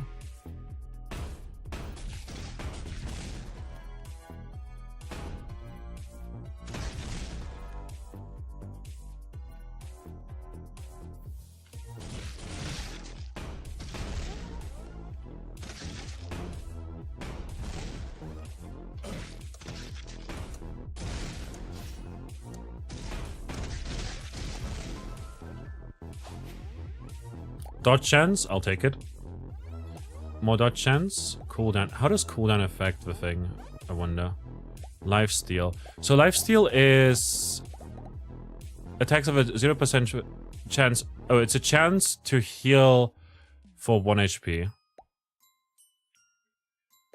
Yeah, I'll take it. I'll grab this. We can reroll. I should have checked what that other thing was. Pickup is amazing though. I want that.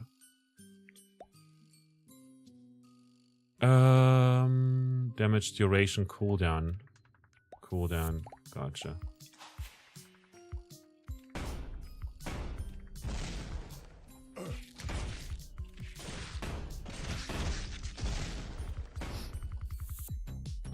But they have individual cooldowns, I think. Like, again, the music really reminds me of Infected Mushroom.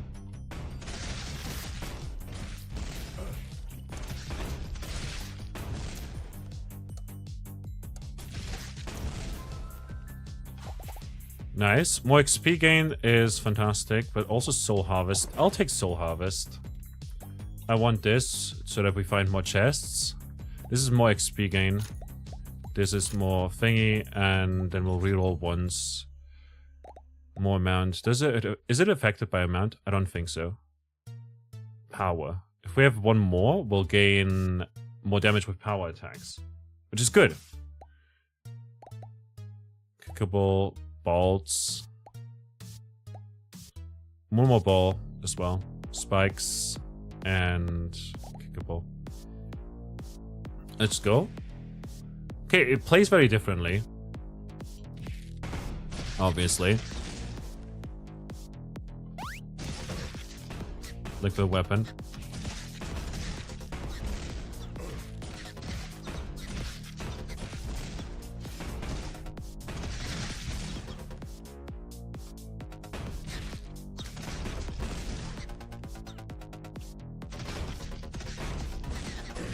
Shit. Alright. We'll check out a different demo. But if you want to check out the game for yourself, you know, it's cool. You can do that right over there. Here, noobs are coming. The demo, the game is coming out soon. Go check it out. That said.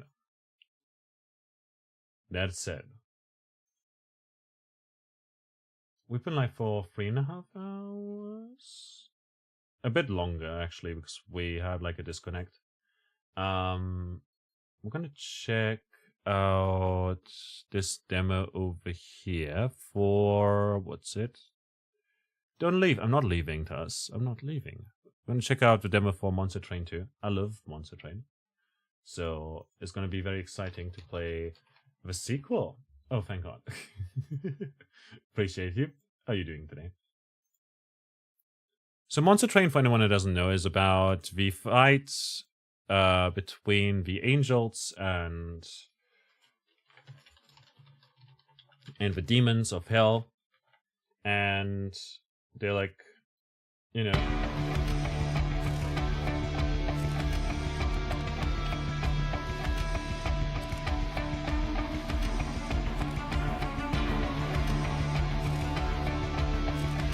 Hold up. Oh, fantastic.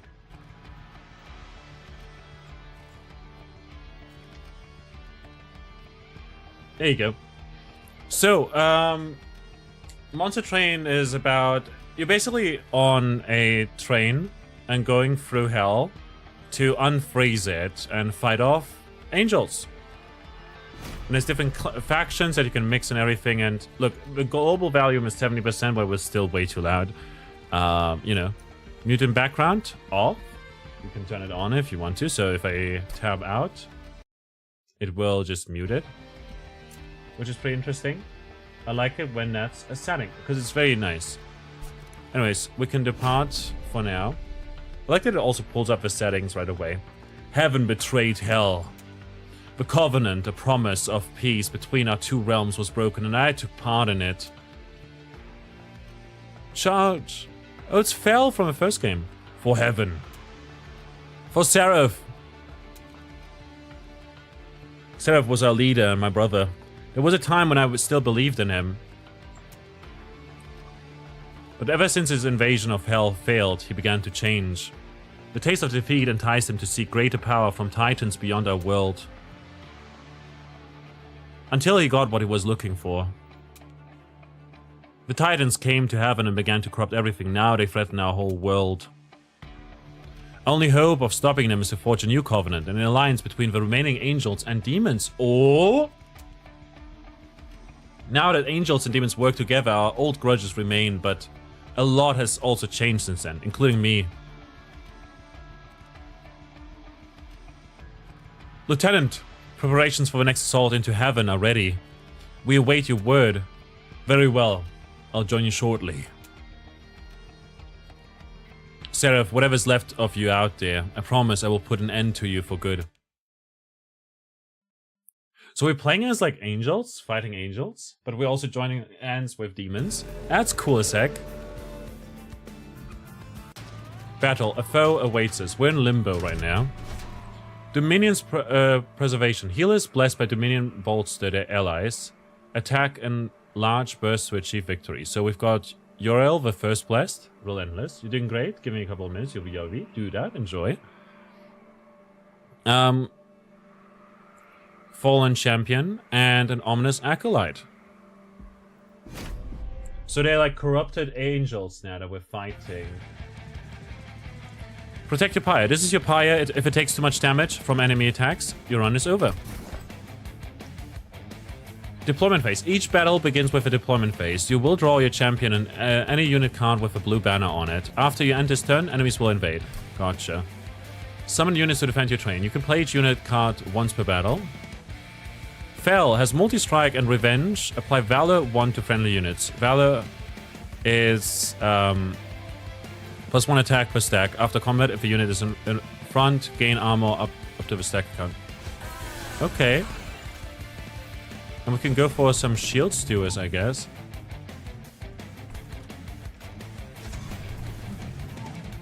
End the turn. Enemies have boarded your train. Enemies enter at the lowest level and move up 1 level every turn. If they reach the top, they'll attack your pyre. Advance, apply Valor 2. Move to the front of the floor. Fire starter. Deal 1 damage, then apply pyre gel. +1 incoming damage per stack. Interesting. And oh, we've got different stewards. So this is a shield steward. This is a spear steward. We should have had this one. Let's do that. Move you over here. And we're just gonna kill the healer.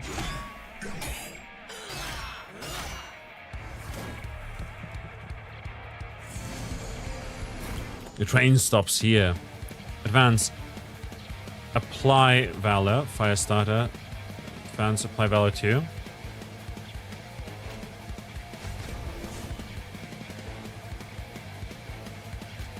Deal damage here. I'm not gonna take enough damage here.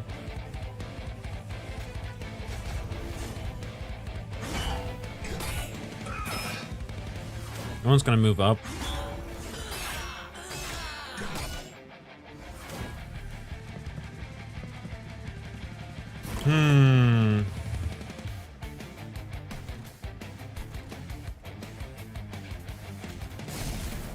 Deal damage, and they'll take more damage now.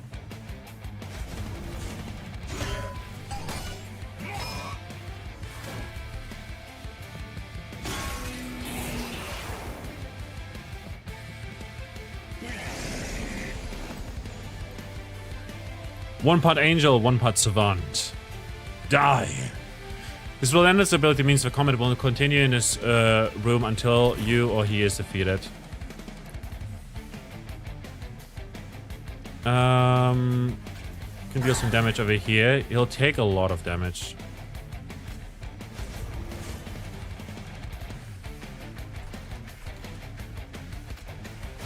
Spear Steward. Okay, he's just dead. Never mind.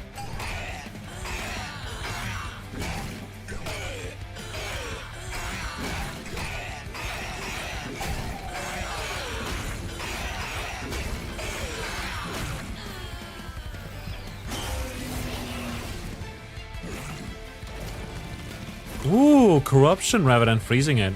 Interesting. In return, he'll take more damage, so he'll die this turn. That said, I should definitely turn on the game some more. Okay, we can collect our spoils. Choose a card. Divinity. Applied Valor 10. Ooh, but it costs like all our mana, basically. Shift. Triggers whenever this unit moves. Gain Valor 1. Resolve. Trigger Shift. Resolve triggers after combat. Oh. Wait. Okay, Windblade is an equipment. And deal damage to enemy units equal to the damage of a front friendly unit. I'll take the Windblade because it's an interesting new thing. Lava Armor has 10 health. Revenge. Apply Paragel 3 to the attacker. Dragon's Horn. Earn Dragon's Hoard and loot it outside of battle.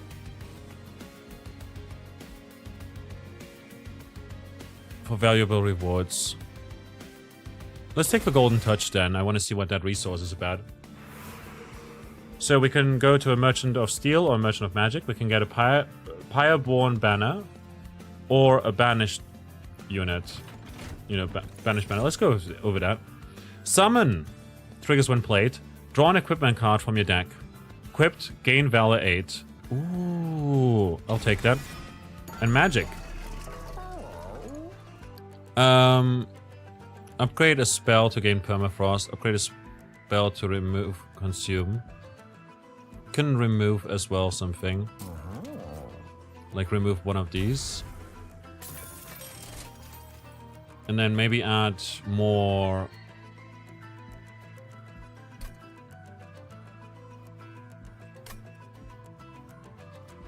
Magic power on this so that it does 18 damage. And on Slay, we gain a Dragon's Sword. And we're gonna head into battle. Slow-moving soldiers blessed of entropy will deal heavy damage if they reach the front. Slow and Knight is a Vanguard. Applies when the unit is at the front of the floor. 8 extra damage when it's in the Vanguard. Interesting. And Elebor the Wall, Relentless. Okay, that's the boss for this fight.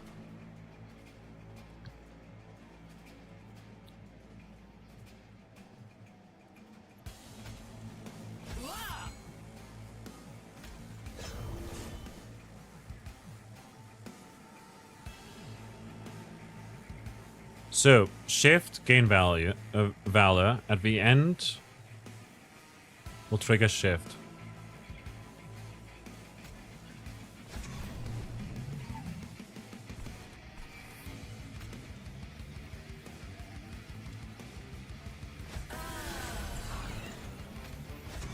Let's do this for now. The preview, no, okay, yeah. Preview shows good stuff. Kill that one.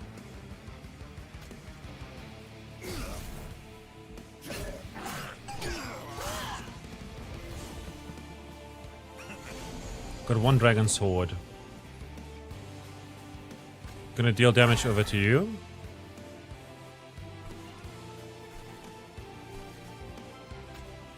Spear Steward over here.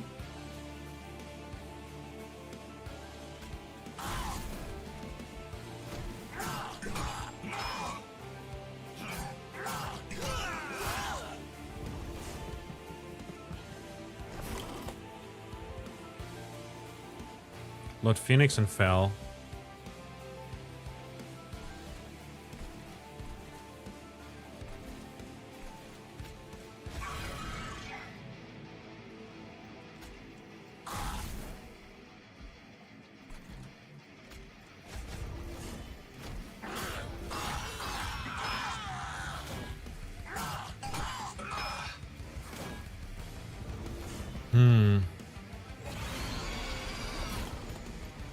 So they'll both die here. What we can do is we can kill that one.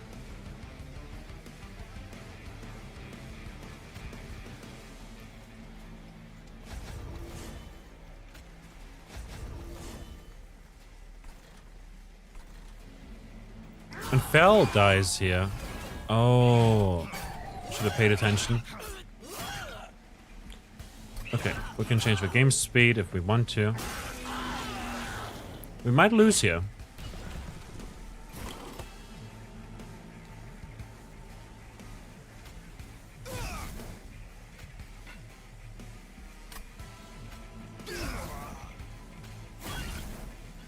This guy's only taking like 16 damage because he's killing us.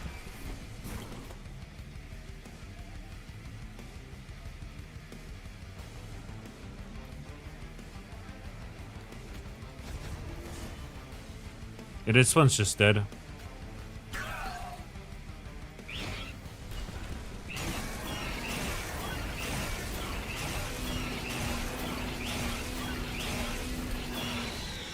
But we kill it. We've got 9 HP in a dream. It's not great. Cleave. Deal damage to enemy units equal to the attack of a front friendly unit. Enchant. Grant Quick. Advance. Apply melee weakness.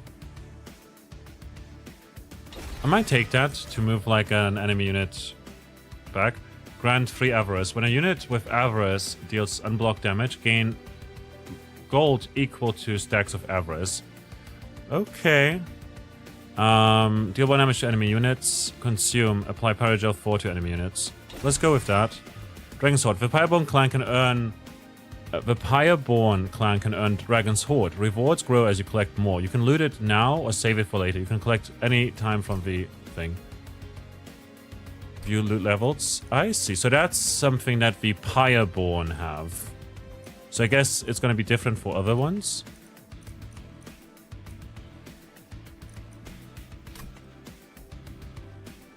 Okay, we're going to save that for now. Something surprising can be found within the Celestial Fog. Pyreborn unit, some healing, and Merchant of Arms. Let's go over here for now. We'll need the healing. This is a room. What is a room? This unit's attack is equal to its maximum health. Hold up. We've got some units that have 20... These have 25, which is pretty great. Trained units gain multi-strike 1 and 20 attack. That seems pretty amazing.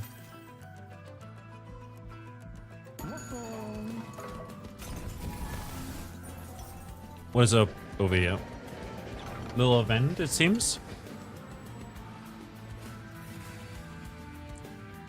A mysterious robed figure steps beside the tracks. Care to bring aboard a wandering away hitchhiker? The mystery man asks. I must warn you, the stranger continues. My presence comes with certain burdens, but once I regroup my strength, I will make it worth your while. Invite Dante with a pentacle. Add a permanent Dante's candle to your deck. Gain a stack of multi-strike for each blight card in your deck. Sure. Thank you, this will be much nicer than walking all the way there. Let's go. Archeon, Scion of Savagery. Archeon gains Rage Free on Siphon. Triggers when an enemy unit dies on this floor. Oh. Wild stuff, man.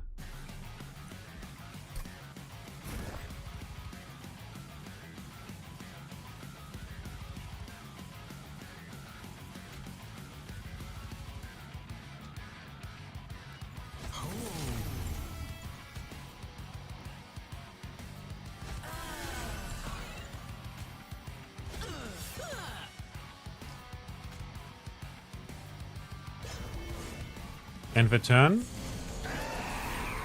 Archeon is the strongest boss you faced yet. He moves between floors freely, but can be attacked if you clear out other enemies on that floor. Reserves your pi- Oh, unpurgeable.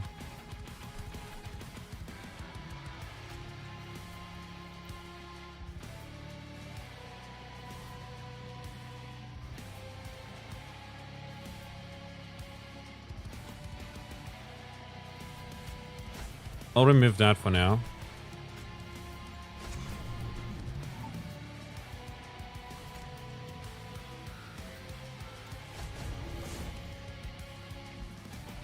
End the turn.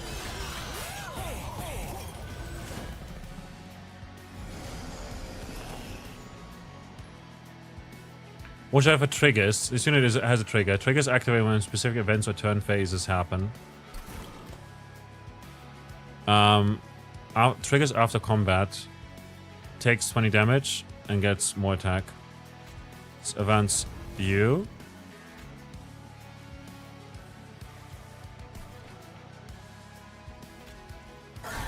Kill that one.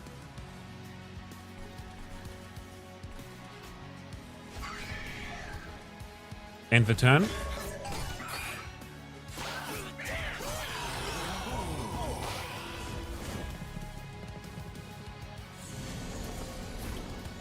It's not good. Wait. Why is he getting healed?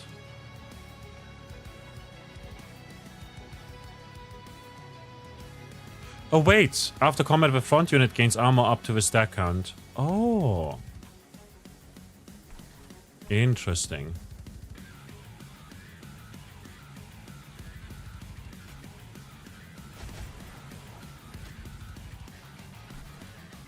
If we play that one, it's just gonna die.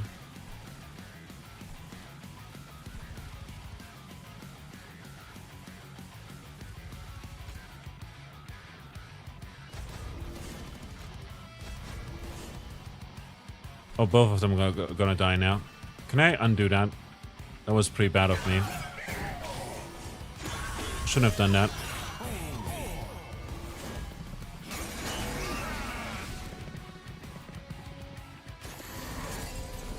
This one's got spikes, which is bad.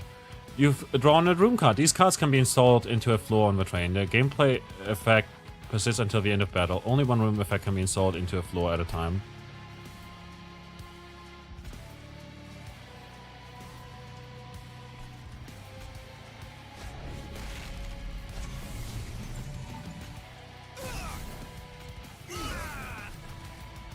End the turn.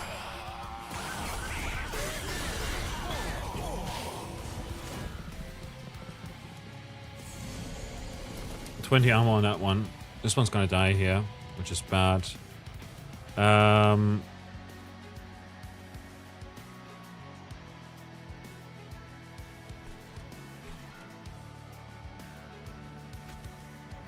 that one advance, they'll die.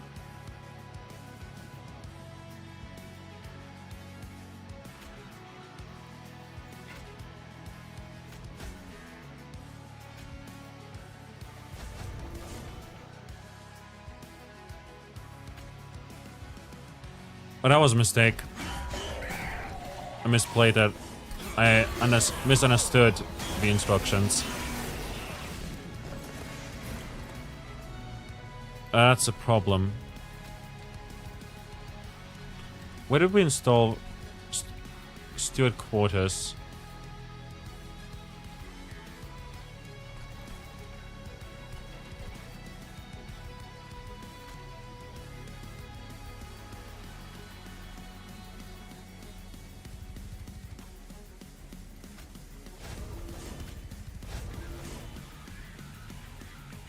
Okay, that does a decent amount of damage.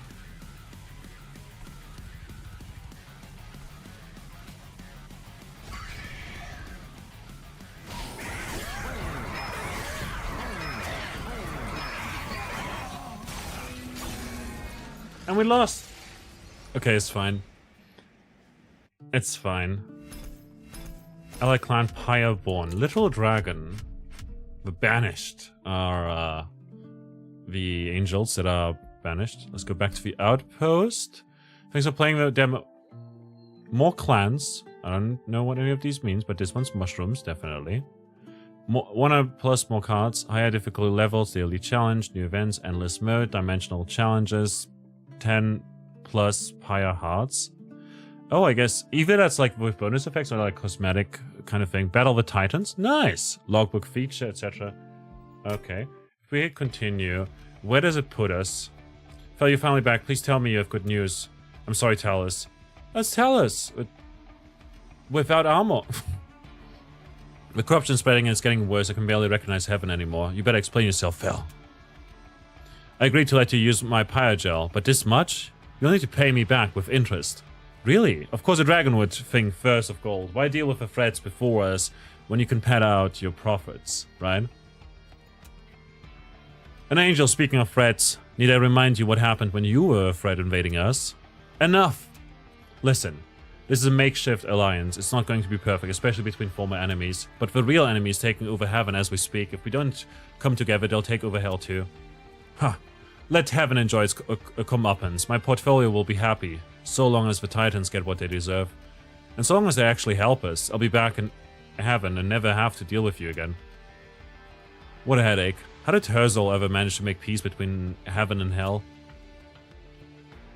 Continue the story in the full game. Unlock new clans, pyre hearts, daily challenges, and more, a lot more. Okay. Cost me to train. Interesting. Start a run. New run. Do we get to select stuff? Choose your starting covenant. Covenant rank 1 is more challenge and random starting cards. When to advance your covenant rank. Cool. We're gonna go with a normal one.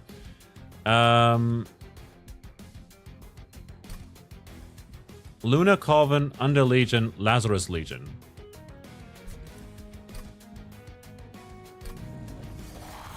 Use the powerful abilities of the dragons and the attendant drakes who have emerged from the Gilded Core. Take command of this mobile host of angelic warriors that have sided with hell to reclaim their home. And win 6 battles with trials. Huh.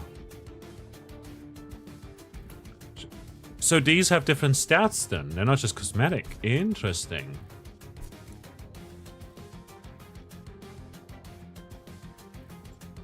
Okay, mutators are locked as well. Let's just try. For now. Proto Heart Cage. Gain an artifact. Upgrade your champion. Let's gain an artifact first. Increase max Dragon's Horde by 3. Interesting. Welcome back, Tesla. Spell cards without upgrade cost. Without upgrades cost less energy. I like that. Upgrade our champion. Conjure. Triggers when this unit's ability is activated. Ability. Phoenix Fire. Deal damage equal to the unit's attack. Apply Paragel 4 to enemy units. Has a cooldown of 3. Or slay something. Gain attack permanently. I like that. I'll take that. So are you this lovely day? I'm doing pretty good. Voice has been recovering a lot. Very steadily. We do still cough sometimes, but it's fine. How are you doing today, Tuss? Okay, we can undergo trials for greater stuff. Less energy per turn. It's doable. I'm doing pretty good.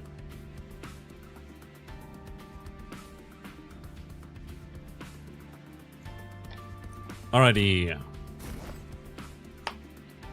Lord Phoenix. Like, we can't shut down Lord Phoenix as well as a Shield Steward.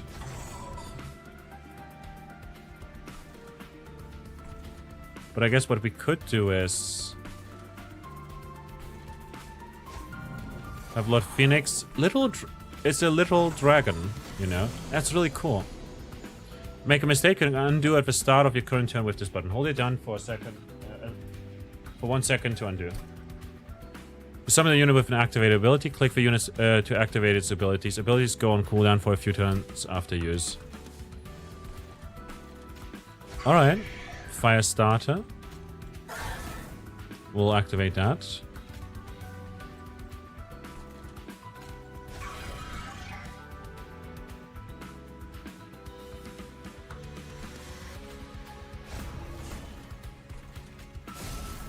They'll take 26 damage. You're doing great, Shelling, being a happy lad. And Dust Lad turns into a happy lad. So this one will die. Will give us a lot of money.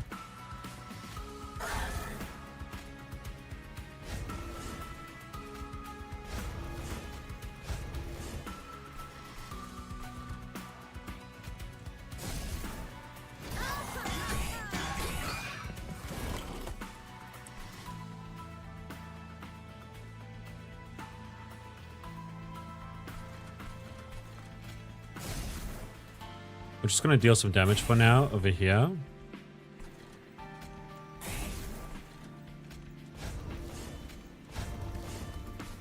And end that turn.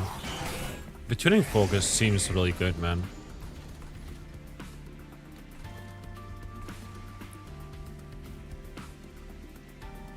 Okay, Fire Starter on the healer.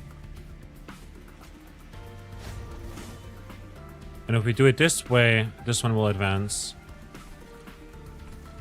And we'll get the kill on my guy.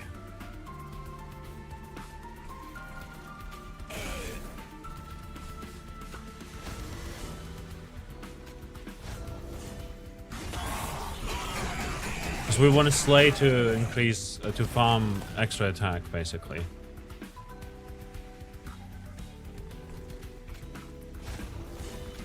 And Val is gonna give us extra things as well.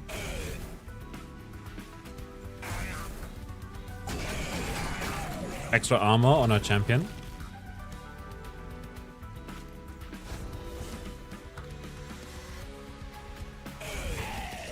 Oh! Okay, the damage amplification works also on spells. Okay, that's good to know.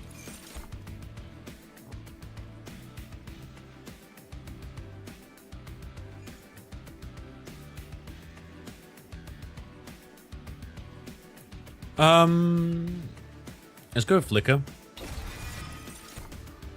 Apply Valor 10, Divinity spell. Deal damage to enemy units equal to the attack of a thrown friendly unit. I'll take Cleave. I think that's a good one.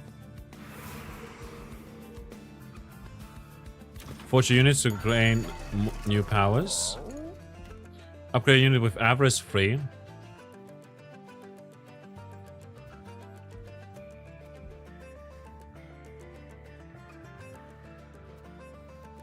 Upgrade a unit with Thingamagic.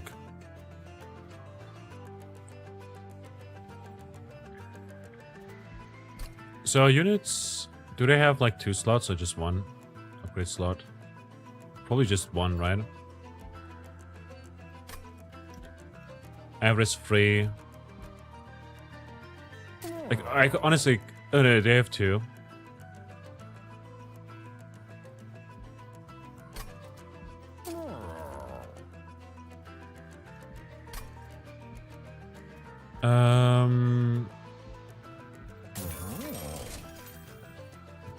Multi-strike 1, dualism, doubles the stacks of status effects applied by this unit.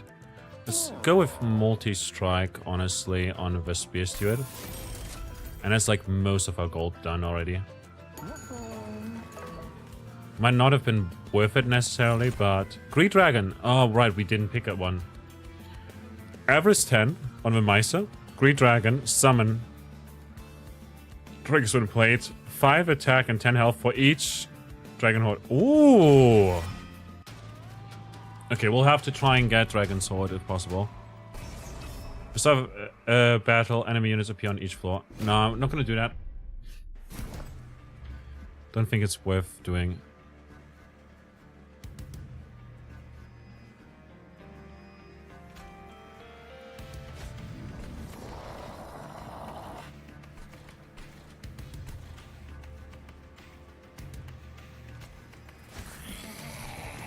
So overall we've got very tanky units, more than anything I've noticed.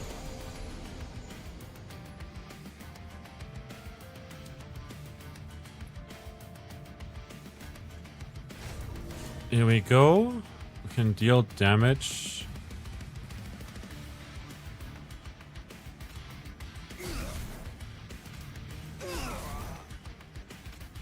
Apply Valor. End the turn.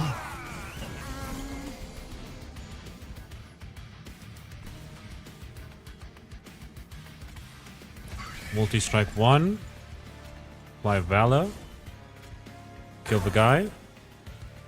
What does our ability do?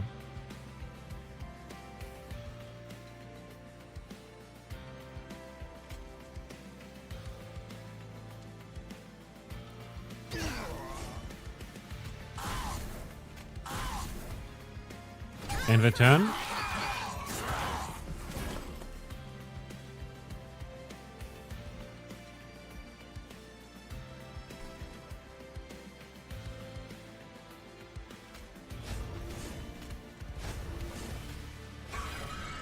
Put you down.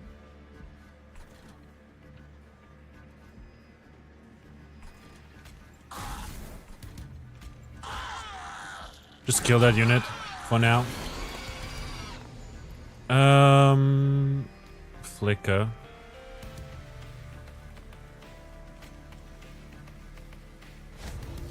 Gonna apply that.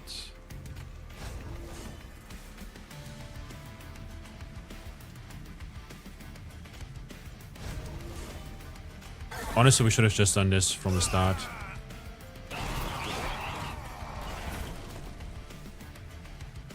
A bit scary.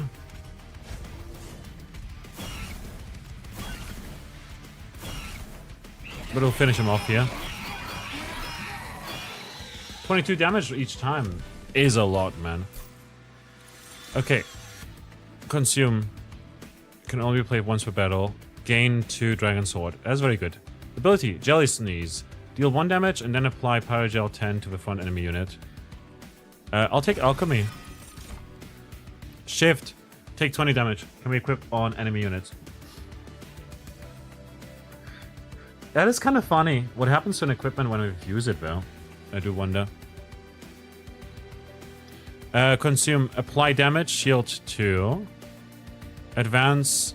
Apply melee weakness. We could also skip, but this seems funny as, like, you know, something to equip on a unit.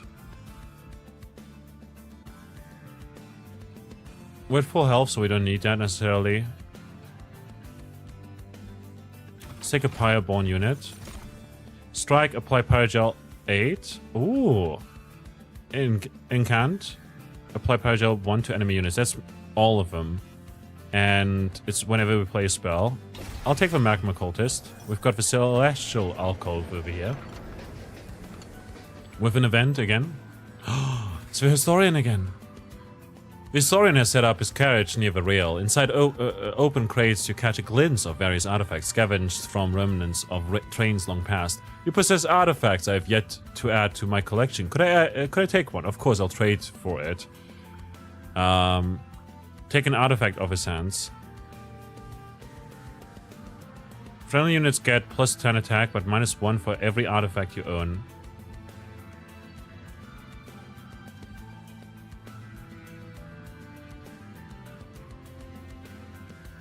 I'll take it. Much appreciated. That one was causing me some trouble, as you can imagine. So they'll have -8.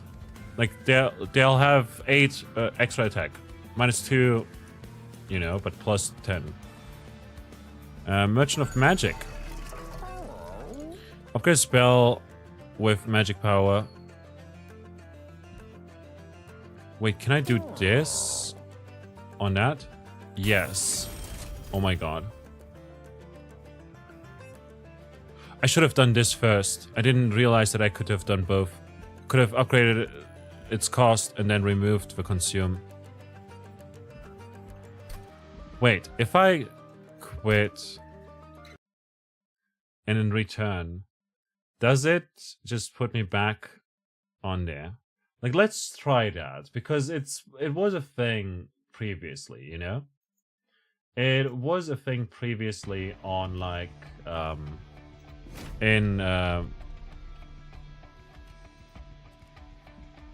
no. Oh, resume run. Never mind. It's all good. I thought it's not gonna let me continue. Shit! It's fine. It's fine. Let's try the boss again.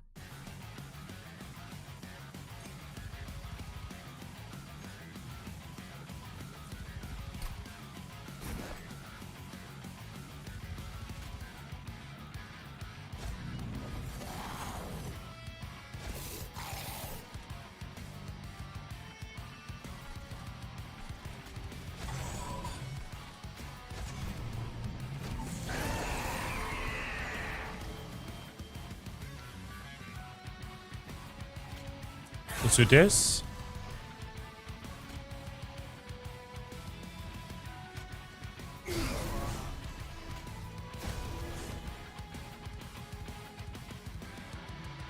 But they're dealing a lot of damage. I guess we'll just lose a unit here. Bit of a bummer.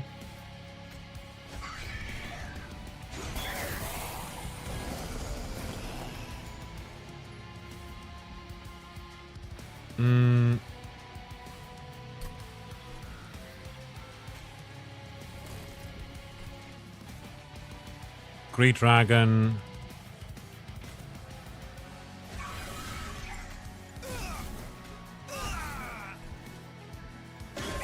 And return.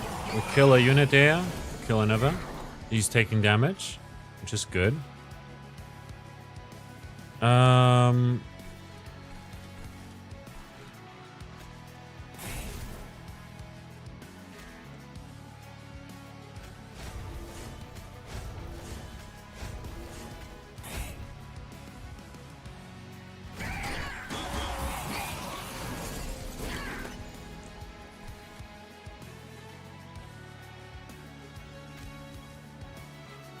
Use this to gain Dragon's Sword, and we can later place a unit down. It's gonna attack once. This is not the multi-attack steward. This one is the multi-attack steward. So I do wonder if it would be worth it to just change them around.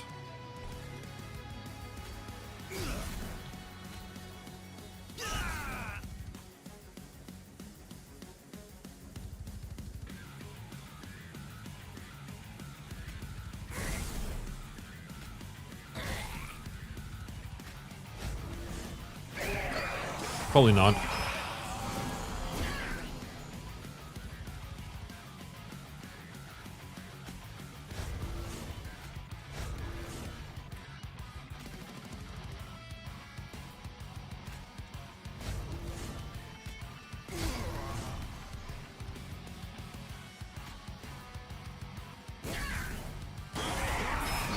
We'll lose our champion unit, which is bad. Obviously. But we can place him now, who gets first next shadow security. That's not first. Someone else redeemed first already. That said, you're a cutie, according to yourself now, Tesla, because you redeemed that in chat. Fantastic. Hope you're happy. We'll deal some damage.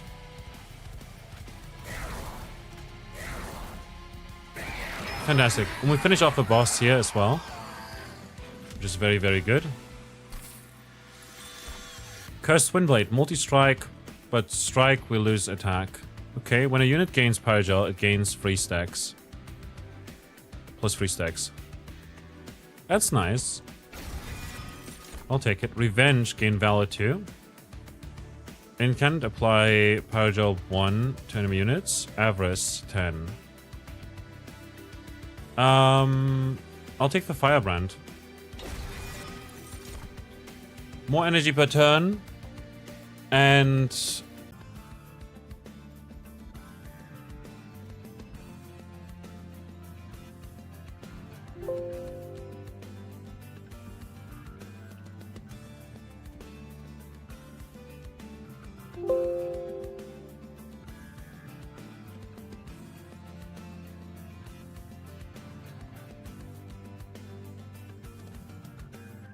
I don't know exactly why that is.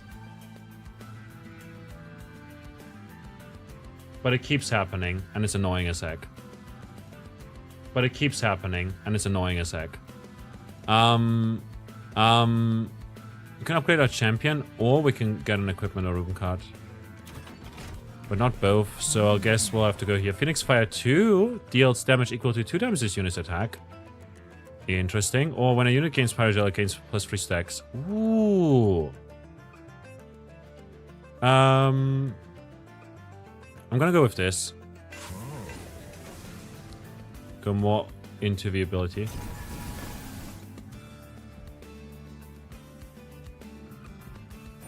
Let's go over here for the free artifact and then see afterwards what... Let's go over here for the free artifact and then see afterwards what we can buy as well. Perhaps synergizes with it. The pungent smell of rot and chemical hits your senses as strong as any strike. From behind the soft glow... From behind the soft glow from illuminated formaldehyde tubes, a plague... Behind the soft glow of illuminated formaldehyde tubes, a plague doctor slithers forward. Perhaps a pyre-born such as yourself might be better by letting me tinker a little with your equipment. Graft a random equipment on a unit. Graft one of your equipment on a unit. What does graft mean? Choose a unit to graft a random equipment onto. You get the Windblade.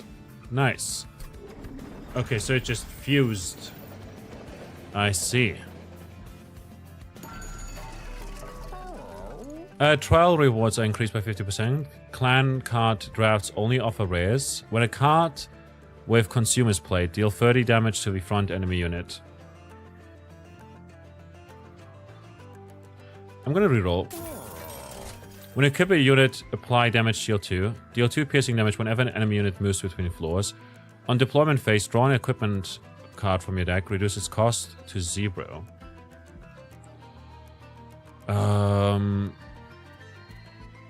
Think I'll take this over here. Because it deals with, like, healers and stuff as well.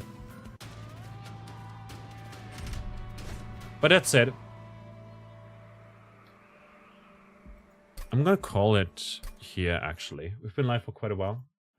Since 7, which is 5 hours ago. It's a shame that we had the disconnect. It truly is. But it's, you know... I'll look into what that issue is about and stuff, you know? But yeah, thanks a lot for joining in. Appreciate you all greatly. If you want to check out the game for yourself, it's available on Steam. There's a demo. Let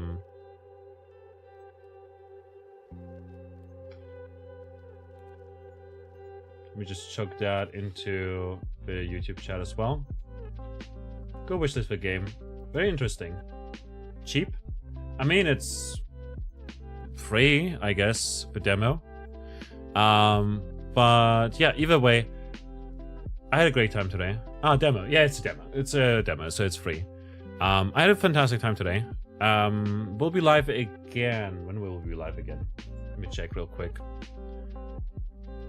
I said it at the beginning of the stream as well. On Wednesday, 6 p.m, live over here on Twitch, playing Sucker for Love for the very first time. It's gonna be exciting. Dating sim where we can date Cthulhu, amongst others. But besides that, we'll also be live on Friday in the afternoon, beating Pokemon Sapphire with our level 100 line noon, which is gonna be pretty fun. And only that, by the way. And then we'll do an art stream afterwards, possibly, like, continue with that. And then on Saturday and Sunday we're gonna play Devil May Cry 5 at 6 p.m. GMT, you know, Central European time, sorry. But yeah, nice talking away. Always nice for your soul being here. I'm glad to hear that, because that's a very nice compliment of you to say. Anyways, with all that in mind, Monday we'll do more Rogue Mondays. I'll stream those onto YouTube as well. Been having fun with that, and like the stream is automatically ported over onto the channel, and we're just showcasing roguelikes anyways. Is what I do on YouTube anyhow. So yeah, if any of the YouTube folks, I'm not sure if there are YouTube folks, to be absolutely honest, because I can't see. I mean, they seem to be views, but I'm not sure if that's like viewers. But like, if they want to check out the Twitch streams,